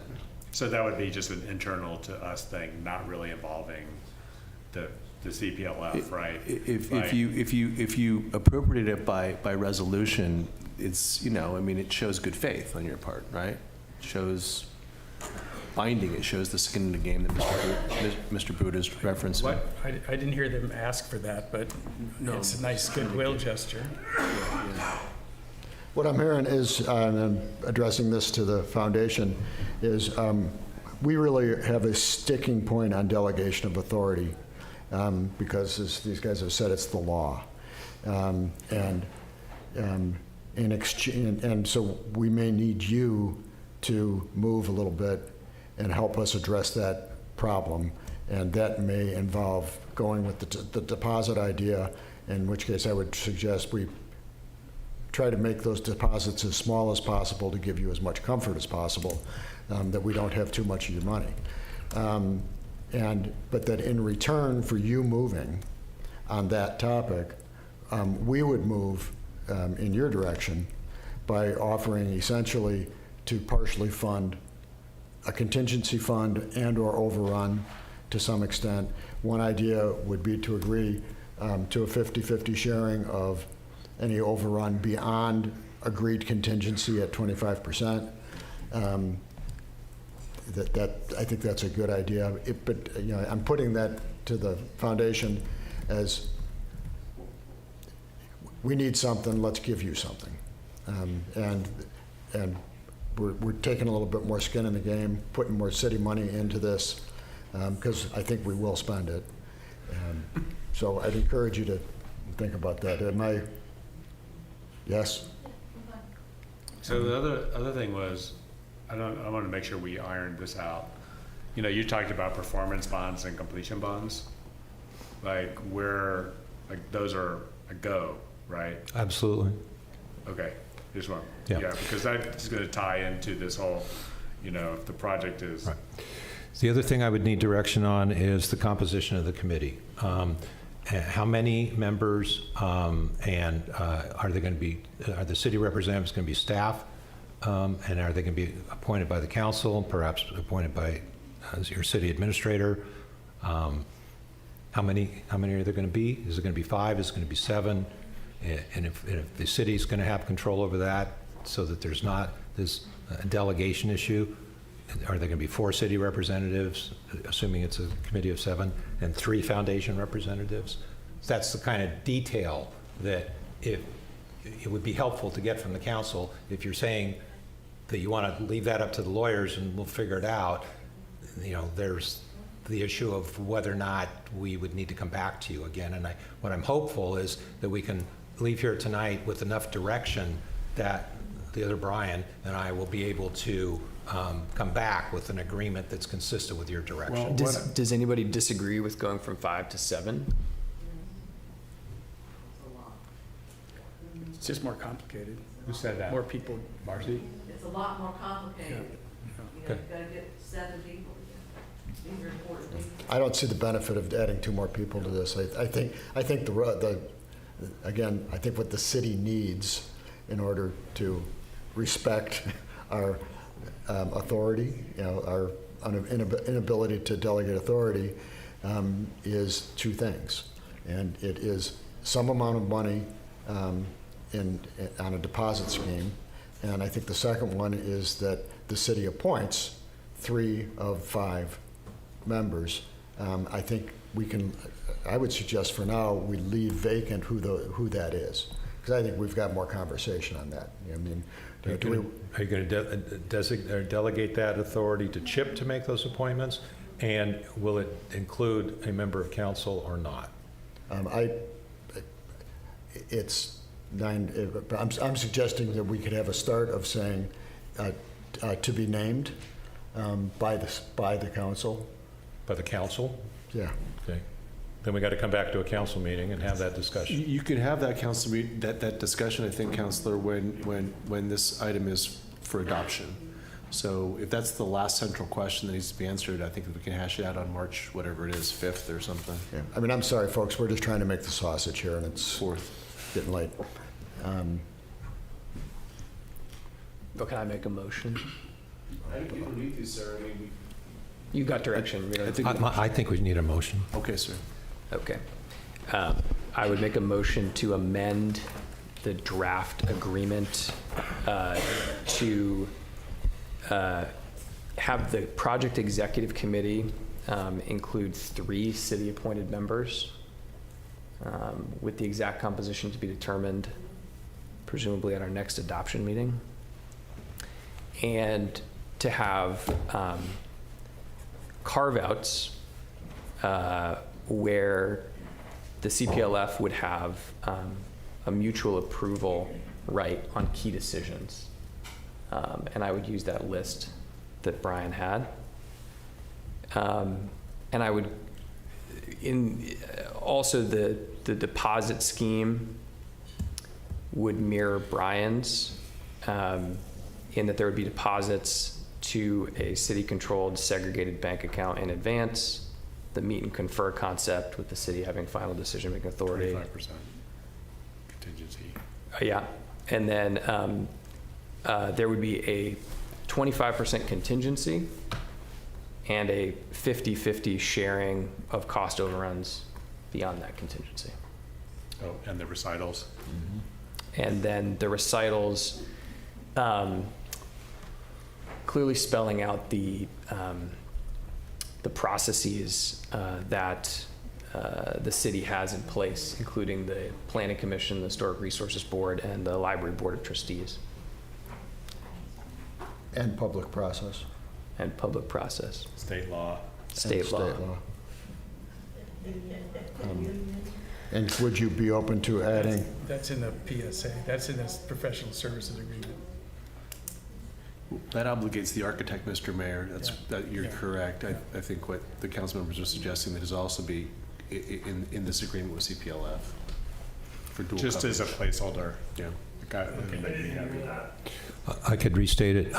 We would add a provision that would say that the parties agree to comply with all applicable state law, and in the event of any conflict between the law and the agreement, that the law would control.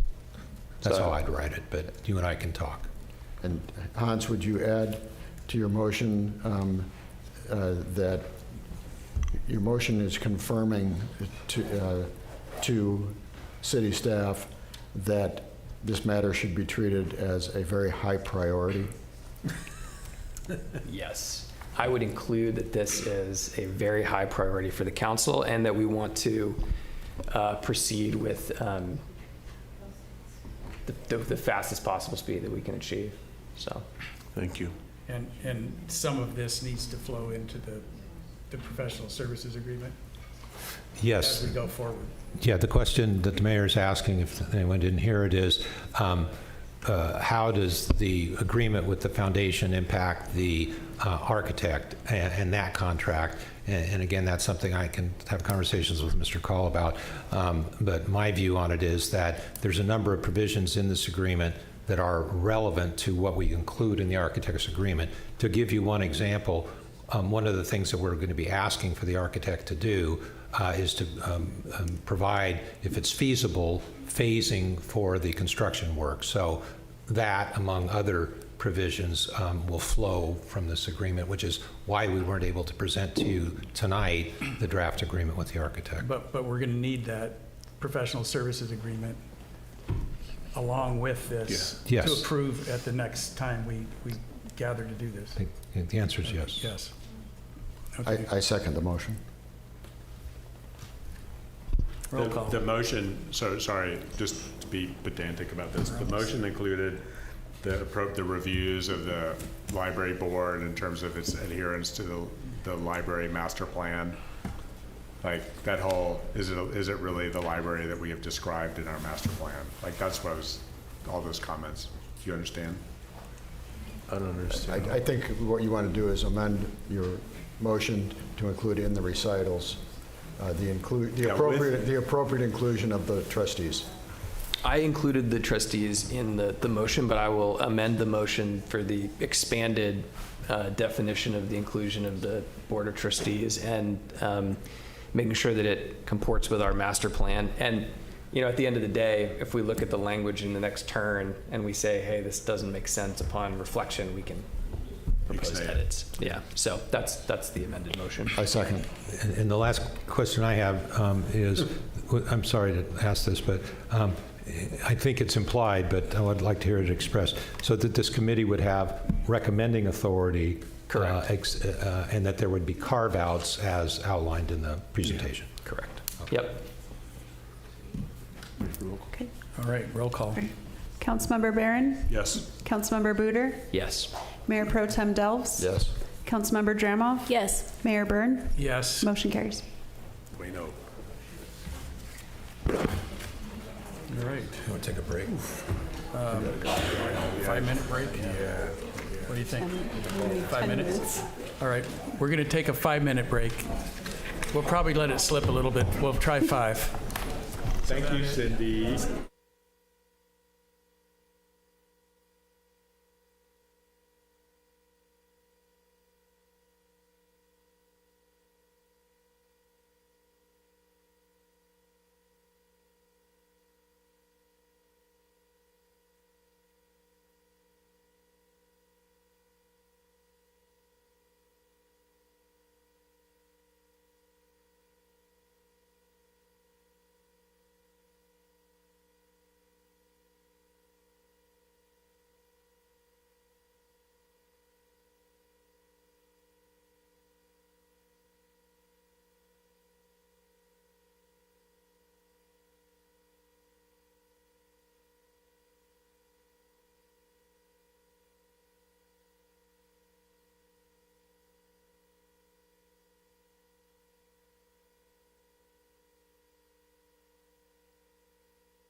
Okay, we're back.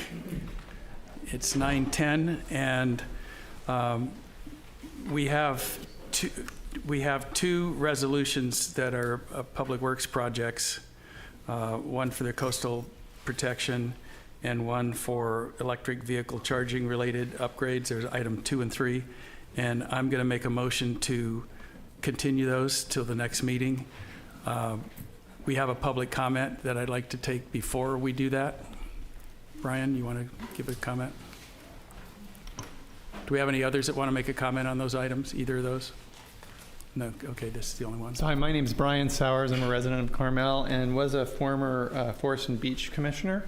I just wanted to ask the council and the mayor to, as we review the coastal resolution that was out there, to spend another $400,000 for design and review for the 4th Avenue outfall and the 2 additional stairways that have not been completed, that we kind of go back through the history of what we've been spending recently, because we've spent $175,000 for a sand review and a coastal infrastructure review study. We have a $500,000 phase 2, as the sand study and the infrastructure study were considered phase 1. We had a phase 2 that is, as I understand it, I've gone through the current Forest and Beach Commission agendas. The only thing that's been discussed is a survey that's going to be going out to the public on their uses of the beach.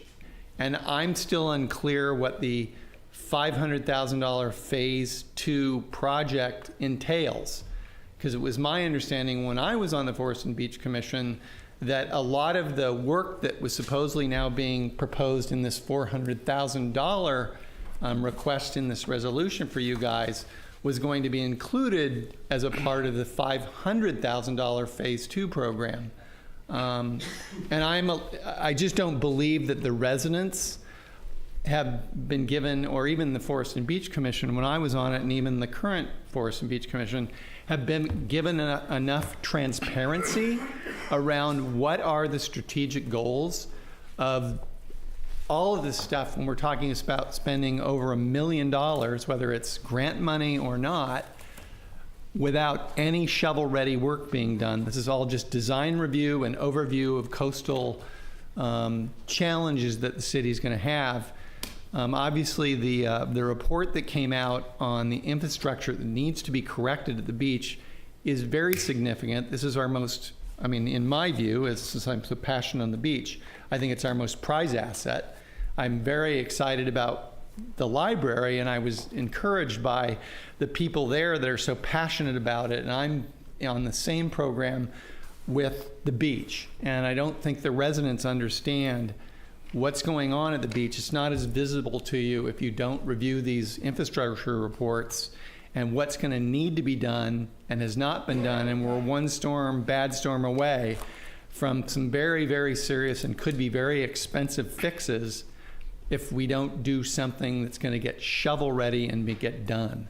And so that's my question, and I think it would be very helpful before we step into another $400,000 design study to really review everything that we've done to date on both phase 1 and potentially phase 2, and how does that mix in with what's now being requested for another $400,000 for the outfall and for the 2 stairs that are still incomplete. So thank you for your attention to this, and I really look forward to reviewing this, like maybe at the next council meeting. Thank you, Brian, and any kind of written input you want to give to us, we'd appreciate. Thank you. Thank you. Yep. And thanks for hanging out tonight. Yeah. Okay, so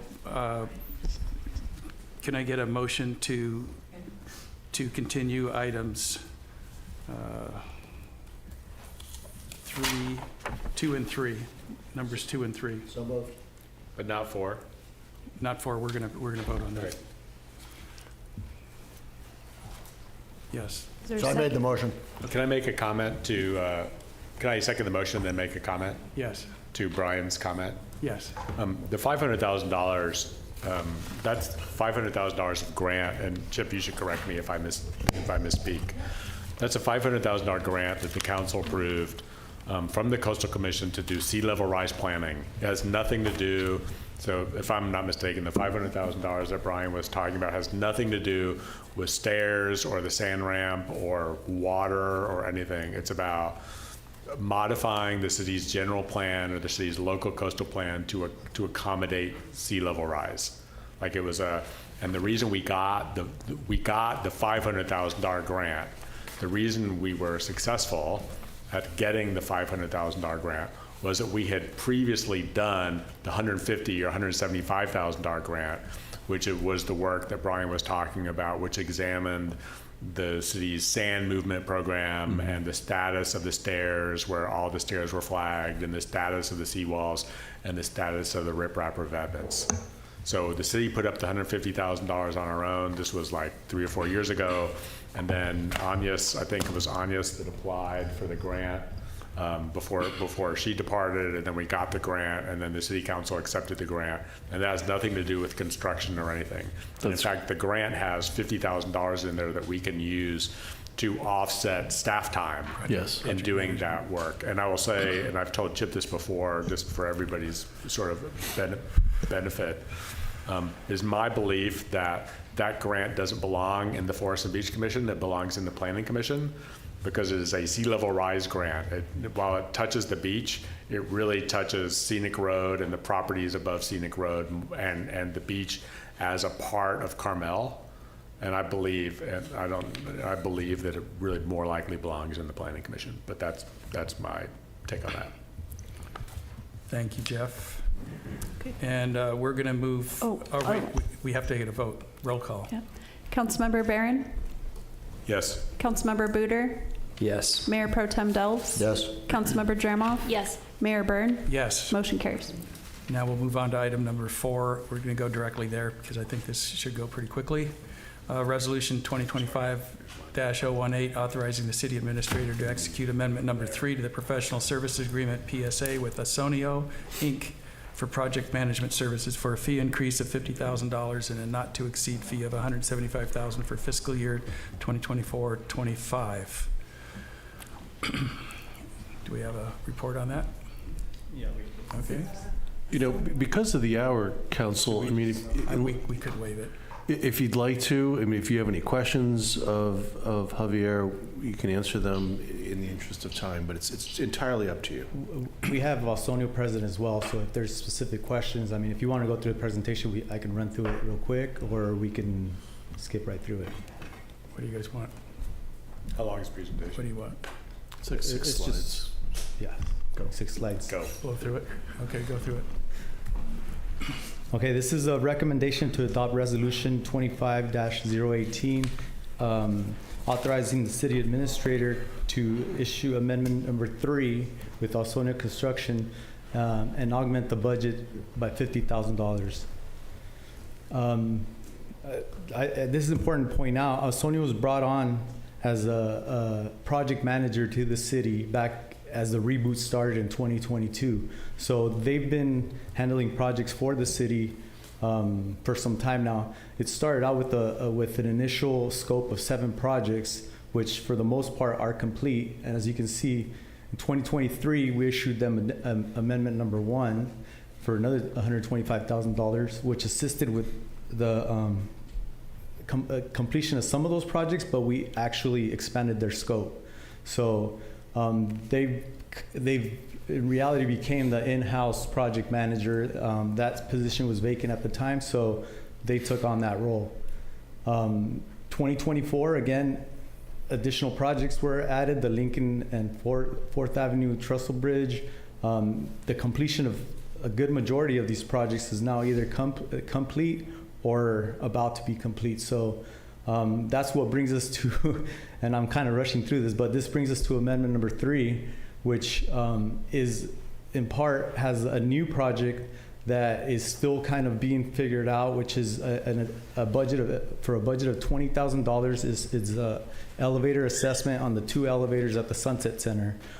This would be to direct Ausonio to consult with a professional elevator assessment company to get real estimate on the amount of repairs and the cost that it would take to repair those 2 elevators.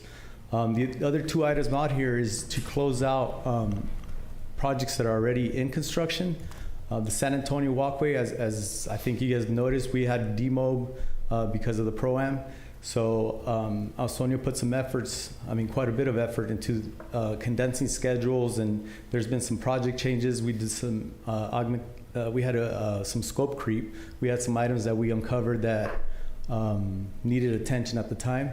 And then the third item on here is the City Hall roof replacement, which I think all of us are aware that we ran into some issues there as well. So Sonya's been really proactive in trying to manage how we address that situation and also move this project forward to completion, which we're 99% there. So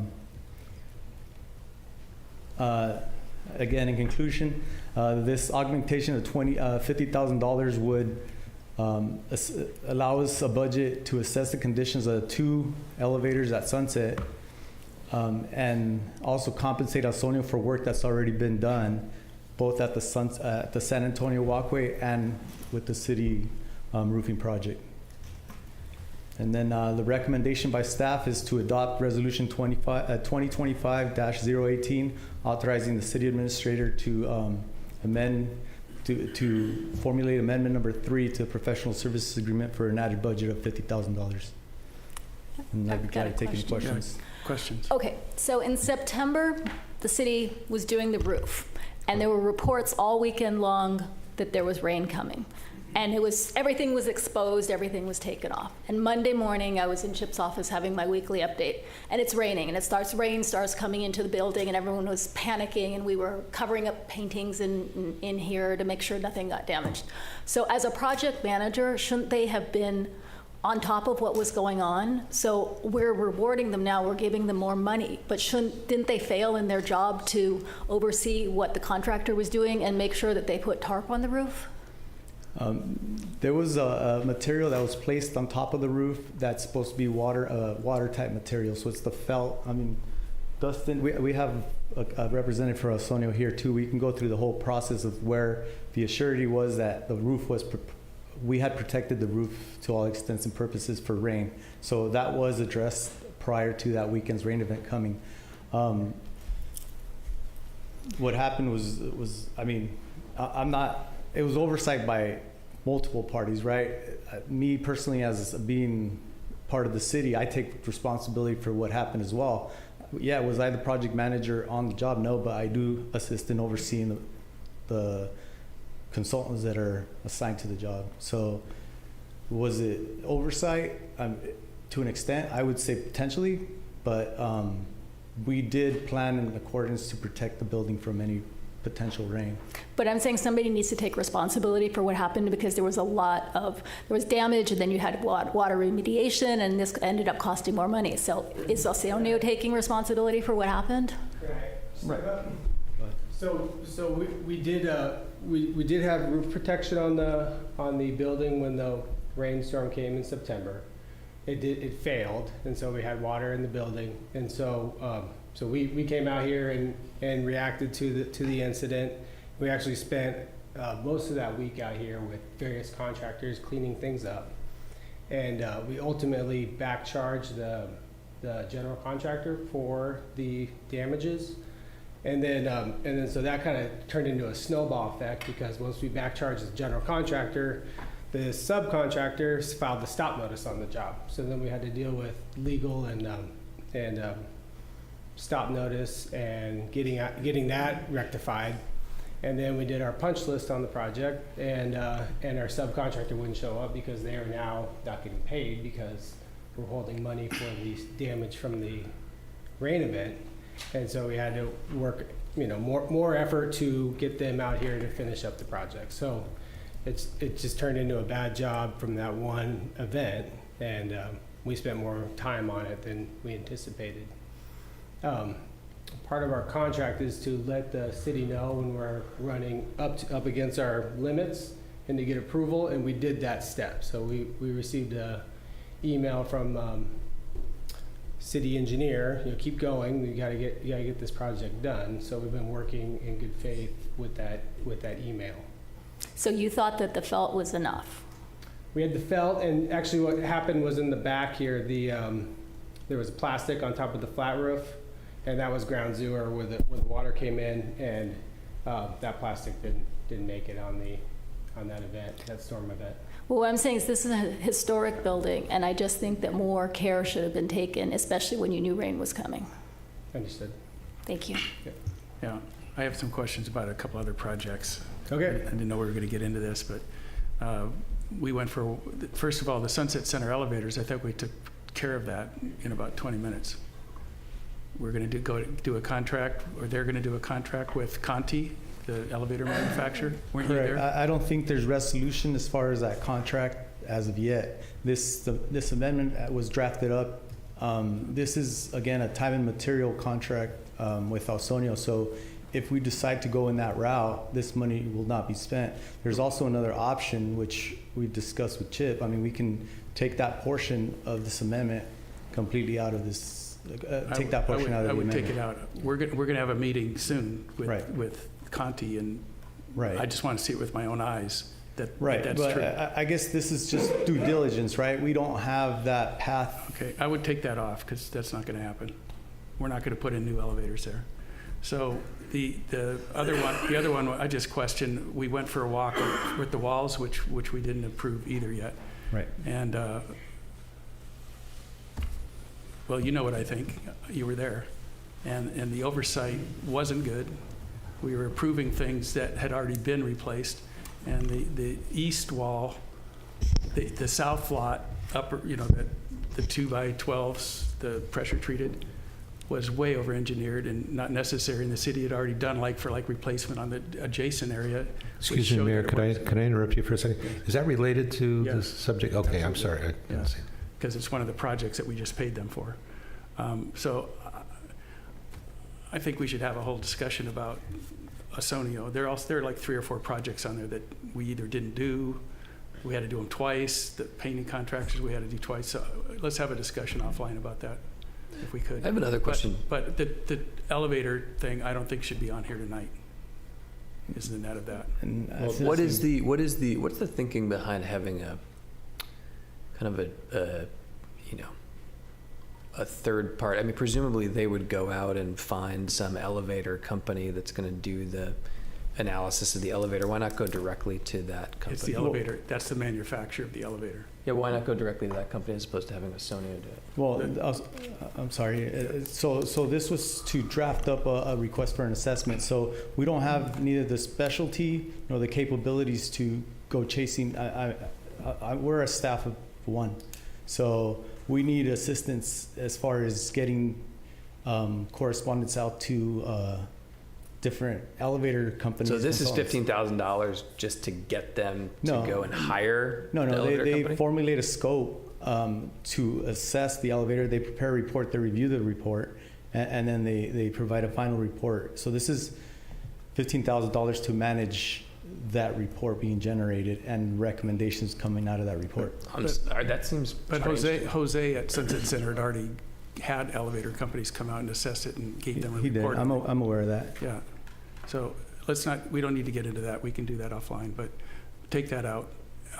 And I have some questions about the other projects, but we don't need to do that here. So go back up and let's see what this looks like for a resolution. Back up your slides. 1.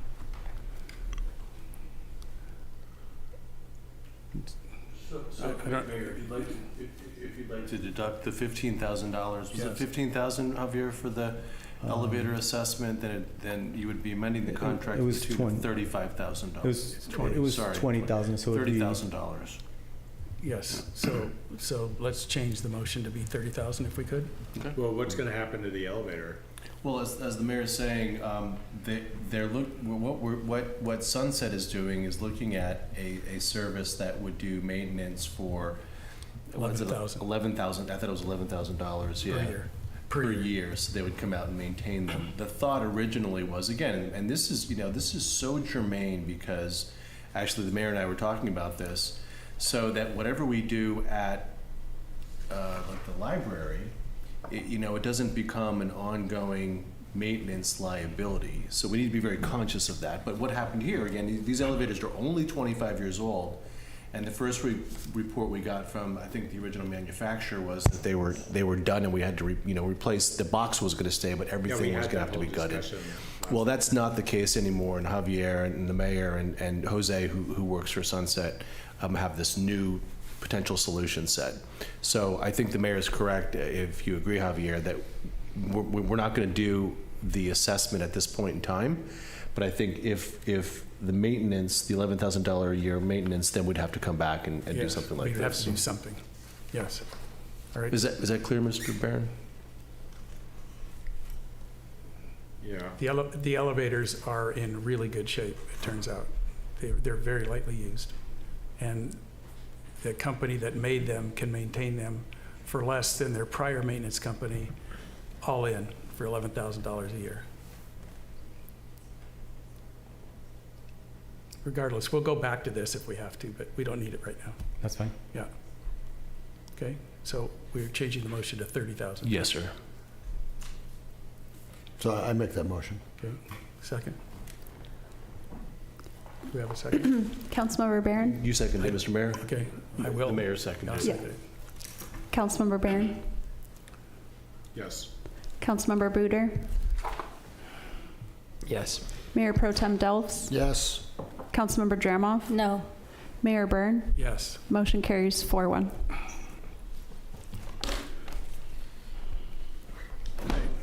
Okay, we've got the one last. I've got to go back.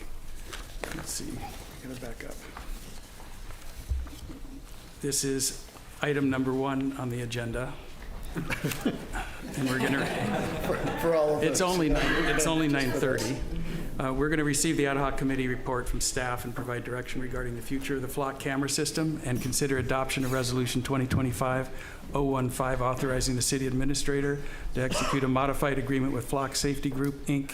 for the continued use of automated license plate reader ALPR technology, with provisions for the new number of cameras leased and language added to the agreement that protects the privacy of Carmel-by-the-Sea residents in an amount not to exceed $30,000 over 2 years. Mr. Mayor, before the police chief starts, after his presentation, I'd like to request that I have about maybe 6 minutes or so. I have a slideshow presentation as I was a member of the ad hoc committee, and it just sort of summarizes some of the ad hoc meetings that we had last year, and it would provide extra information for the new council members as well as the public. That sounds like a good idea since the ad hoc committee is no longer in existence. So you want to do this after the chief? Yes, please. Okay, all right. Thanks. Go ahead, chief.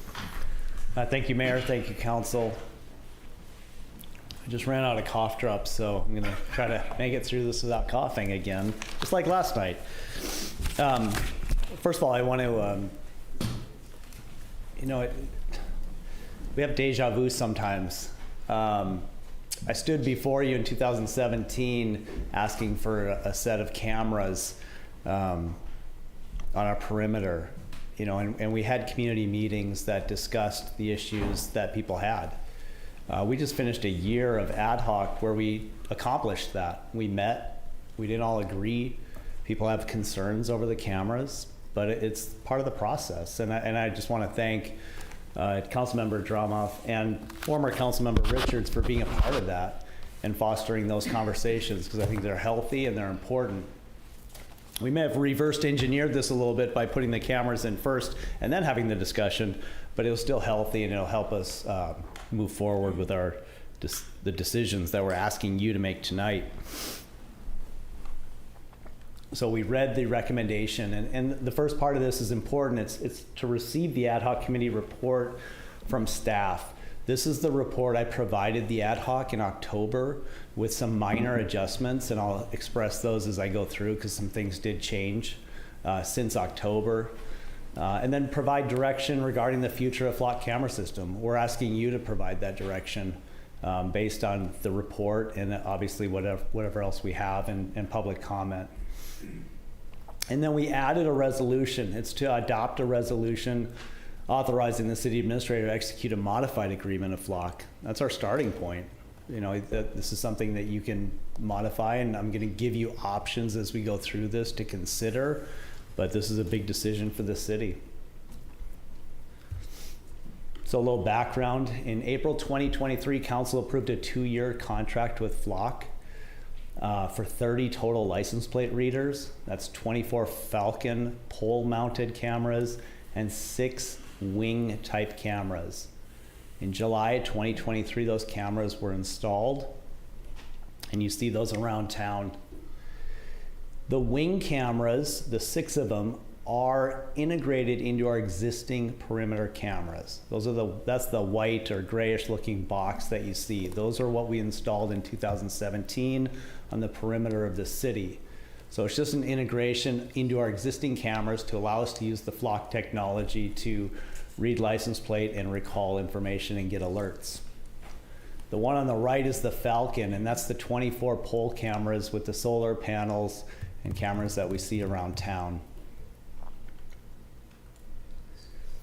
Obviously, when those went in, we had a lot of community concerns. So in July 2023, council appointed an ad hoc committee over the community concerns. I got here in December, and on my whiteboard, the first thing I wrote was Flock cameras. I'd really like to check that box tonight that we accomplished this. So it's been sitting there for 15 months.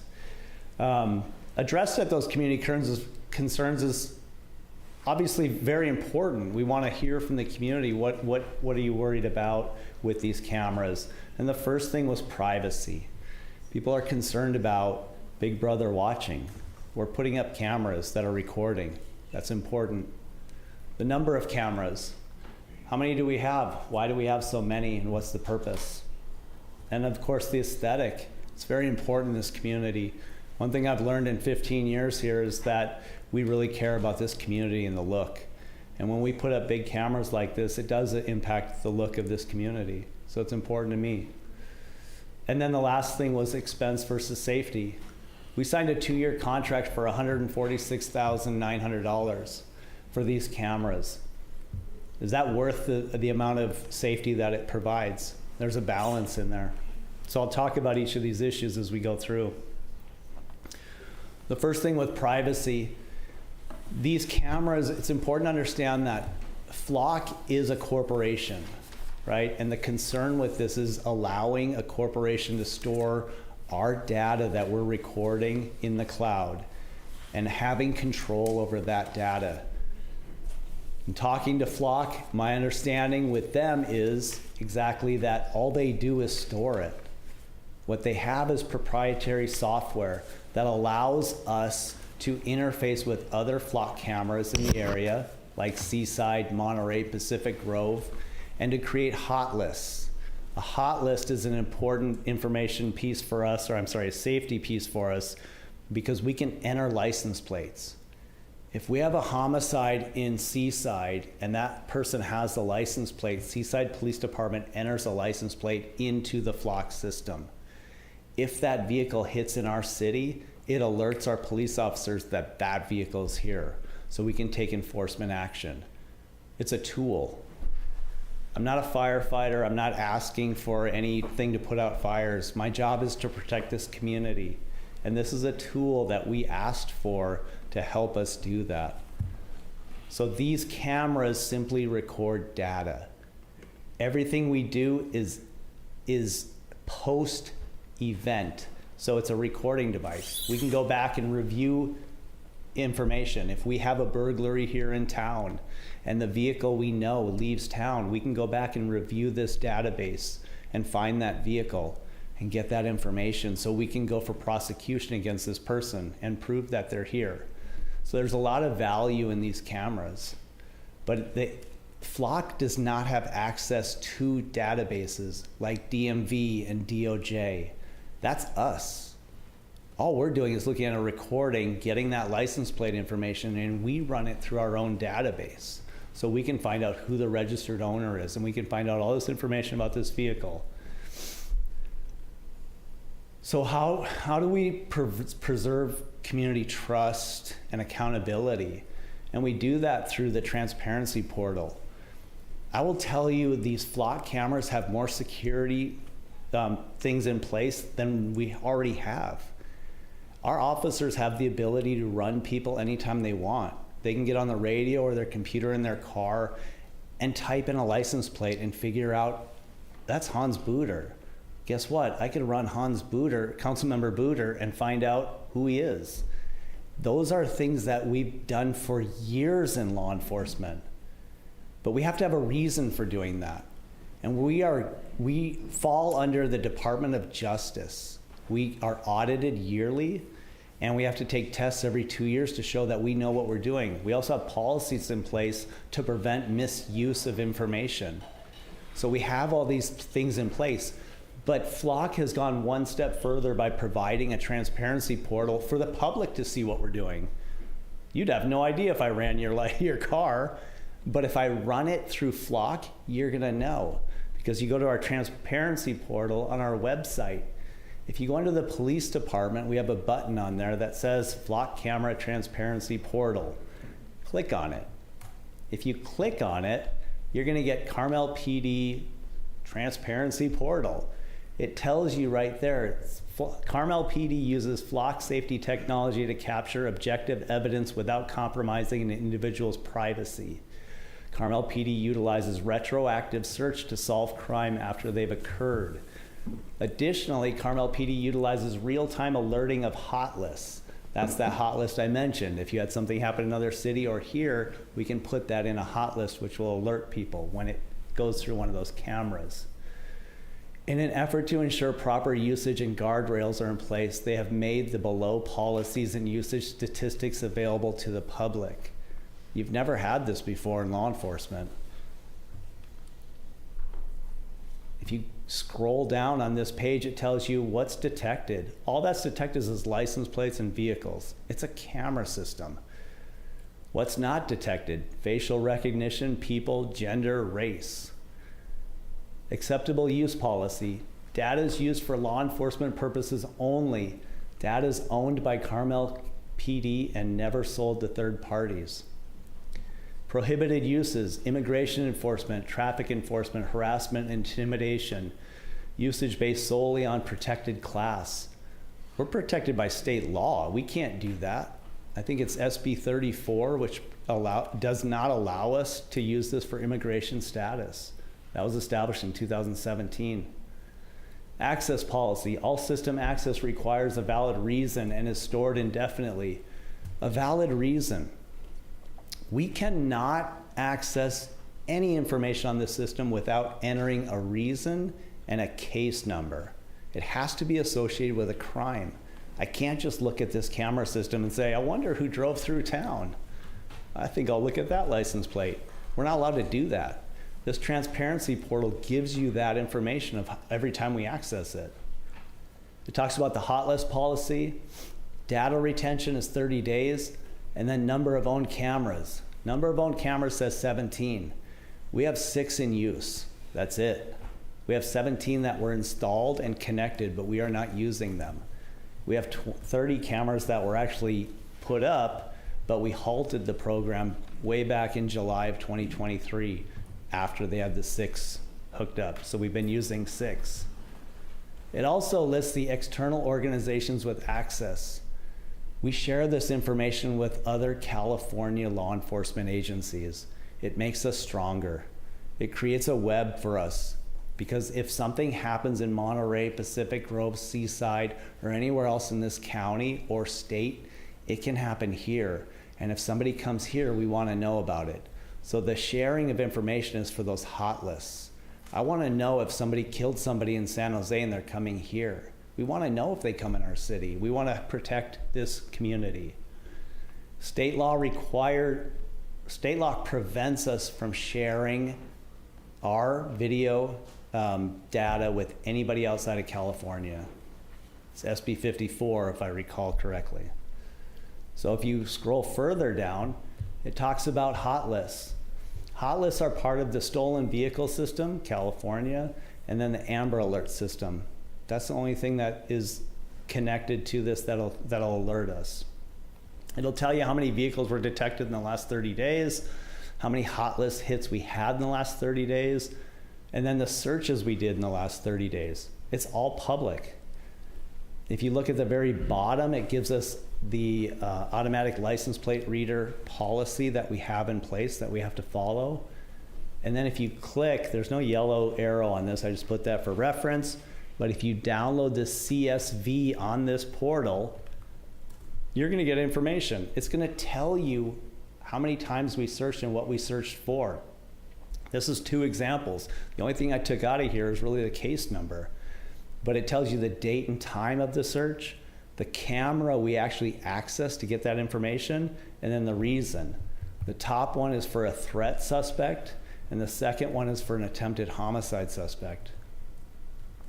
Those are actually 2 of our actual searches we did. That's the privacy issue. That's how you're protected with this information. One of the other issues I mentioned was number of cameras. How many? You know, we had 6 perimeters in 2017.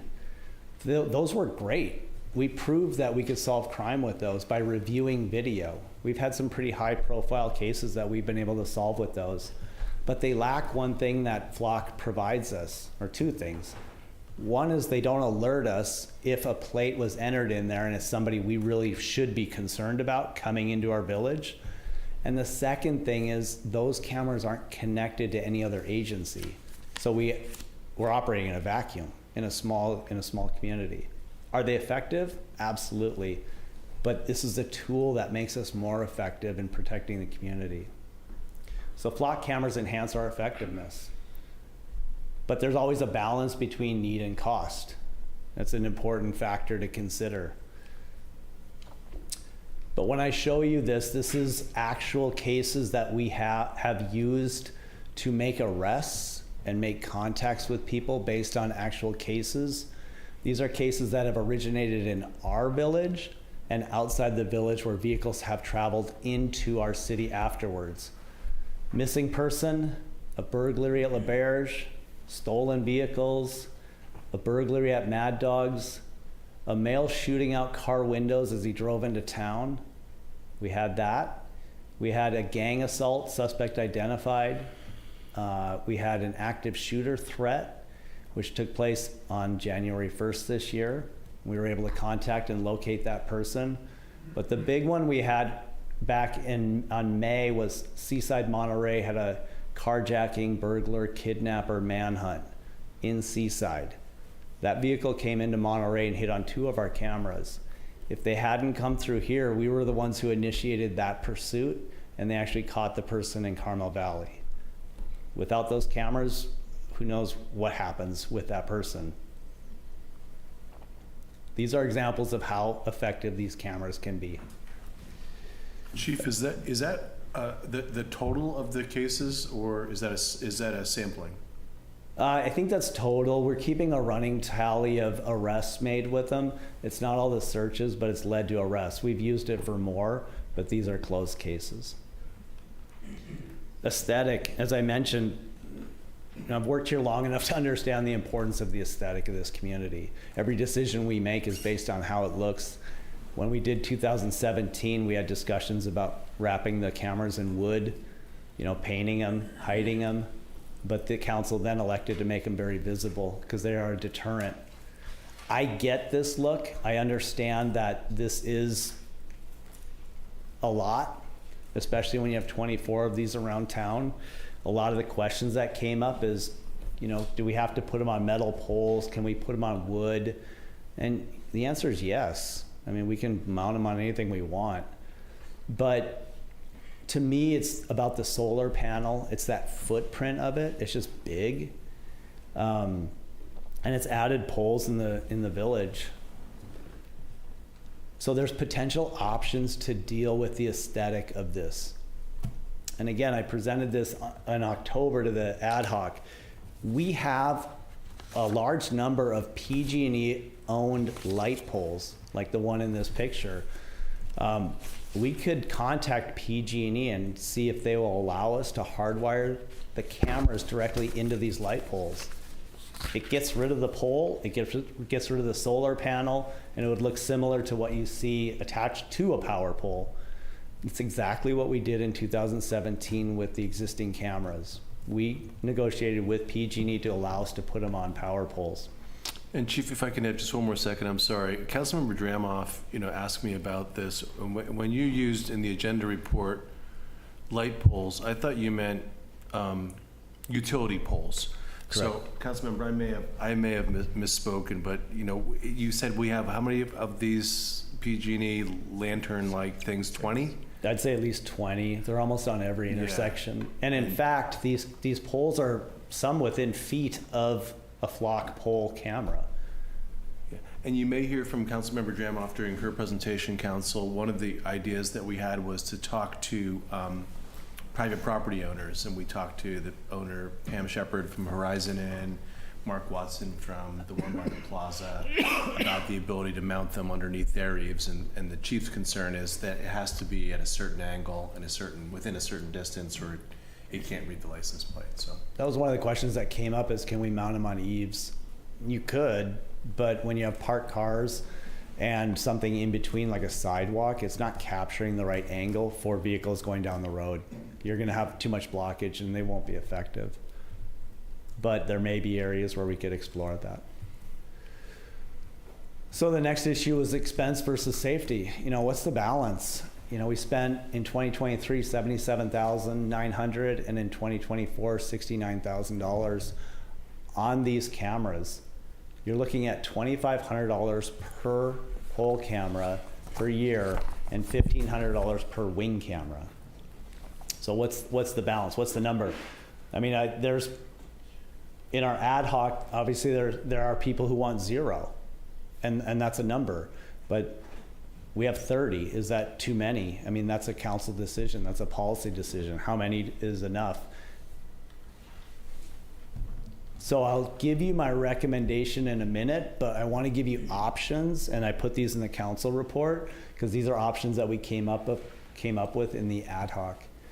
The first option is make no changes to the flock camera system.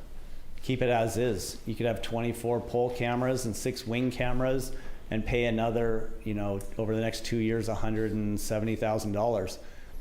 It's important to make a decision tonight, though, and I want to emphasize this, because if we do nothing tonight and we don't make a decision, 30 days prior to this contract ending, it auto-renews. We have to notice them. I'm sorry, auto-renews if we don't notice them 30 days prior to it expiring. It expires April 4th. So we're looking for some direction so we can take the next steps.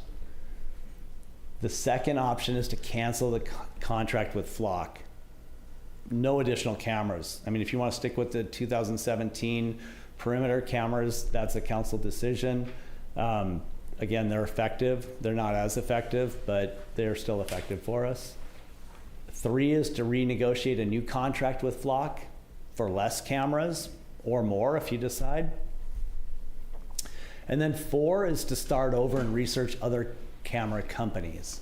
That's obviously something we can do. There are other companies out there. What you will lose with that, though, is a loss of data sharing with other agencies. If you look at all of our neighboring agencies in the county, and how many you saw in the state, Flock is the leader in this, and we share that data with all these other agencies. So it's expanding our ability to get data. So my recommendation that I shared at the ad hoc was this. It was option 3, and it's renegotiate a new contract with Flock. We need to advise Flock of our intent to modify the existing contract. And we start with keeping only 6 wing cameras, the ones that are already integrated into the perimeter cameras. This will capture, when we position them, all vehicles coming into town. So if it's a wanted vehicle, it's going to alert us. Then keep an option to expand the Flock cameras. And the reason I'm not asking you to expand right now is because in 2017, it took us months to get approval from PG&E. And I wouldn't want council to make a decision to say, go ahead and do it, but it's 6 months down the road and we're paying for something. That's a waste of money in my mind. But keep the option to expand the Flock cameras, 6 to 10 on existing PG&E light poles in the business district. Only after we get PG&E approval. So that's going to be told to Flock. We want to have the ability to expand this contract, but only after we get approval from PG&E and we return to council on the location and the added cost to get approval. To help with the community trust on this issue, I think it's important that we incorporate a yearly police department report.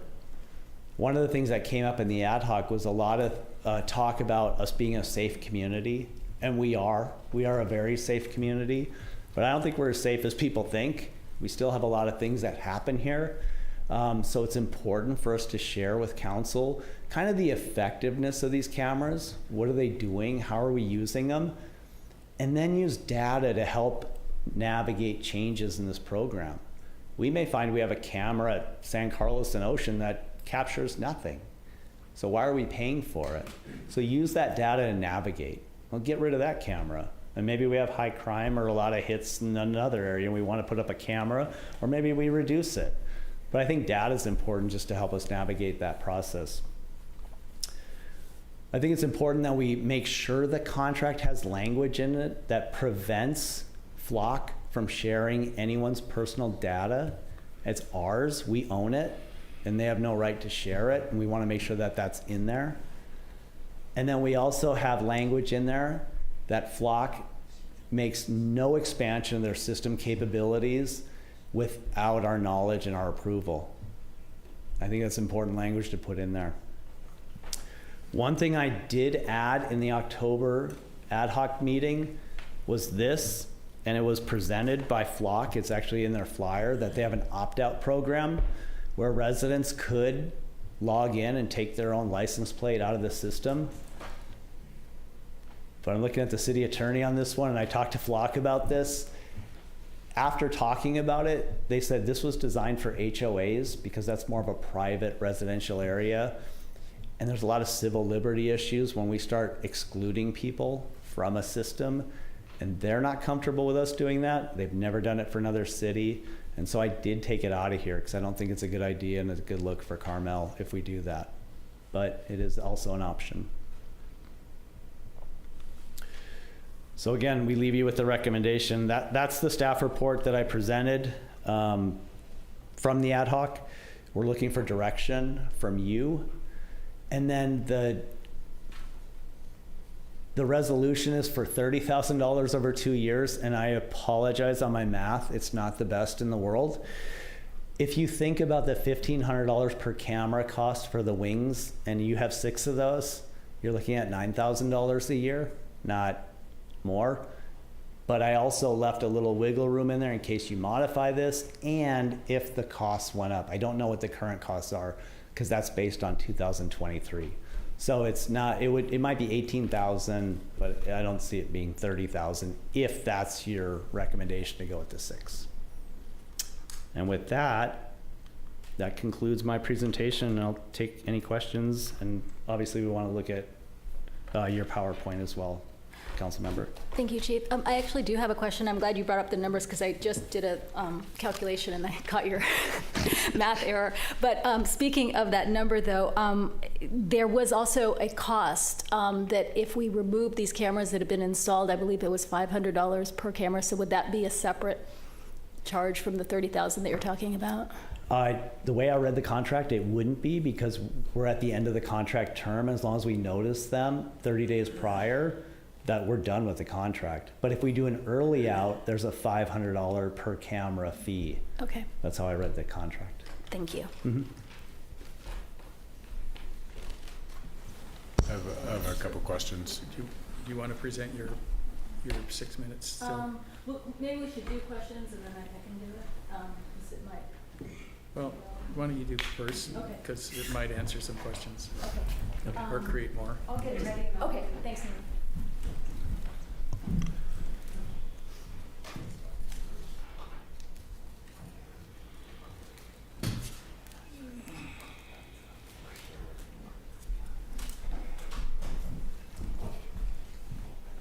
Excuse me. Okay, thank you. Okay, just go like that.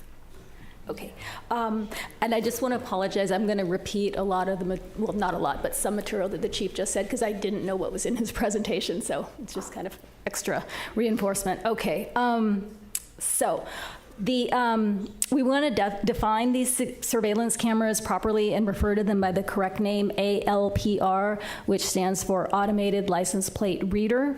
AI license plate reader technology uses cameras and artificial intelligence to automatically capture, scan, read, and store data. They recognize license plate numbers from vehicles as well as significant other information such as time, location, vehicle make, model, color, identifying characteristics such as bumper stickers, auto damage, ski or bicycle racks, along with the license plate number. So these are not security cameras like your Ring doorbell camera, for example. Okay, I wanted to give you a brief history of these cameras and how we got here. Once again, I apologize, this is going to be a bit repetitive from the Chief's presentation. So the original 6 license plate reader cameras at the perimeter entrances and exits to Carmel were authorized by the City Council in July 2018 for $110,000 and installed in late 2019, placed high up on PG&E power poles. And the contract for that license plate reader camera company is Surveillance Grid. At the April 4th, 2023 meeting, the City Council passed the consent agenda, which had the city administrator sign a 2-year agreement with the Flock Company for 30 cameras at a cost of $77,900 for year 1 and $69,000 for the following year. Under that agreement, the city leased 24 automated license plate reader cameras from Flock, in addition to 6 software overlays onto the existing city cameras at the perimeter. The Flock cameras were installed throughout town, including in residential neighborhoods, by July of 2023. As there had not been a prior public discussion about the cameras and no map was provided of the proposed locations, and the equipment was very unsightly, there were significant concerns raised by the community. The implementation of the program was halted, and the ad hoc committee was formed shortly afterwards, and a handful of the Flock cameras were activated and remained on, and as the chief just said, that number was 6. Okay, next. So these, and then the ad hoc committee took a tour of all 30 locations, including residential neighborhoods, in the fall of 2023, and the ad hoc committee held 3 public meetings in 2024, 1 in June and 2 in October. So here are some of the things that we learned at those ad hoc meetings. One is that Flock has a very aggressive sales and marketing department. The company is under 10 years old. It began in 2017 and is now valued as a $4 billion startup company with its cameras installed in over 4,000 cities across 42 states. And last year they acquired a manufacturer of drones for law enforcement with plans to introduce its own line of drones. Flock follows typical standard methods of new technology startup companies to achieve market saturation. They start with low prices to attain a near monopoly. Flock wants to be in every city and entice all cities to join, and they do this through some heavy-handed ways, such as hard sell tactics, act now before the price goes up, which is what they did to Carmel. Our city was upsold to sign for 30 cameras for our 1 square mile village and was pressured to act quickly and sign the contract before the rates went up. There was also a push behind the scenes to get the approval without public or even council involvement, and through a Public Records Act request, I was able to learn that previous Carmel chiefs corresponding with Flock representatives were looking to bypass the public process to get these approved.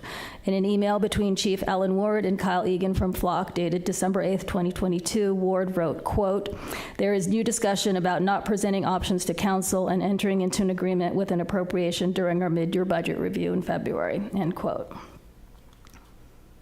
We learned that this is not a good contract because it does not look out for Carmel, it looks out for Flock.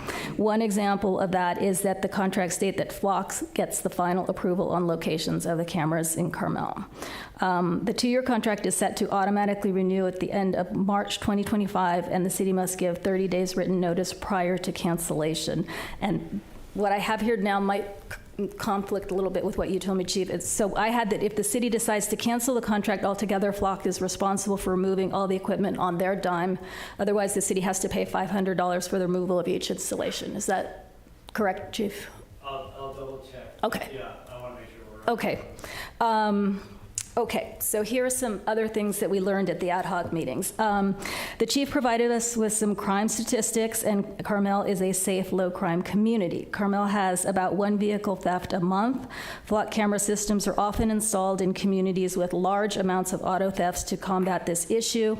However, they usually only result in stolen vehicle recoveries, not arrests and prosecutions of the auto thieves. Furthermore, many new vehicles are equipped with technology so that owners can track their own vehicles. Police departments in Carmel, across the state, and the CHP already have a system network that ties them together, and they report stolen cars, be on the lookout alerts for suspects and vehicles. So Carmel would continue to be part of this system, even though we are not part of the Flock system. As other cities have already found out, we heard about ways in which criminals are always one step ahead, and they found ways to outsmart the Flock license plate reader camera system. They may come in with a recently stolen car that has not yet been reported and abandon it. They may come in with blackened plates, no plates, or special paint over the plates that blurs the image, and they may abandon the car and have a second getaway car waiting. These Flock cameras can create a false sense of security because basically only a dumb criminal would come into town with their own car to commit a crime. The community expressed deep concerns about privacy and protecting civil liberties. This issue is about monitoring and surveillance. These license plate readers can eventually become facial recognition. They can also have audio capabilities to listen into sounds and voices. There was community concern about maintaining and protecting civil liberties now and into the future. We do not want to become a police state or a surveillance state. We found that Flock has faced multiple lawsuits for Fourth Amendment violations of warrantless government surveillance. The Fourth Amendment protects citizens from unwarranted searches and seizures by the government. When we held the ad hoc committee meetings last fall, the chief reassured the public that they could opt out of having their license plate reader in the Flock system if they chose to do so. However, as the chief just told us, and we found out in the staff report, that Flock does not allow this. The community also has concerns about how Flock operates its business, including how the data is stored in the cloud. All information stored in the cloud can be accessed by the government or hackers. Flock has not allowed independent verification by a third party of how their company controls and secures personal data. The community wanted more information on other companies and their policies, and we still haven't compared or researched other companies, asked about privacy, data storage policies, et cetera. And I'll give my recommendation when we have the council member discussion, so thank you.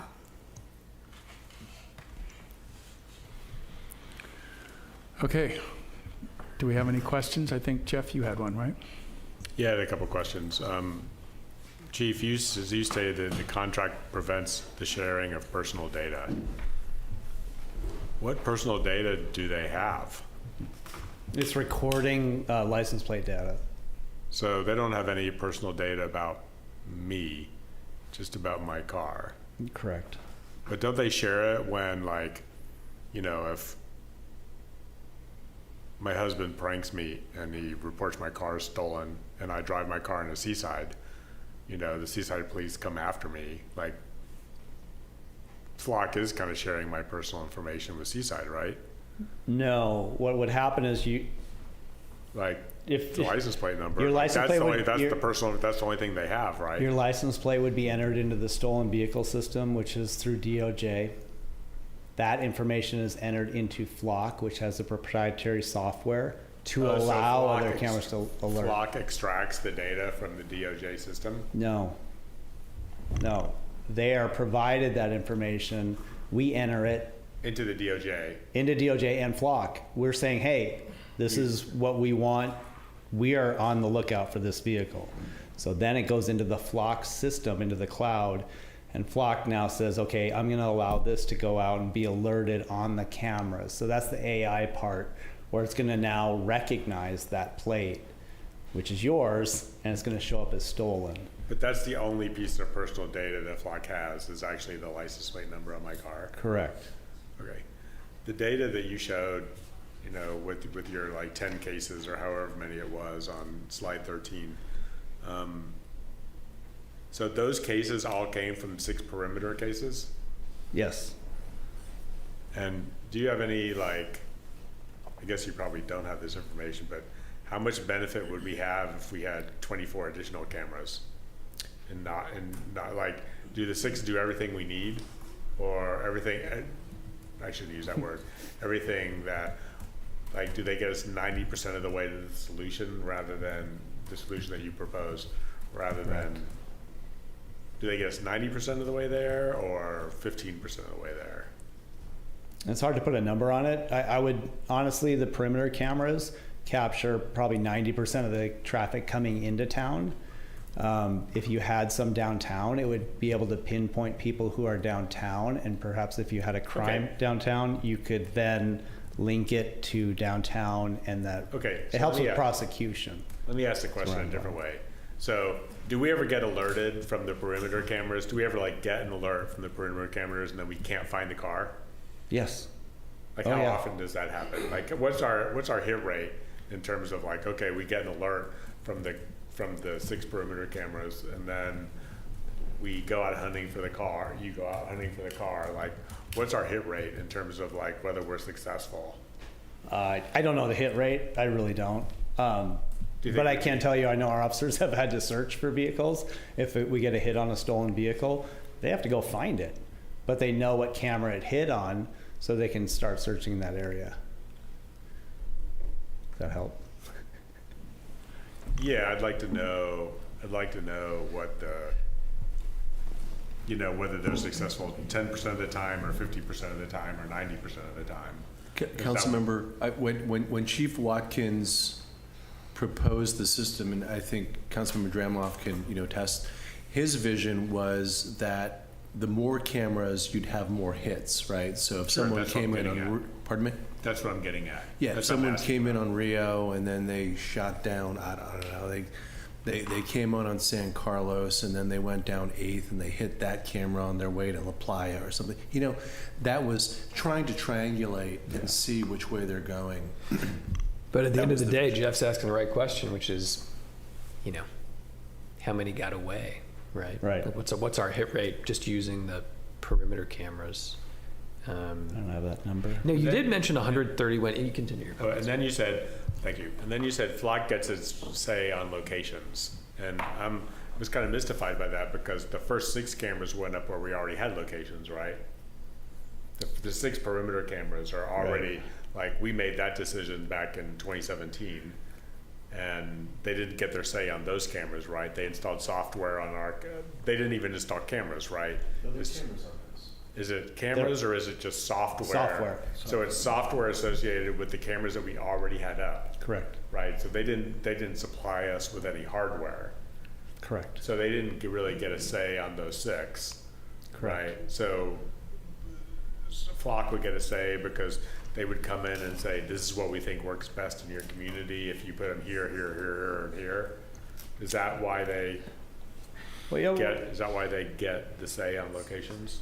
Their say on location is for the best angle, the sun, to get the solar panels. Okay. That's why they have a say, not mounting it behind a car where it's going to be blocked. So I think that's the say. When I talked to Watkins before he left, he said, yeah, Flock came out, and I said, well, why isn't it there? And he said, well, it doesn't work there because of the sun, the angle, and all that. That's why it's over here. So that's the say they have. All right. Thank you. Mm-hmm. I did find the language on the contract, and I can read it, and I'm sure our city attorney can help interpret it if you prefer. Termination for convenience. At any time during the agreed upon term, either party may terminate this agreement for convenience. Termination for convenience of the agreement by the agency will be effective immediately. Termination for convenience by agency will result in a one-time removal fee of $500 per Flock hardware. There's also termination and term. So we're going the full 2-year term on this. So I would ask the city attorney if that would be a termination for convenience or just termination of term. Probably for term. Term. Yeah. Well, I'm looking at page. What page is that on? I don't have page numbers on the contract, but it's 6, item 6 on attachment 2, term and termination. All right, give me a minute to find that. Okay. But maybe we can go on to another question and come back. Can I ask you a question in the interim? You had a stat up there that said 131 hot list hits, I think, in the last 30 days. Mm-hmm. What exactly did that mean?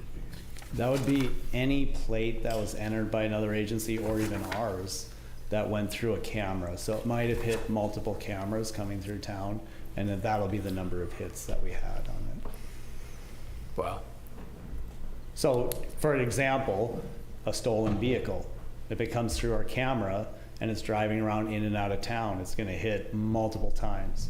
Our officers might get an alert, but they didn't find it or they didn't go after it, right? So it's going to hit multiple times. And we've had that since this camera's been up. We've had a few of those. Ping pongs? What's that? Ping pong cars that go back and forth? Pretty much, yes.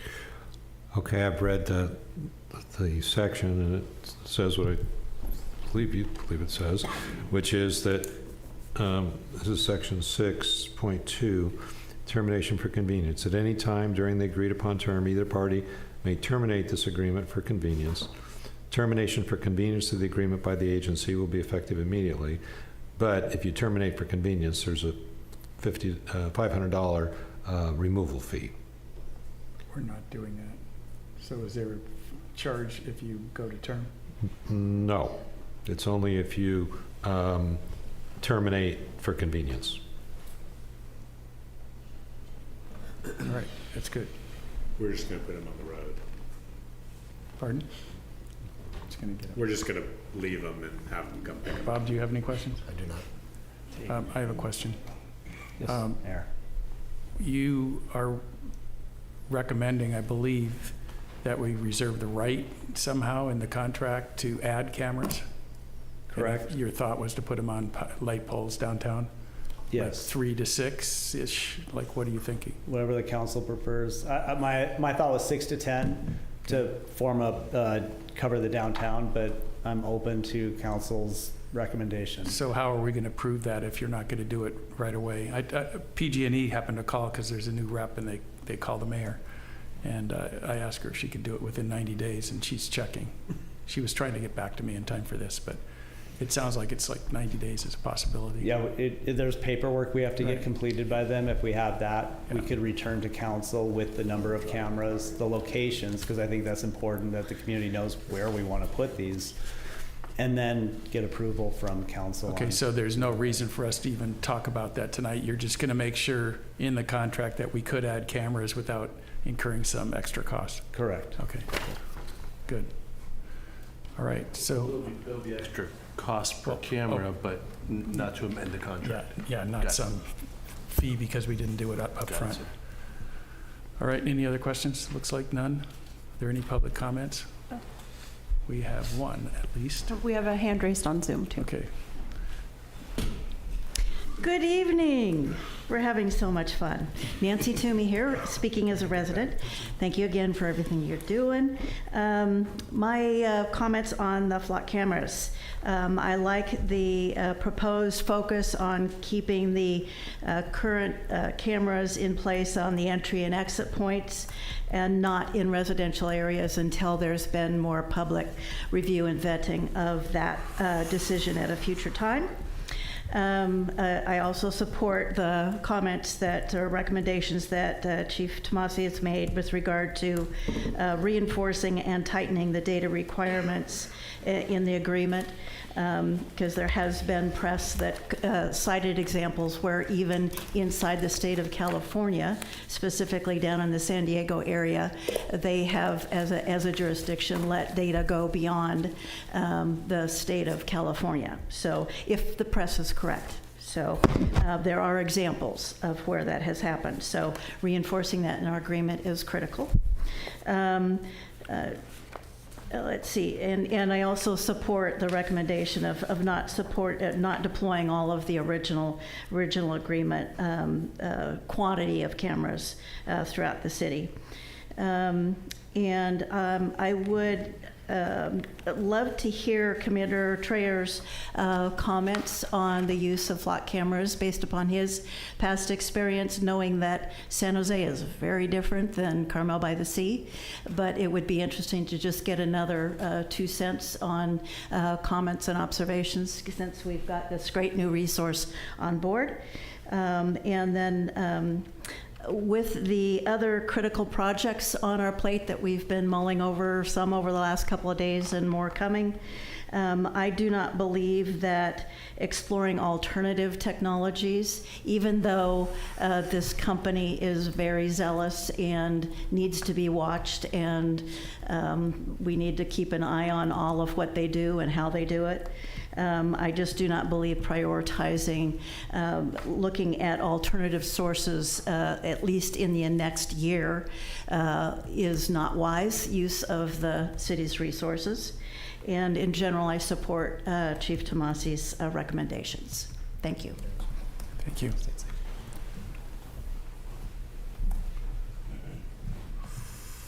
Good evening, everybody. I'll start by saying that obviously license plate reading technology are very powerful crime-fighting tools, and I support the chief and our police department's desire to expand its system.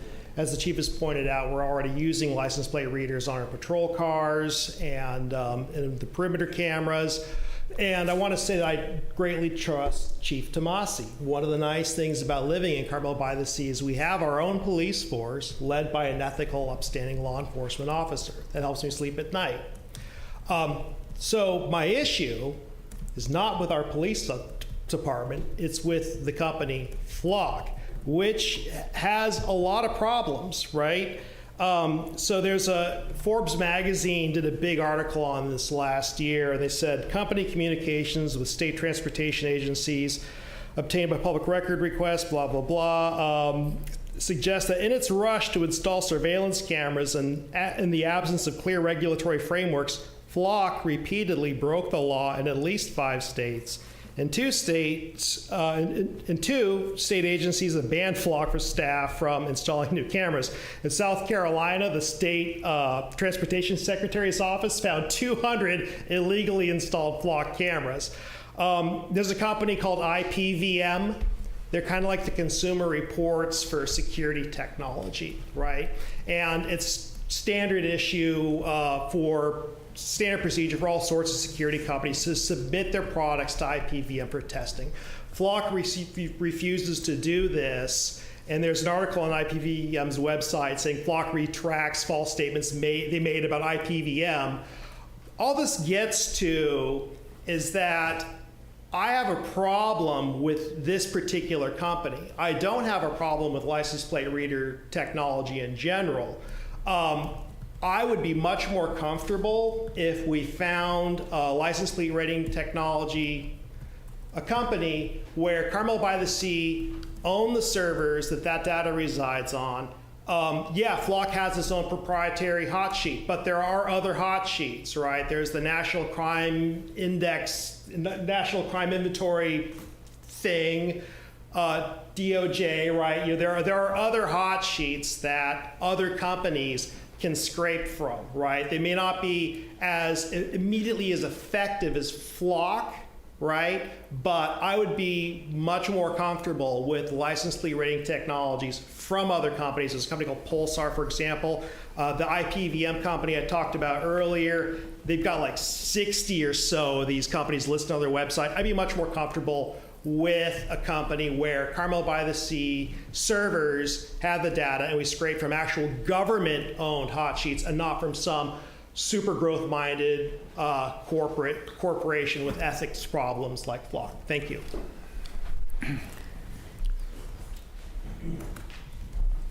Hi, Victoria Beach again. I just want to immediately express my personal support for this person sitting next to me, who I have just have the highest regard for. However, I have zero support for his proposal for you tonight. I'm sorry to say. I think that when you go through the ad hoc committee process and you don't see anyone left here tonight, I'm afraid, from the scheduling changes, and I'm going to be less coherent than normally, I'm afraid. That was 6 hours sitting there and waiting for this moment. I think that when you miss all that, and you guys are new council, and you see 25 people show up 3 times, different people, and you hear all the testimony and all the research that all the private parties in this community have done out of alarm from this company, then you're missing something. And I really appreciate Member Dromoff's attempts to fill in some of the gaps there. You heard just one item from Ian just then about IBPM, which jogged my memory that came up, that there's this whole rating system for companies that do this, and they have a top 60s list, and we haven't looked at it yet. So I'm afraid we missed that. One of the other things we missed that neither of those guys have mentioned yet from the ad hoc is that this ALPR, automatic license plate reader, someone said, you said, is there what personal information they have? The way that technology works, and we had testimony from a computer expert who came to the ad hoc committees, is that these aren't true ALPR. In other words, they're not just license plate readers. These are cameras. They're video cameras. They have audio capacity. They take video, and the way the algorithm works is they take all the data in, and then they use the computer software to find where that license plate is in the video and extract it so that they can use that data for whatever purpose. They retain the entire tape. It's not like they throw away the tape. So if your bumper sticker says, my child is an honor student at York School, they know where your child is at York School. So this is personal information. The ownership definition of the contract, I'm a contract dweeb. I taught that at Harvard. I taught contracts. I read the contract. It's 40 pages. It's not that long. The ownership, they give with one hand about ownership and they take away with the other hand. They say, you own, don't worry, you own all the data. And then they take it away by saying, but we get to use it any way we want. So time is running out, both for me there, I see, and I'm sorry I'm so blurry. You can keep going. Oh, you're sweet. Okay, but I think time is running out on adjusting this contract and working with this company, I'm afraid.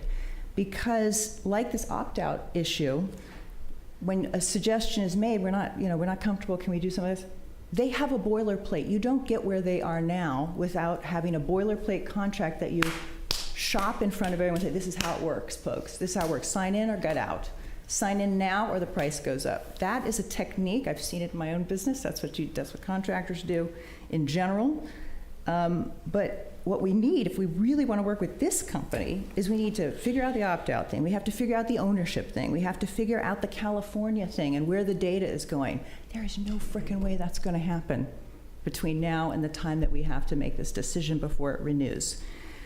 And I wouldn't trust them as a fair dealer in that contract negotiation. And I'm not sure I would trust a company that would put together a contract like that to then sign something and then somehow we can see whether they've actually changed their behavior based on this piece of paper. As most of us mature adults know, contracts are only as good as the paper they're in on. There are agreements between humans who have certain values, and these folks don't seem to have those values. So I would just say, in conclusion, you gotta choose. Under no circumstances can we enter into contract with this company. We have to, whatever choice 2 was, remove the cameras, get a good company in there, do the perimeter. We don't have a full perimeter yet, and I think that's another thing you guys missed from the ad hoc process, is that the consensus landed in, let's do the perimeter, but we don't have the full perimeter yet. So I think we have 6 cameras, we need 2 more or something, and then we have every single street that leaves the town. So if you tighten the perimeter, get a good company to do it. So you can't sign with these people, let them take their cameras back, do the research to add the other 2 cameras or whatever the number was, and let's take that money that we're saving and give it to my favorite police officer and his division to get, folks on the streets and friendly policing. We do live in a very safe community. Thank you. Thank you, Victoria. Do you want to? Oh, we have 2 hands raised. Oh, we've got 2 more. Oh, Michael Mike McWalters, go ahead. Haven't heard from you in a while, Mike. Oh, hello, Mayor Potter and council members. How are you? Nice try. Wrong meeting. Can you hear me? It is 10:30. Well, I'll give you a break tonight. This is Mayor Byrne. Hi, Mayor Byrne. Michael McWalters here. Am I being heard? Yeah, you said Potter. Oh, I apologize. Just go ahead. I'm very sorry. Nice to hear from you, Mike. It's been a long time. I thought this was going to be first up, but anyway, let's move forward. In the staff report on the bottom, it says number of cameras, and underneath that number of cameras, it says this number should be based on how safe we want to make the village and at what cost. So my question to Chief Tomasi is, how are you measuring safety in the village? Because it implies that the village isn't safe. Of course, we know that it is. Leading into this meeting this weekend, I was under the impression that we were talking about automatic license plate readers. And when I got the Flock government agency agreement, I started reading it, and the very second paragraph says, the Flock services are capable of capturing audio, video, image, and recording data, and can provide notifications to agency upon the instructions of the non-agency end user. And I thought, oh, this is a surveillance system company. And that was off-putting. And then in the definitions, for example, in that paragraph I just read, it says the non-agency end user. So I went into the definitions, and it says any individual authorized to use the services through the web interface under the rights granted to pursuant to the terms. And I shook my head and I said, so what's an example of a non-agency end user? And then going forward on on section 2.11 under special terms, it talks about Flock may offer certain special terms related to guarantees, service, and support, which are indicated in the proposal and on the order form and will become part of this agreement.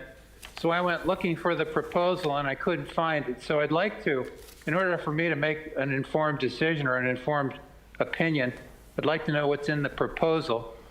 I'd like to be able to read it. And it's already been mentioned a couple of times regarding the installation services, because Flock decides where the cameras are going. They may give us input on where we want them, but then if they break down or they don't provide the kind of performance we're looking for, they actually say if they provide poor performance, this is under 2.8, poor performance, then it's up to us to have them come out and fix it. Mike, you've hit your 3 minutes, but thank you. We have another person, ends in 941.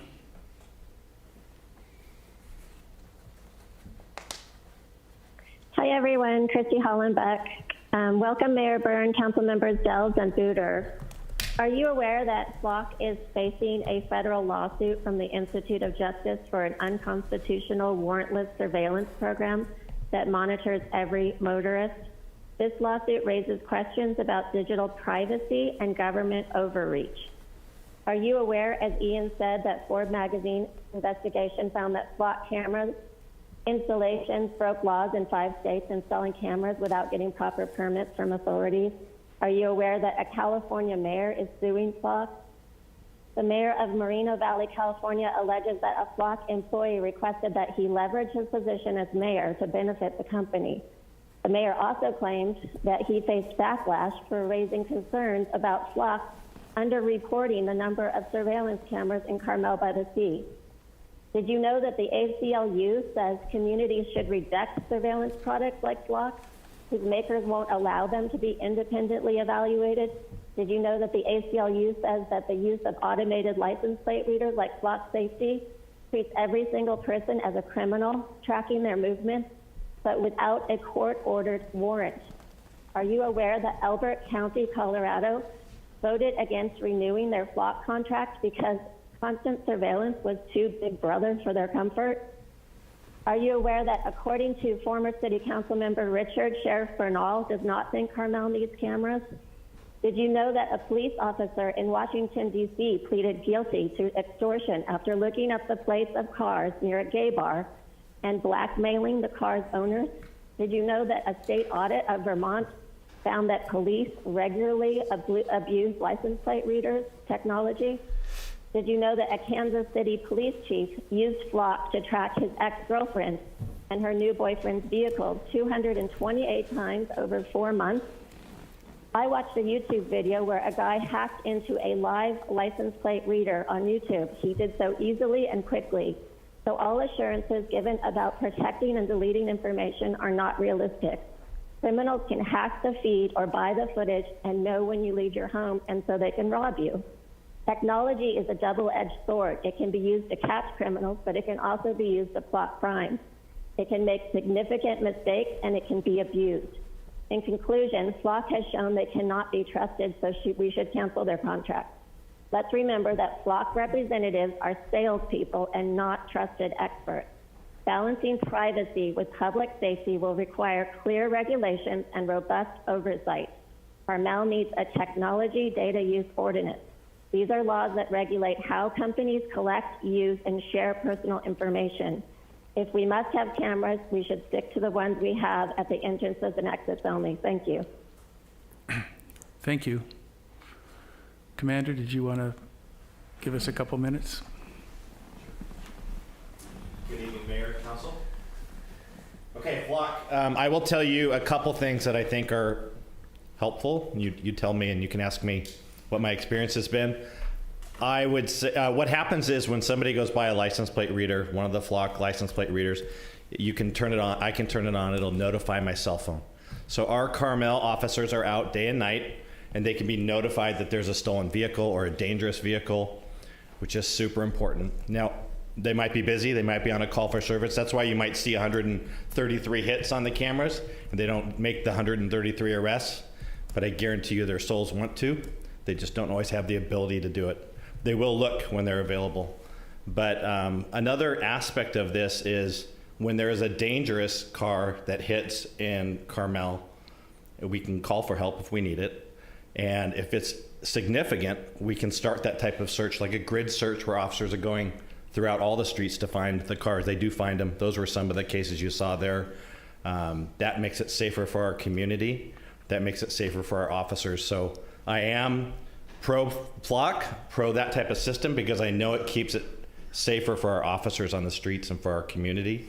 And I did have a great conversation with some of the people who have spoken tonight out in the hallway. I do respect where they're coming from. And some of those examples are powerful examples of abuse by police. And it is our job as the commander and the chief to audit how our Flock system is being used, and we do that. It's what we have to do. And when people violate the law, it's criminal, and it's something that we have to look into with the district attorney. So that's kind of my 2 cents on Flock. Thank you. Sure. Did you use them in San Jose, in the neighborhoods in San Jose where you served? Yes. Yeah, we did. In fact, I was there when they implemented Flock, and I'm not exactly sure how they were brought out here, but we had community meetings, and I explained, it was my job to explain how Flock worked to the community and what the benefits would be. Truly, the community wanted more cameras than what we put up at the time, because they understood they're a tool for us to do better police work. Go ahead. I'm sorry, real quickly, Ms. Bray. I know that there's like, in some cities where they have gun violence, I guess, there's like a noise camera. Is that an option with the Flock platform, or? Yeah, I think Flock has their own system of that. There's a program that's widely used called Spot Shotter, and that kind of hones in on it. It's not super cheap, but it definitely is effective in neighborhoods that have a lot of gun violence. That's multiple systems set up throughout, like in our case, the 1 mile radius. It's multiple systems like cameras, but it just detects sound related to gunshots. Great. Thank you. Thank you, Commander. It's probably a different level of crime in San Jose than Carmel. So Yes. given that, what do you think the value of it is here compared to there? For Flock or for Yes, for Flock. For Flock, I think it's very valuable. Yeah, if I didn't, I would have told the chief what I thought. I think he'd listen. But I think it's very valuable here because I think we have cases, and whether it was Flock or our other cameras, where people do drive through this community. And the only way we're going to know is when it hits and notifies our cell phone or notifies the dispatcher that we have a Flock car in our vicinity. And before I worked here, I don't know if I would know how many hits were actually happening. But now that I see the number and I'm on the Flock system myself, I recognize that there's a lot of value in it. So how do we trade off the comments made by some really smart people that I trust that spoke tonight? And I just read the first paragraph of the contract, and it was what Mike McWalter said. Sort of frightening.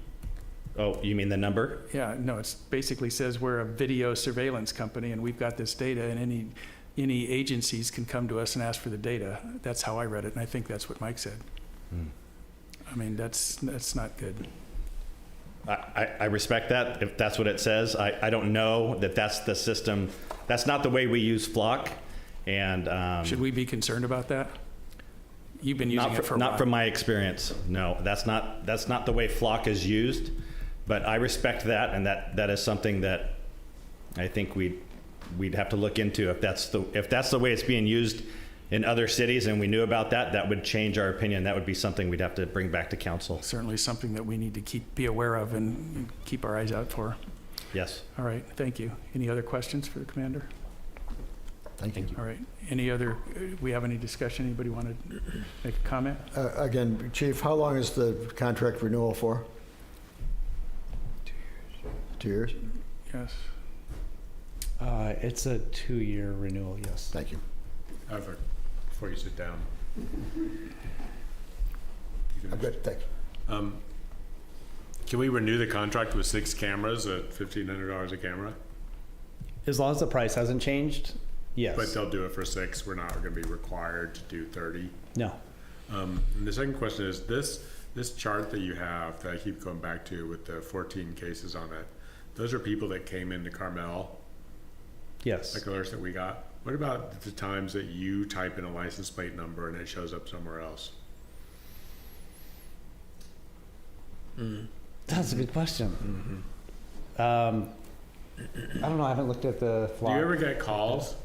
Like, do you get calls from Seaside PD? Like, when this car, like you had one of these cars was Seaside PD child predator, 43024. So when you get an alert like that, like I assume that's what comes over on the cell phone. Like, what happens? When that comes over, then we will contact the vehicle. We have to confirm the plate because we want to make sure that that was read correctly, so we don't pull over the wrong person and point guns at people, especially something like that. So you go back to the tape that the Flock camera took, and it'll hit on our phones or on our mobile data terminals and tell us that this vehicle's here and give us the plate. But you always want to double check. We're required to double check the plate. So we'll run it through dispatch to make sure it's the right plate. And if it is, then we'll initiate a stop. Once we stop it, you have to find them first, right? Yeah. Yeah, and then we notify the other agency whose case that is to come over and So with like the Seaside PD case, or the next one, Seaside Monterey carjacker, do those agencies come into town? Yes, that car actually went through 2 of our cameras and ended up in Carmel Valley. So who chased him out there? Like Monterey or Carmel or? I think one of our officers was involved in the beginning of it, getting behind it, and then the other agencies, Sheriff's Department, Monterey, yeah, everybody. And so do you ever get, so in that case, like it's a Monterey car, it's a Seaside or Monterey car that comes into town. Like what about like for example, burglary to L'Auberge. Someone ransacked L'Auberge. Right. You know, we typed in that number. Yeah, that was a search that they conducted related to that burglary. They must have had a license plate attached to it. So we were able to make an arrest based on looking at the camera footage. So it wasn't an alert that came, I'm sorry. That is, there's alerts and then there's what we did to research, right? So we had a burglary at L'Auberge. Someone says, we just had a burglary, here's the license plate. So we can review the video and say, we're looking for this plate. Okay. So someone burgled L'Auberge, and then one of your officers typed in the license plate number into Flock, right? And then a minute or an hour or a day later, Flock said, oh, here's the license plate. Because that person that burgled L'Auberge like left town and then came back into town or something like that. There's 2 ways you can do it. Okay. One is you type in the license plate and then it alerts everybody. Right. The other is you just review it like we would on our perimeter cameras. You're just reviewing video of vehicles and you go, oh, so you can type in, So you can, oh, I get it. So someone comes, so LaBerge reports a burglary, and then you go back to Flock and you don't set the alert. You have the Flock system, like the cloud, whatever that is, go back through all the videotape that we've collected for a day. Yeah. They use our AI system, and then they find this car. Yeah. Yeah. And it's a 30-day retention. After 30 days, it gets dumped unless it's associated with a case, and we would need it for prosecution. But what is that like in the case of the LaBerge burglar? Like, LaBerge gives you a phone, it gives you a license plate number, and then you go over here to Flock and you type in the number, and then Flock says, "Oh, we spotted this car coming into town," but that really doesn't help you solve the case. You just confirmed that the license plate number came into town, right? If it's a suspect vehicle and we can stop it, we'll stop it, and we'll probably find the burglary items in it. But did you need Flock to do that? I mean, you have the license plate number. Correct. You don't, but we'll know where it is by using the cameras, so we can locate it. And if we know it left town, we know it left town, and then we can alert other agencies to that's the vehicle we want. It's an investigative tool for us. Yeah. Okay. Okay, Chief, I've talked to a couple officers. Would you say that all of your officers feel the way that the commander feels, and you feel? Yes. Without a doubt. 100%. 100%. Okay. All right, anybody else have a comment? I'll just start with where I'm at on this thanks to our police officers for describing the tool. I believe it is a tool. I believe it's an important tool. We enjoy low crime for many reasons, but in the age of mass communication, and we see it at Car Week, once a year, suddenly we're the place to be, and a bunch of well-meaning people and a bunch of nefarious characters suddenly descend. And that doesn't have to happen just at Car Week. They're in control. They can decide when they want to invade Carmel, and they can all communicate with each other very quickly and make that happen. So I think we need to be ready for that and sudden changes, and I think this is a tool that can help. I share the concerns raised about the company, but I have to start with saying we are where we are, and I think we're sort of out of time. I mean, this is one. It was done wrong, and the city did it wrong, and we're trying to back into the justification now for keeping what was done wrong. And I'm so, it's tempting to just throw the whole thing out and say, let's start over, but I don't want to take away the tool. So my suggestion is we sign a 2-year term for the 6 cameras, and if you need to take it to 8 to fill up the other 2 streets, I'd be okay with that. Limit it to the perimeter cameras, and during the next 2 years, do the research to find an alternative. Because everything I'm hearing about Flock doesn't feel right. And they're beyond a surveillance company, they're a data company. And if you're in the data business, you're in the data business, and you may agree to a lot of things that you really don't do. So that's my thought. Thank you. Yeah, okay. You want to make a motion on that? I will move what I just said. Okay. All right. Can I just Is add that a different than the recommended action? It is. It is really the same. It is the recommended action with the caveat that we will begin the research to find an alternative, or to explore an alternative. 6 cameras with the option of 2 additional to cover the rest of the perimeter, and direction to within the 2-year contract to research other ALR opportunities. But I think it was also the possibility of adding 6 to 8 other cameras in the downtown areas. Was that part of your motion, sir? It's not. Okay, It's yeah, not. so it wasn't part of it. So that's just if you want to do it at the future. That's Just the they'll come option back. to return. Okay. But if the option is to add 2 cameras, that's not going to cover our perimeter. We have multiple ways in and out of this village. I'd have to look at it to tell you what that number is. I don't think it's 2. I think it's probably more than that.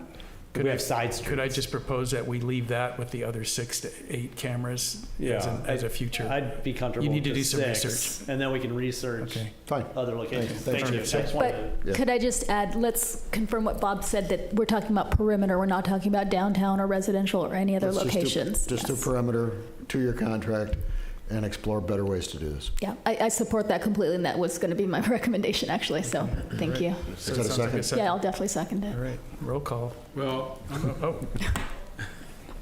I'm just having, I'm having a little bit of heartburn, and I'm gonna use Bob's comment, and I know Bob won't take it personally, move to find an alternative. And I think that that's like a little bit like saying, I'm gonna move to find an alternative to Instagram. Like it's great to say that, but there's not an alternative to Instagram. I mean, there's not an alternative to Instagram. There's not an alternative to Facebook. We're going to have this discussion next month because those companies have enormous networks. And so, it would be nice. So when I think about this question, I mean, it would be nice to find an alternative. And if I thought that was a reasonable position to look for an alternative, like I would be all for that. But I don't think there's an alternative. Like I don't, like, and Ian is doing this, but I don't think that. Just give you an email with alternatives. Yeah, but it's like, everybody already uses Flock. Like everybody, like, are we gonna get, like if we install, Atlas, let's say if we install Atlas computers on our telephone poles, are we gonna get the same sort of, like, if we find this company Atlas, are we going to get the same service that we get from Atlas that we get from Flock without all the luggage, without all the baggage that you're talking about? My motion was to explore. Yeah, right. And I would ask you. We might come back with Flock being the best option. That's why I said it that way. Peter's not precluding, Mr. Delves isn't precluding that. Yeah, and so my question is, like, is that an option? Like, I listen to Alessandra and the people talk about, is Flock a good company? Like, is this a company that we really want to be in bed with at all? And there are other major cities that have canceled their contracts with Flock, just for example, Detroit, Baltimore, and Vallejo. So my question is, like, should we cancel the contract and look for an alternative? Like, and I'm clearly, like, I'm having heartburn over this, over dealing with a company that is basically, not good. So make an alternative motion. Well, I'm tempted to just vote no. Like, my alternative is not, like, I'm talking about the motion. Like, my alternative, like, what I'm thinking about is just voting no and just ixnaying the Flocks. And, like, I'm not sure that, like, to me, the question is Flocks or no. It's not Flocks or alternative. but you just said there's no alternative to Flock. We don't really know that. I mean, there could be. I mean, I think that what Chief Tomasi said is the interconnectivity, right? I mean, again, it's some system's ability to get pinged by a neighboring community, so we see the way a suspect is traveling, and so I think that'll be that'll be a really primary threshold that we look at when we're looking at these alternative systems. All right. Sounds like we got 24 months to do it. Sounds like we have one motion on the table, Yes, which is to go with the original proposal. Right. With the ability to add up to whatever it was, 6 or 8 additional cameras to cover the perimeter. And to do research to see if there are other alternatives to be evaluated at a later time. Yes. All right. Yeah, okay. Nova, do you have all that? Mm-hmm. Yeah. So we got a motion. Do we have a second? Yes. Okay. All right. Roll call. Councilmember Barron? No. Councilmember Booter? Yes. Mayor Pro Tem Delves? Yes. Councilmember Dramoff? Yes. Mayor Byrne? Yes. Motion carries 4-1. Thank you. And with there being no more business on the agenda, we adjourn this meeting. And thank you, everyone, for your patience. And thank you, Council, for your incredible preparation and comments. So we finished today. I can give her a ride home because I'm going out.